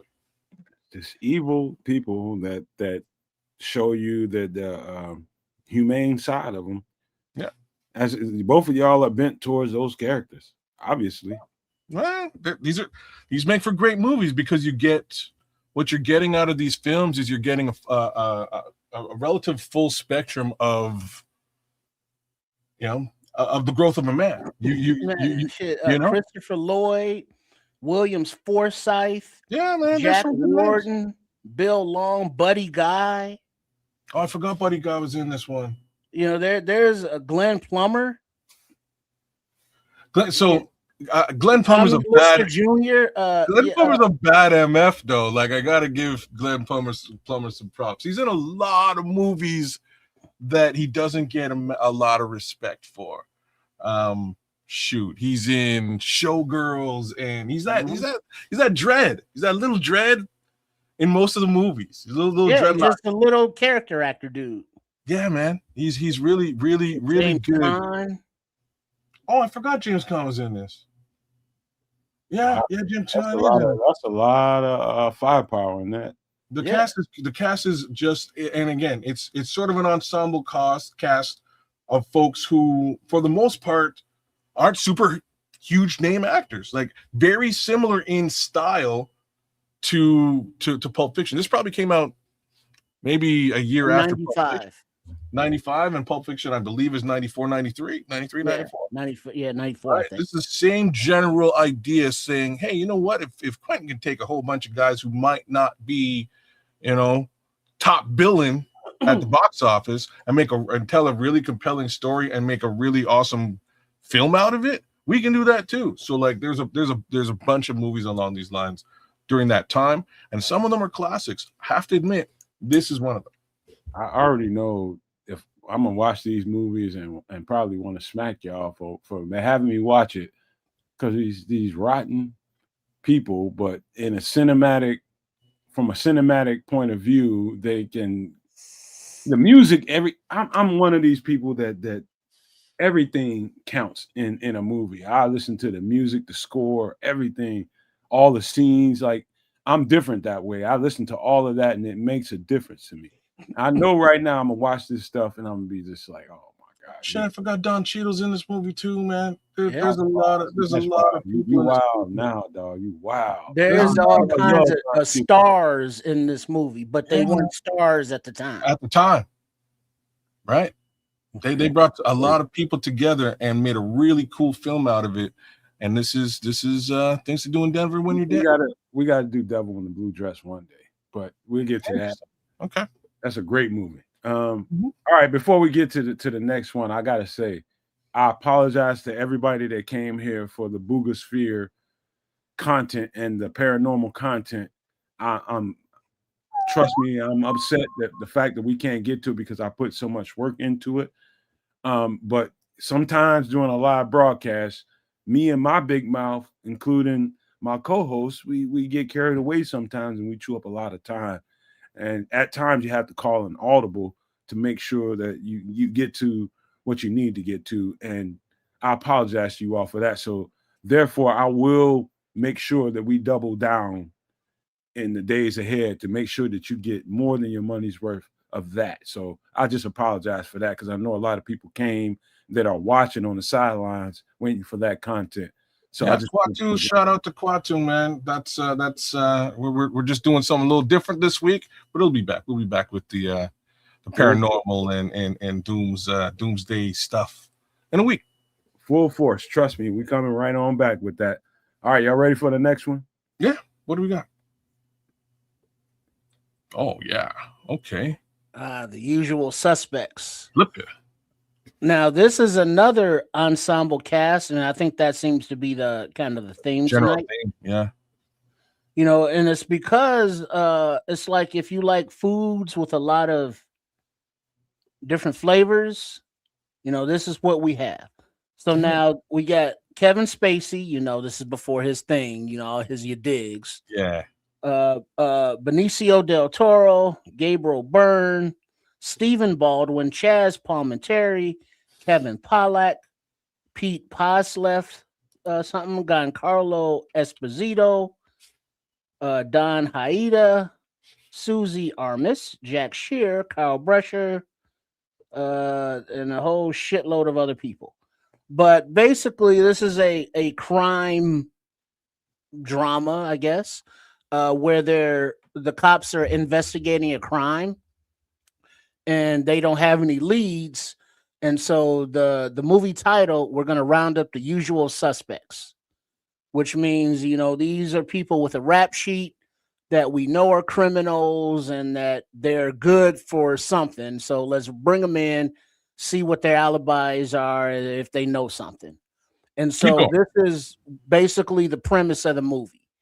And so each one of these criminals has their own story. Are they lying? You know, do they have an alibi? Are they involved? What is the actual crime? And so the movie is, as it progresses, you are unraveling that mystery, this investigation with the police officers from their perspective, and not spoiling the thing. They think that they have a suspect. They think that they know what's going on. They think that they got an informant, a snitch that's telling them feeding them information. And then, you know, shit happens.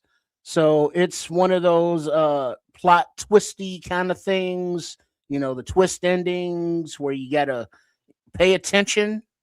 And because little things are clues or hints, and that at the end of the movie, it's like, oh shit. It's like, it's one of those and where you point at the screen kind of things. This is a legendary film, and it does take the same. It follows the same path of what we've been talking about with the other films, where again, it's that ensemble cast.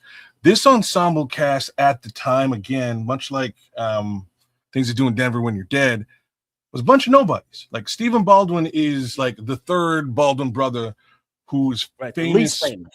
You know what I mean? He's at the time he was famous for Encino Man, all right? Like this is how this Benicio del Toro was nobody at the time. This is before he directed any of those big movies that he's known for today. Kevin Pollak was in and out of big roles, but not really getting big roles anymore. Gabriel Byrne, an amazing actor, but again, same deal as Kevin Pollak. And then there's Kevin Spacey, who again, barring his present downward spiral, he had just done a couple of really decent movies and comes into a role where he's sort of between, and like I have to sort of give it to him, his performance and Chaz Palminteri's performance in this movie. They really sell a lot of what's happening in this film. And the conversation alone between those two characters makes the movie. It makes the entire film. There's a lot of action, a lot of things going on, and machinations and gangster stuff and heists and all sorts of stuff going on. But it really all just revolves around this conversation. So when you get the opportunity, if you haven't watched this movie, you gotta.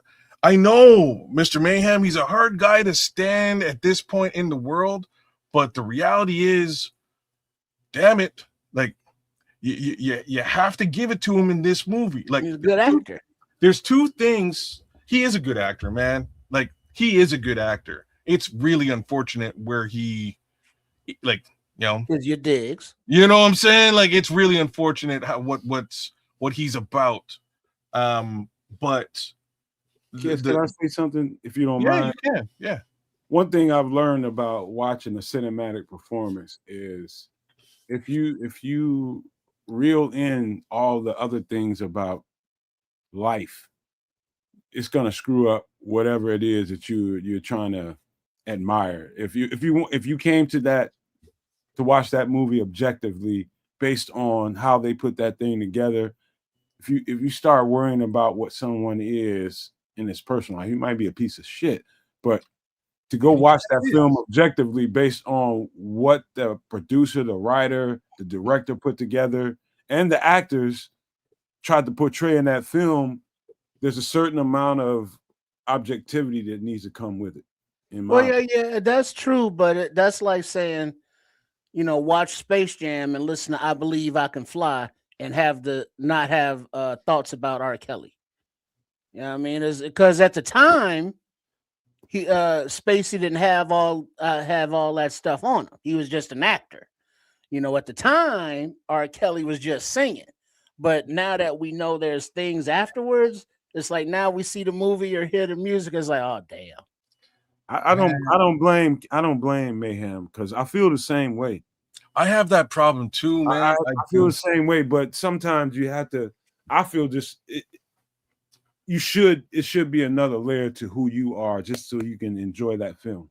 I have that problem with a lot of people and a lot of actors, and again, R. Kelly in that case. There's another guy whose movies I just kind of don't watch for very similar reasons. But I have to say, like 3 of the properties that Kevin Spacey has acted in are amazing. He does an amazing acting job. And this is one of them. Another one is strangely is it American, not American Pie, American Beauty? American Beauty. Great acting job in that movie. And then Kevin Spacey as in House of Cards, just before all the turmoil. My boy, say what? I saw that, bro. He was amazing. He was doing an amazing job, so much so that when he left the show basically just finished, right? Like he left the show. The show. The show was centered around him. He's the show, man. They tried to spin it off on his wife. and they're like, "Oh yeah, that ain't working," and shut the show down immediately after. But now, Nomad, did you enjoy it? House of Cards? No. Why? I don't enjoy foul. I don't enjoy foul. Foul. Oh, okay. Oh yeah, and he was shady AF. Bro, my boy was up to no good, but this is why he was such a great actor, and it also sort of shows. It just why I enjoyed it. I actually recently rewatched it. Why I enjoyed it is just that it shows like how corrupt, much like Bad Lieutenant, it shows how corrupt like politics could really be left unchecked. Ain't nobody really checking it in real life, so there's that. But this is what House of Cards is. Kevin Spacey's a bit of a he's a fantastic actor. It's really unfortunate what he got up to, and it's it's hard to really look at him any other way than a bit sideways. But again, in this role in this movie, this is like a legend. This movie, in my opinion, is kind of legendary, man. Classic cinema. I gotta say, there's a couple names that came up in here. One in particular that got my antennas up.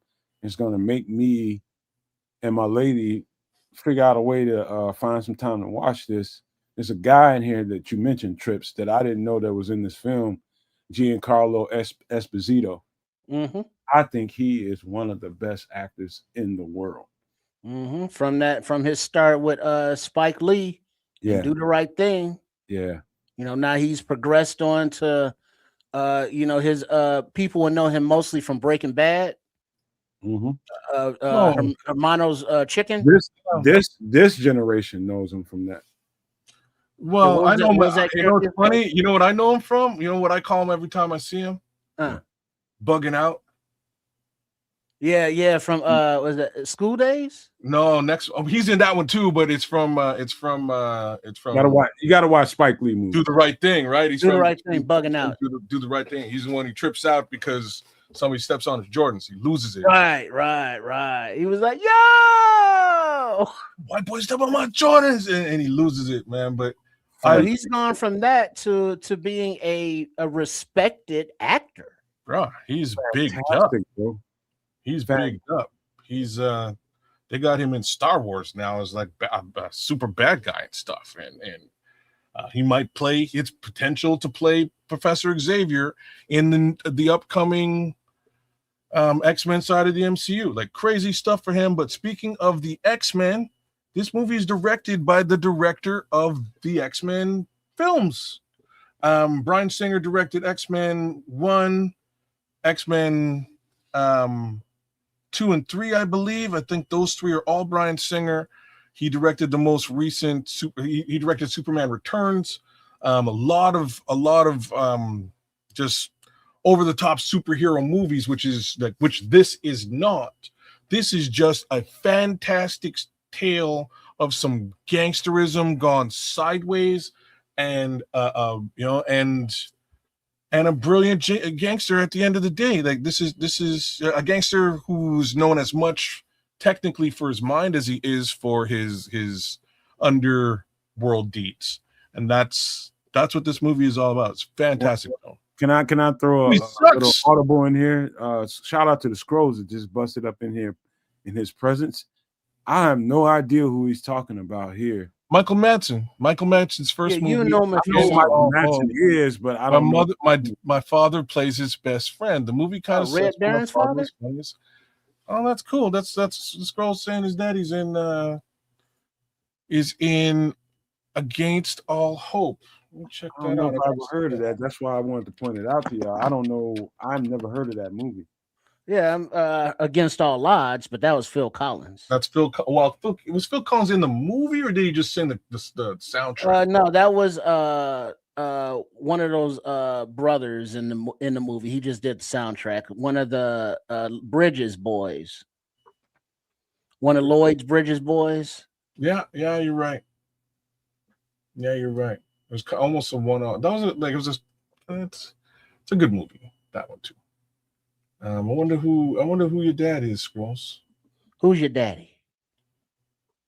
Yeah, shit. Michael Madsen, he's shit. Reservoir Dogs, Kill Bill 1 and 2, The Hateful Eight, Donnie Brasco, Free Willy, Thelma and Louise, Species, Once Upon a Time in America, War Games. Shit, I'm he's gonna in look at War it. Games. I'm gonna look at it just because of your dad. Scrolls. Shit, Beyond the Law, Wyatt Earp, Species 2, The Chronicle, Hell Ride, Free Willy 2, Kill Bill, He was in The Natural? Yeah, man. Michael Madsen's a bad MF, but he doesn't really get that kind of billing. Yeah, Piranha, 44 Minutes, Die Another Day, Kill Me Again, Unalive Me Again, Deep Blue, Boarding Gate, The Unaliving Jar, Scary Movie 4, Croc, Blueberry. He's got a list. The Doors. That's right. He was Jim Morrison, wasn't he? No, he wasn't Jim Morrison. Jim Morrison. He was a manager or something. Yeah, he was. He was Val Kilmer was Jim Morrison. Val Kilmer was Jim Morrison. There you go. But yeah, Michael Madsen, he's another one of those character actors that's been in everything, but he's never been the star. He just passed away not too long ago. Yeah, he did. Rest in peace. Michael Madsen?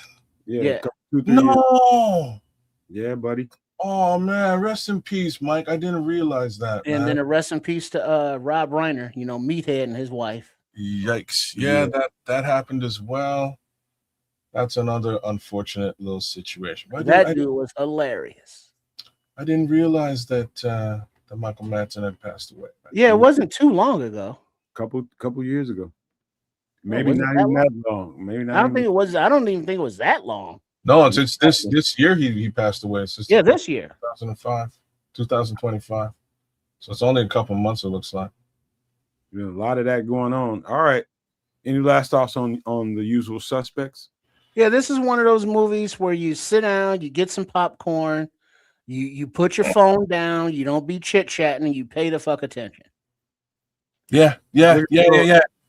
So my boy, like I said, my boy got this movie and he held on to it until he found me.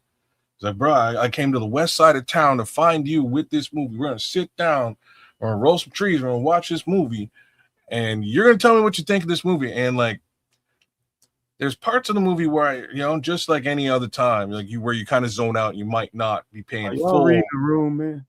Sorry, we're gonna move on. I'm just saying, like you zone out and you miss parts of the movie. I had to rewind this movie and play it again immediately. So it's that type of film. Once you get to the end, you're gonna be like, oh my God, what did I miss? And you're gonna go back and follow it up with what you missed. Great film. So to read the room means to see what Scrolls is saying here. What is he saying? I'm actually in the movie as a baby in a blanket. They used me as an extra. Oh, that's crazy, man. That's crazy. I believe the young Red Baron as a thespian. Scrolls is in this movie. Him and his spouse was close, man. I believe him too, man. Me too. Like Michael Nobody Madsen just randomly says shit like that. No. Michael Madsen's like that kind of guy, though. Like I say, he's one of those. He was like every man. Yeah, he's not like top billing. You know what I mean? He's not like a superstar actor where he's not a bit down to earth. He's kind of a down to earth type of guy, from what I understand. All right, cool, Scrolls. That's awesome. That is very. That's cool. He's on the West Coast too, man. So that makes even more sense. All right, we got one more to get to. Y'all ready? Yeah. This I know a little bit about, just a little bit, and I'll listen to you guys talk, and y'all probably will fill in a whole bunch of blanks I got, but I know some about this. This one's you, Trip. This is a good movie. Oh shit. Look up the Mandalore brothers while I'm talking to their kids. All right. Costas and his brother.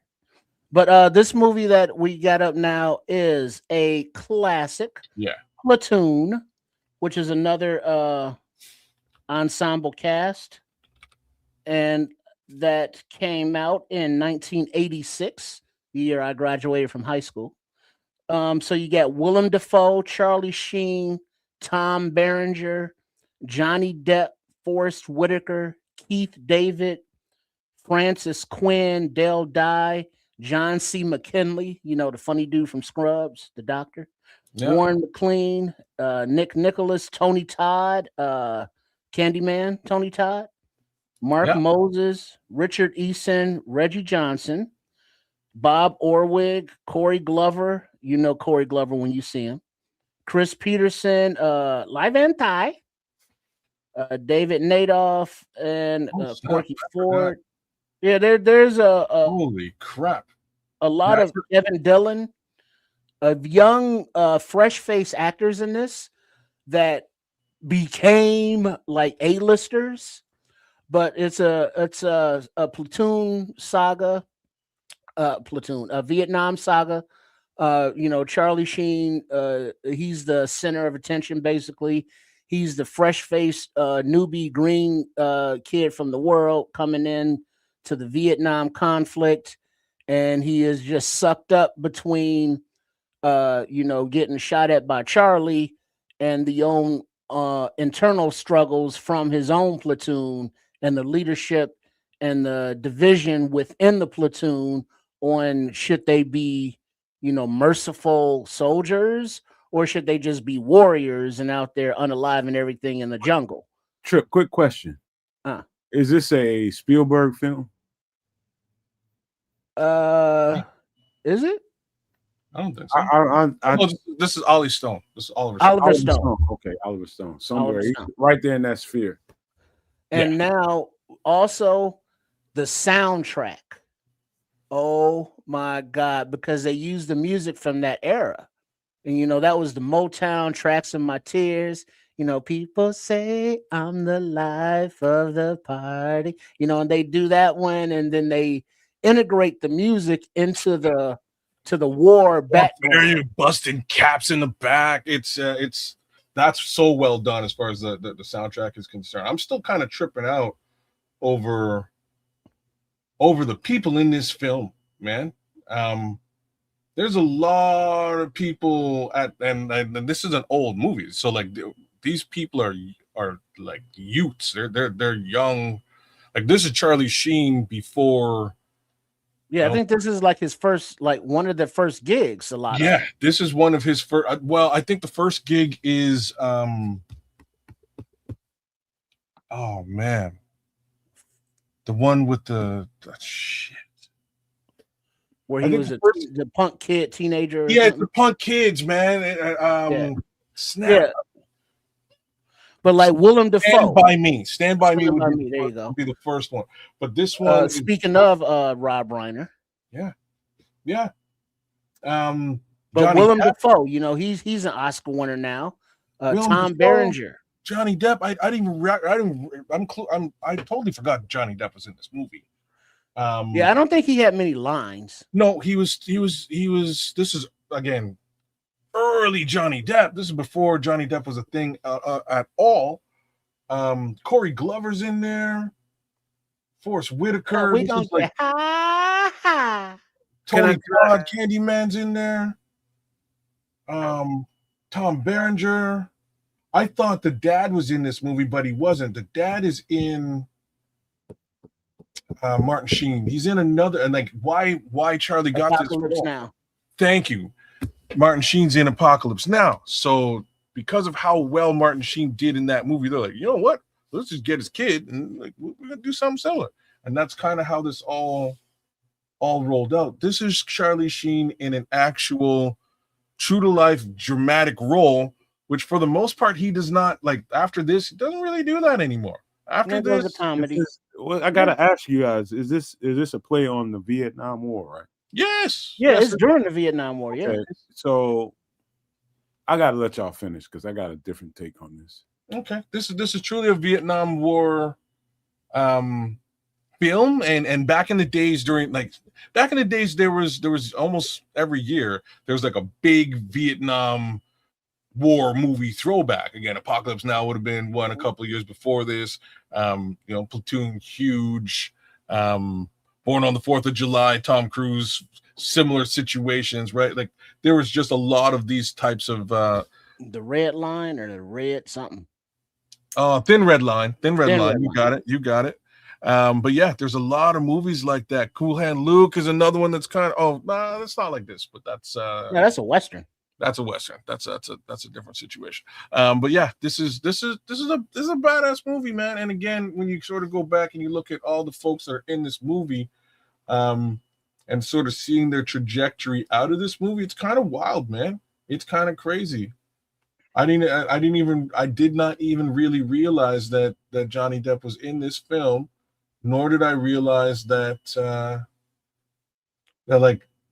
that Candyman was in this film. Like, he's in this film. Keith David, I recognize that Keith David's in the movie. Keith David, like, what's he famous for now? Keith David is You know you fucked up. No, that's no. that's not Keith David. Keith David was in a lot of shit. That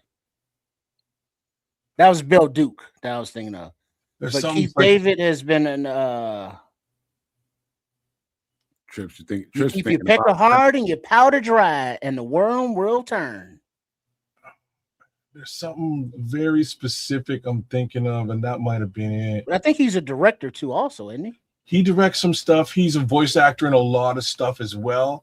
Oh, he's one of those comic characters. He's got it. There's a comedic role that we all know him for, and I'm trying to remember what it is. They Live, The Thing, The Lowdown, Caroline, Rick and Morty.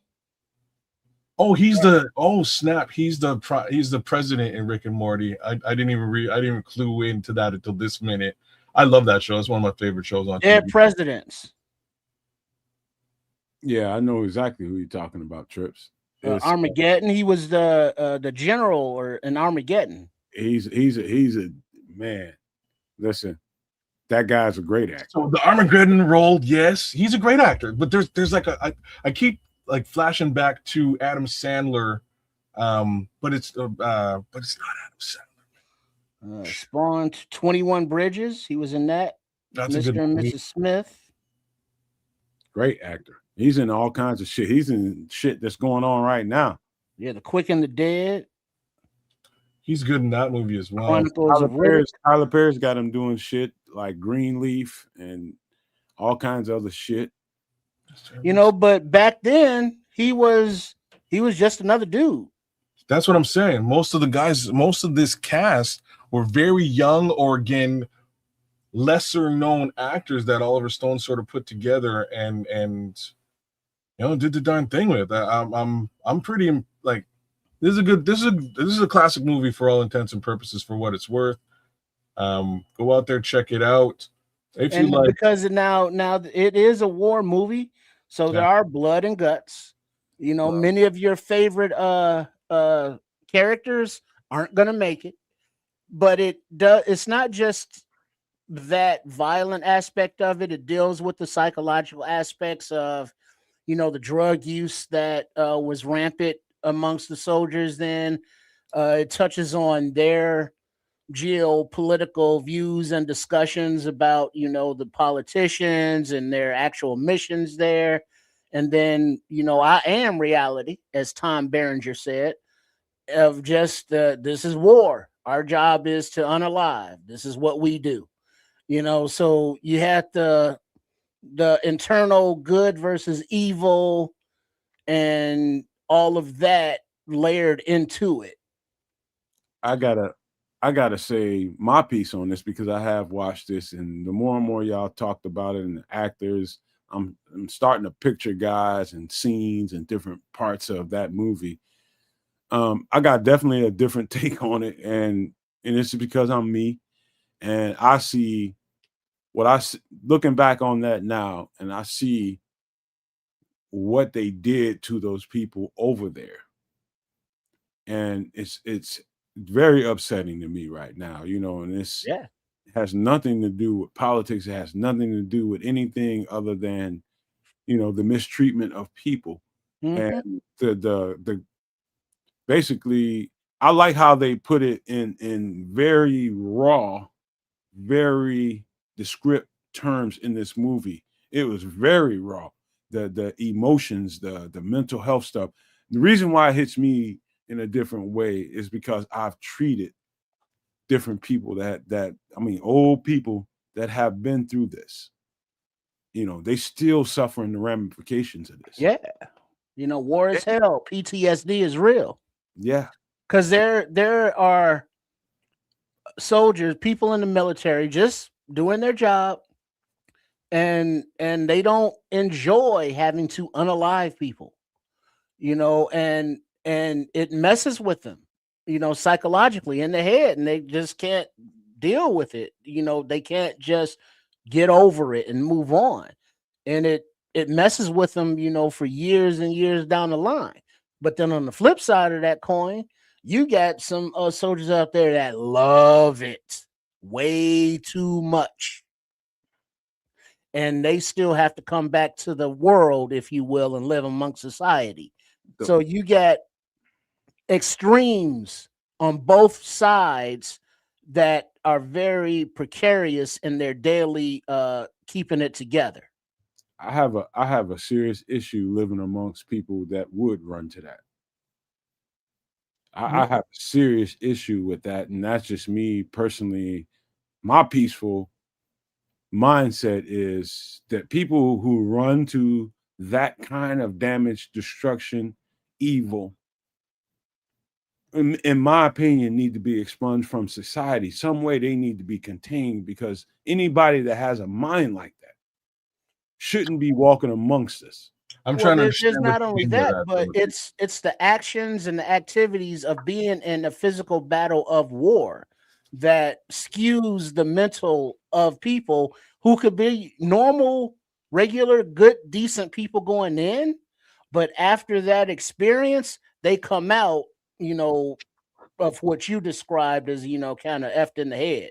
So, well, hold on a second. Like, who are you talking about? Are you talking about the soldier, or are you talking about the potential viewer of a movie like this? No, I'm talking about the soldier that would. There's Oh. there's people walking amongst us that sees an opportunity in a situation like this. They're being told that these are certain types of people and shouldn't be looked at as human. They are these its. Well, that's program. And so hold on. Yeah. And so they would take something like that, young giddy. Yeah, I'll go over there and do it. I'll line them up. That kind of mindset sets fire with my spirit. And a movie like, fair enough. So in a movie like this, they're going to show you guys like that. They're going to also show you draftees who are like what the hell am I doing here? I'm completely out of source. I don't want to do any of this. They're going to give you this is why Platoon's actually a good film. It gives you sort of the full spectrum of what they were shipping over to Vietnam to go do this thing, right? Like that's they give you all of that. Right. So you get the benefit of seeing those guys who are like semper fi or die. We were in the army to begin with. We were soldiers to begin with, and that's how we're gonna attack this thing. And then you have the other guys who were like, they just told me I had to show up, and now I'm here fighting for my life. Because now look at it from the perspective of, have you seen Full Metal Jacket, Nomad? I have. All right. And so you look at Gunny, rest in peace, how he was training these guys to go to war. What's your war face? You will choke yourself. All that fun stuff. And that's another Vietnam era movie.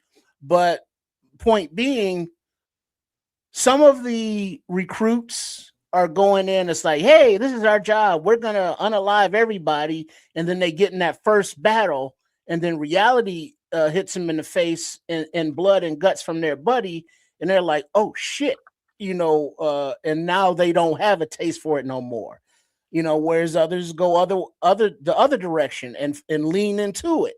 And so it's just the fact that they are there in the first place, I think is the main thing, because the ones that send them there are never the ones that go fight. Exactly. They stay back in Washington fighting the war with one hand tied around their balls, as the expression goes. Exactly. And so they send all these young kids out there into the grinder, and then they're ground up, spit out, and then they're come back, and labeled as baby unalivers. And it's like, well, technically that could be true, and they were following orders. Some of them, are like cool with it, whereas others are like internally it's just eating them up, and they're unalived inside, but they're still walking around living. There's a certain level of morality that comes with anything that you do. I don't care how long you live this life. There's a certain level of morality. There's some will you do or will you won't do in life. And the people who, the movie is a great movie now. They're just giving you an accurate description of a depiction of what happened in that movie and what happened. They say this is probably the most realistic vision of what happened during that time. And the thing I take exception to is the types of people that would run to that. I have nothing for people like that. You have to have some objectivity to you. You got to say, there's got to be a part of you that says no. Well, remember, it's not like they had a choice. No, they had a choice. You always have a choice. No, I disagree with that. You always have a choice. I disagree with that, man. Like you can't disagree with that. Everybody has. Right. Well, then you get sent to the prison or you get shot. And that's what it is. No, look, it's you have to have a broader view of this, and I'm strangely I'm not one to even consider putting myself in those shoes in that type of situation. I'm not one to suggest my kids do either. But for other people, I get it. Structure, the way that the army sort of works all together. Like I worked very closely with a soldier for many years, and I was like, bro, I could never be one. Why? Like, how did you know, he's now a civilian in sales, and I'm like, how did you survive all those years? And he's like, dude, I was deployed in war-torn situations, and I've had to do some crazy things that I don't ever want to tell other people that I've had to do.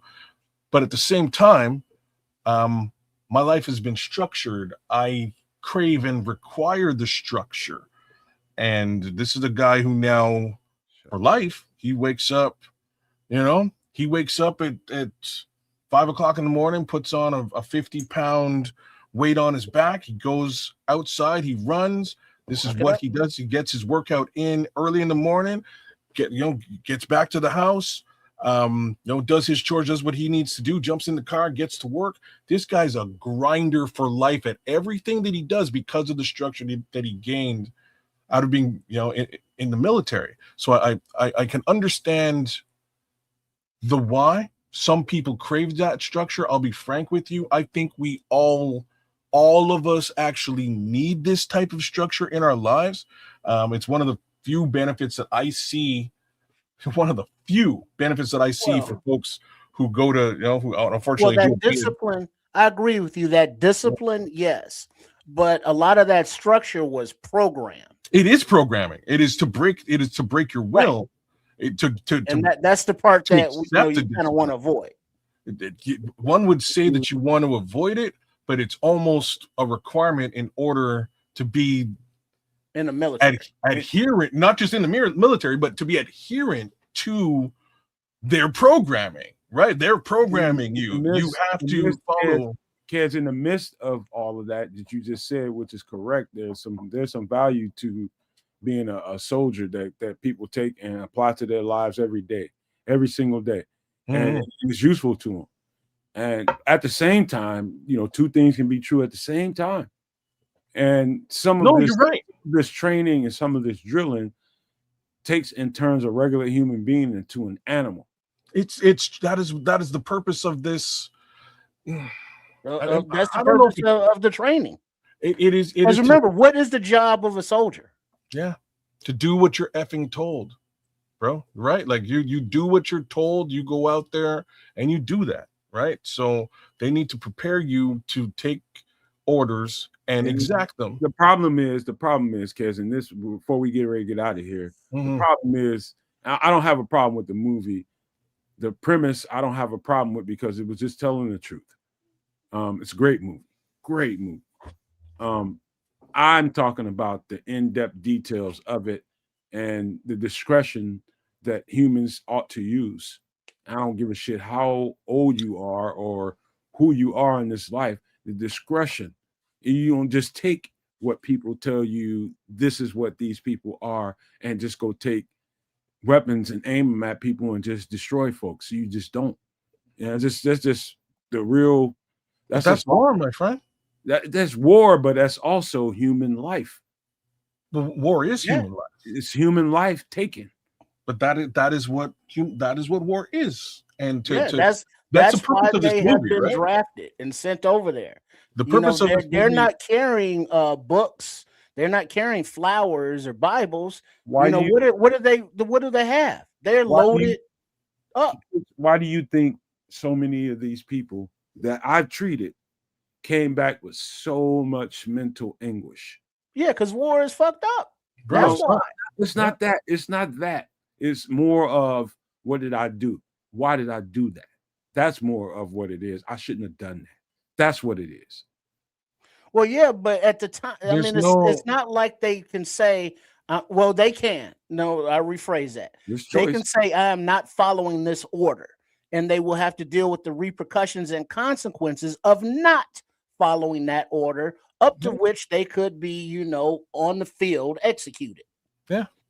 Yeah. Up to that. So you a can be lot of them are told. just trying to get their paycheck, trying to send money home, follow their orders, hope they don't get into nothing, and they think they want to get into something, then they do, and then they really change their mind. And then it's like they have the physical repercussions, the mental repercussions, and then they come home and then they're treated, by society, they're shunned for doing the bad stuff that they, had to do. And then the whole system that's supposed to support them with the Veterans Administration, they don't have mental health services like they should. They don't have the physical health services and rehabilitation and the Yeah. staff like they should. Yeah. So basically, they draft and recruit these young kids. They send them off to war, put them in the grinder, and then when they get back home, if they get back home, it's like they can live on the street. Fuck them, and then we'll just move on to the next generation and the next war. And that's not the soldiers' fault per se. Now, yes, there are soldiers that have their own a responsibility for things that they may have done above and below, their orders while they were doing stuff over there all grimy. That's one thing. But I look at a soldier and say, yo, thanks for doing what you do. Because I swear to God, like, kids, you catch me on the wrong day and you yelling at me, it's like, oh, Lord, I'm about to be court-martialed because I'm going to hit this motherfucker in his lips. You know what I'm saying? This is why But they have that discipline. You know what I mean? I think that's at the. I'm glad you pointed that out, Trish, because that's a very important part of everything that we're talking about here. I'm glad this came up because it's great. Even though it's a great movie and it's great acting, everything about this movie is great. That aspect of it, the other side of it, how people come back, how they're treated, what the military did to them, and you turn them into this unaliver, and I got to go back and deal with regular society. Get a job at Home Depot. Yeah, how am I supposed to cope with what I have inside of me? And so you got trained unalivers walking around on the streets, looking to me for help. I'm one of those people that tried to help people like that. You know what I mean? And I did.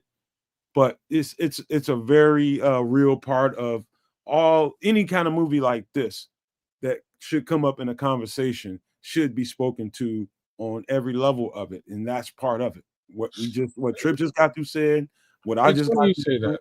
It's funny you say that. It's just that's you're bringing up exactly like the movie ends before that. You know what I mean? Before all of that sort of comes into play, and it's unfortunately so it's only a couple hours, but it is heavy AF as William is saying out there in the chat.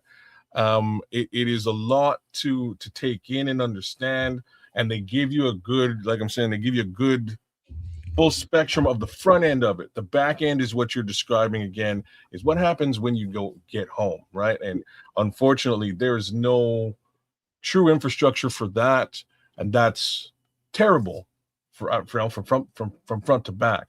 But what they're showing here, what they show here is, again, how does that look to a guy who's actually a lifer in the Army? How does that look to a guy who was flipping burgers a week before and just wound up here, and now he's fighting for his life?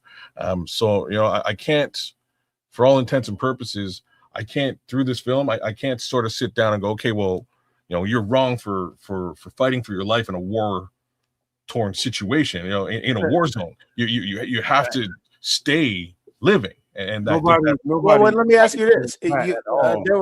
there was a scene in a movie. It's not really a giveaway, but kind of. Mm. But Francis, they're out there, black dude, and it's like he lives through this huge battle. Mhm. And so he comes out. He is shook because there's people, blood and guts everywhere, and he's like, "I'm alive." He immediately picked up a bayonet, a knife, and he stabbed himself in the leg. All right. So because he would now be injured for the second time, so he gets to go home. So technically he cowered and punked out and hurt himself to get out of war, but he did it to get out of war. This is the lengths they'll go to. All right. Let's do this. Because let me take this off. The thing is this, man. I think I have a certain amount of sensibilities to it because of the people that I've run into in my life and had to get to know, and some of them I loved. And the stories I can never forget, the situations I'll never forget. And just watching them as they go through life now, I have a certain amount of sensibility to it that is different, man. I don't know that everybody runs into somebody that went to war in Vietnam, and people in your family knows who they are, knew who they were before they went to that war and came back the way they came back. And that's a lot of where my energy comes from, and the discretion part of what I'd said earlier in the show about, choosing, that's important, because in the future, or presently and in the future, there will be options for people to go and do things like that because some billionaire, some rich person said that this is who we should be doing things to. Use discretion. That's my point. There's no such thing as I don't have a choice. You always have a choice. It might not be the best choices in the world, but you have a choice. You can do or you don't. And whatever the results are, be damned. Well, This is what it is, man. And we got to get ready to wrap this up, kids, because I want to shut the show down too, but I don't. One of the kids that my son's grown up with, I've known this kid his entire life. Played football with my son for for years. He hollered at me a little while ago, maybe a couple of months back, and he said, "Hey, hey kids, would you do me a favor and would you be a reference for me?" And I was like, "Oh, sure, no problem. I'll be a reference for you. I've known you your whole life. No problem." And then he sent me the link, and it was like, to the armed forces. And I was like, "Oh, wow. I would never have thought about, I think I would never have thought about you as somebody who would be in the armed forces before. Like I just never." And again, I thought about my son immediately, and I was like, you know what? Like, I don't think I would really suggest that my son do it. And my friend's son is in the armed forces. He's there training right now. And I had to look at this kid and really think about who he was as a person. And I was like, man, like, I have to also say, like, my son would probably do a great job. There's a lot of value shared for a football player in the armed forces, right? Like I have to say there's a lot of traits that are shared traits to be a soldier, in similar capacity. And I had to look at this kid and I was like, wow, man, out of all the people I know, I think you'd be an amazing soldier. And I went through his frame of reference for the armed forces, and I totally gave him a stellar recommendation with his potential to join up and and do that. And the structure case scenario is just something that he would fall right into as a player. He's already fallen into that type of disciplinary situation. You do the same thing for your son? If he asked me, I had to stop for a minute and really consider that, man. And I was like, you know what? I don't want this for my son. And then I recognized, but hold on. But then I recognized that he would also be a perfect soldier, right? Like he is a disciplined. Football has provided both him and this other young man I'm talking about with a lot of discipline, the ability to follow orders and exact what you're being asked to do in situations that are adverse. And I believe that he could take that to the Army and perform very well. I think there's a lot of shared values there, shared traits, shared talents, if you will, between the two things. The other thing that really got to me at the end of the day was, again, if you know what hits the fan down the road, it's probably best if you are fully prepared for that to hit the fan. And that military training comes you in. know what I'm saying? And in those situations, those kids are going to come out better off and be leaders in those situations. And that was part of what I was writing about. And was like, this kid in these weird adverse situations would become a leader with this type of training. And I think it would work out very well for him. Before we get out of here, I got to say this. In the amount of kids, young people that I've dealt with over the years, and the many options that either they explored themselves or I presented to them or other people presented to them. One of the things that I will never, ever, ever, and this is just some black man shit right here. I'm about to tell you. This is some black man shit that was told to me by my black man uncle. Coming from, I think he did 4 years in the military, and he came home, and I remember I was a little bitty boy, and I was brought to the airport with my grandparents that came to receive him from the airport. He came back from overseas. I think he was in Germany or somewhere. And he came back, and I had a whole legion of my family there to receive him at O'Hare Airport. I'll never forget it. And all those family that was around, all of them, you know what he did when he first got off that plane? He beeline right to me. And he came and he grabbed me by my scruff. He just scruffed me up. He said, "Hey, boy, let me tell you something. Don't you ever join the military. The military ain't no place for no black man." That's what he told me. And over the years, with all the things that's happened in my life, those options were on the table. These are things that happened when I left college and football was no longer an option. Those things were on the table. And I took those things to heart. And as I progressed in my life and started to move and do things the way I needed to do, I had to come in contact. And some of those messages were, I had to give them to the next young black man. And because that's the truth. That's the truth. Black people in this country have gotten the royal treatment when it comes to combat, wherever it was, and coming back here and being treated like a goddamn stepchild. And so I told them the truth. That's it. Yeah. I told them the truth, and I'm just talking from that perspective, and I'm gonna leave it there, man. It's just something for me, and all the stuff that I did with the Vietnam veterans, to all those guys that I had come in contact with, all of that stuff means something to me, and what they went through is sacred to me. So I'm just speaking from my heart, man. And Mel, before we go, there's one more comment. What about the combat vets, like myself, Minister Charles, that are listening? We've been addressing, the kids and the youngsters going, but for those that have been through and came out, first of all, thanks for your service, because y'all went and did the damn thing.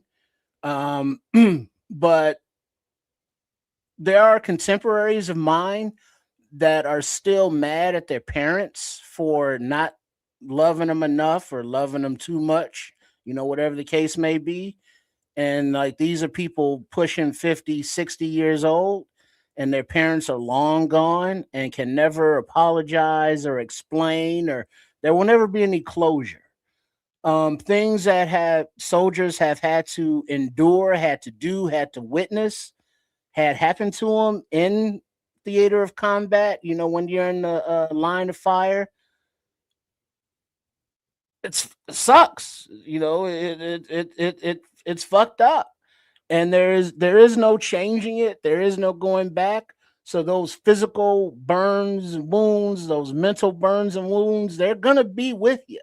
But there has to be a time where you can become at peace. You may not ever forget, you won't ever forget, but you have to be able to deal with and be at peace and be able to move forward. We're talking about movies, Forrest Gump, Lieutenant Dan. When he lost his legs, he was pissed at the world, but he finally found some level of peace and acceptance and was able to move on in a productive life. And there are examples of many soldiers that can do that. But you do need support, you do need help, you do need to go to places where like not what do you call it? The military support groups where people have gone through similar things, so they know what you're going through, what they're going through. For And a sure. lot of times just getting it out, talking it out, no matter how painful it may be, can alleviate some of that pain. So my message to any vet that might be listening is, don't close off, don't isolate, don't self-medicate, but reach out to people who are like-minded. And it's a lot easier with the internet nowadays, but don't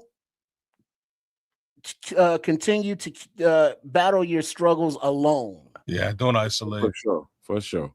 For sure. I love what Scrolls is saying here. He says our front line ain't abroad. I believe that. Like I believe, like some people believe in Jesus, man. You got to know that the enemy ain't all over the place. The enemy is right here around you. So the struggle ain't in all these other countries. The struggle is right here with around you. I believe that. So we're gonna close this off because this can turn into a whole 2 hour conversation as well. I appreciate you guys, man. This is the first time we did movies, and maybe we should end it like this so that we signify that we just got out of the movie part of it.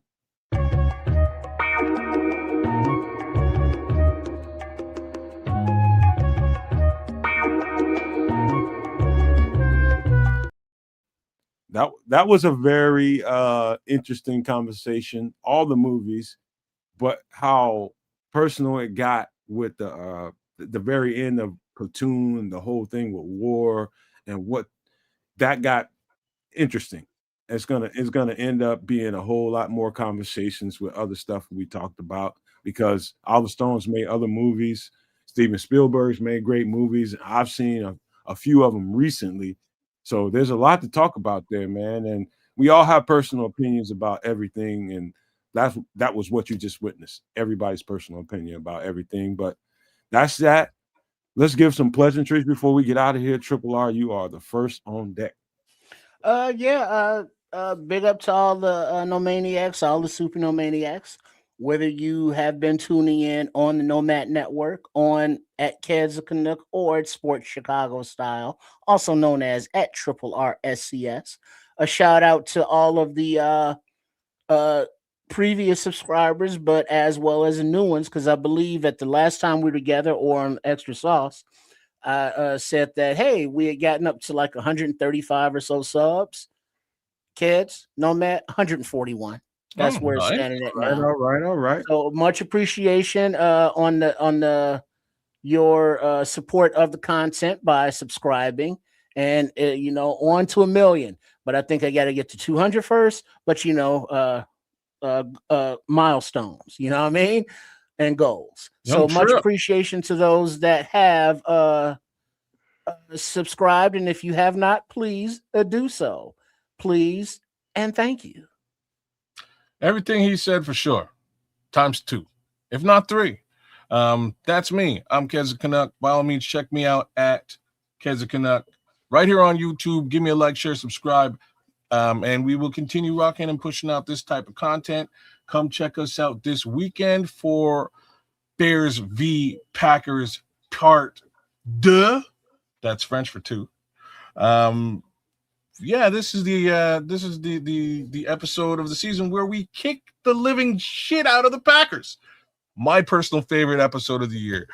So by all means, join us. We will feed them Bears and definitely feed them Packers. Well, get Look those at baby Zerberts. kids there. Get those baby kids Zerberts. Oh, look Those. at that guy. He's a cute little guy. That guy. But look, big shout outs to the whole chat for being with us. Things are a little bit splintered. As stated, we are pushing out 6 different versions of this show, not necessarily by purpose, but nonetheless, that's what's happening. So if you don't see your stuff in the overall chat, it means you might be in the wrong chat, and you should try one of the other chats. But what's important to me is the chat's been strong all night long. Shout out to Quatu, to Minister Charles, to Scrolls, AC Adam, Notorious, William Gaza, Paul Rodriguez, AC Adam was in there. The Bishop dropped by, Crooked Commish. We had a pretty full house across the board. So again, thank you for all of your love. And Bear Truth 9 was with us as well. Thanks for being active and making it a community conversation, regardless as to what we were talking about. We got into all sorts of different comments. I will end my fun stuff on a Wednesday night with this. Again, thank you to our community that is in the armed forces and in the military. I appreciate you and thank you again for the service that you provide. Again, whether you're on the Canadian side of the border or on the U.S. side of the border, once again, thank you very much. You guys do stuff that people like me don't have the balls to do. I wish I could say it a different way. And for that, once again, we appreciate you. Indeed. For sure. I agree with that. Ditto. I just want to reflect on what we just did tonight. And first I want to apologize to the people that came here for the Buga Sphere conversation. I definitely apologize for that. We'll double down and make sure we give you guys extra content when we get the chance to, probably on the next show. I feel bad about that because it's advertised on the thumbnail that we were going to be talking about that. But as a producer of the content, you have to read the room. You have to see what you can and can't do. With the show this long, you have to pay attention.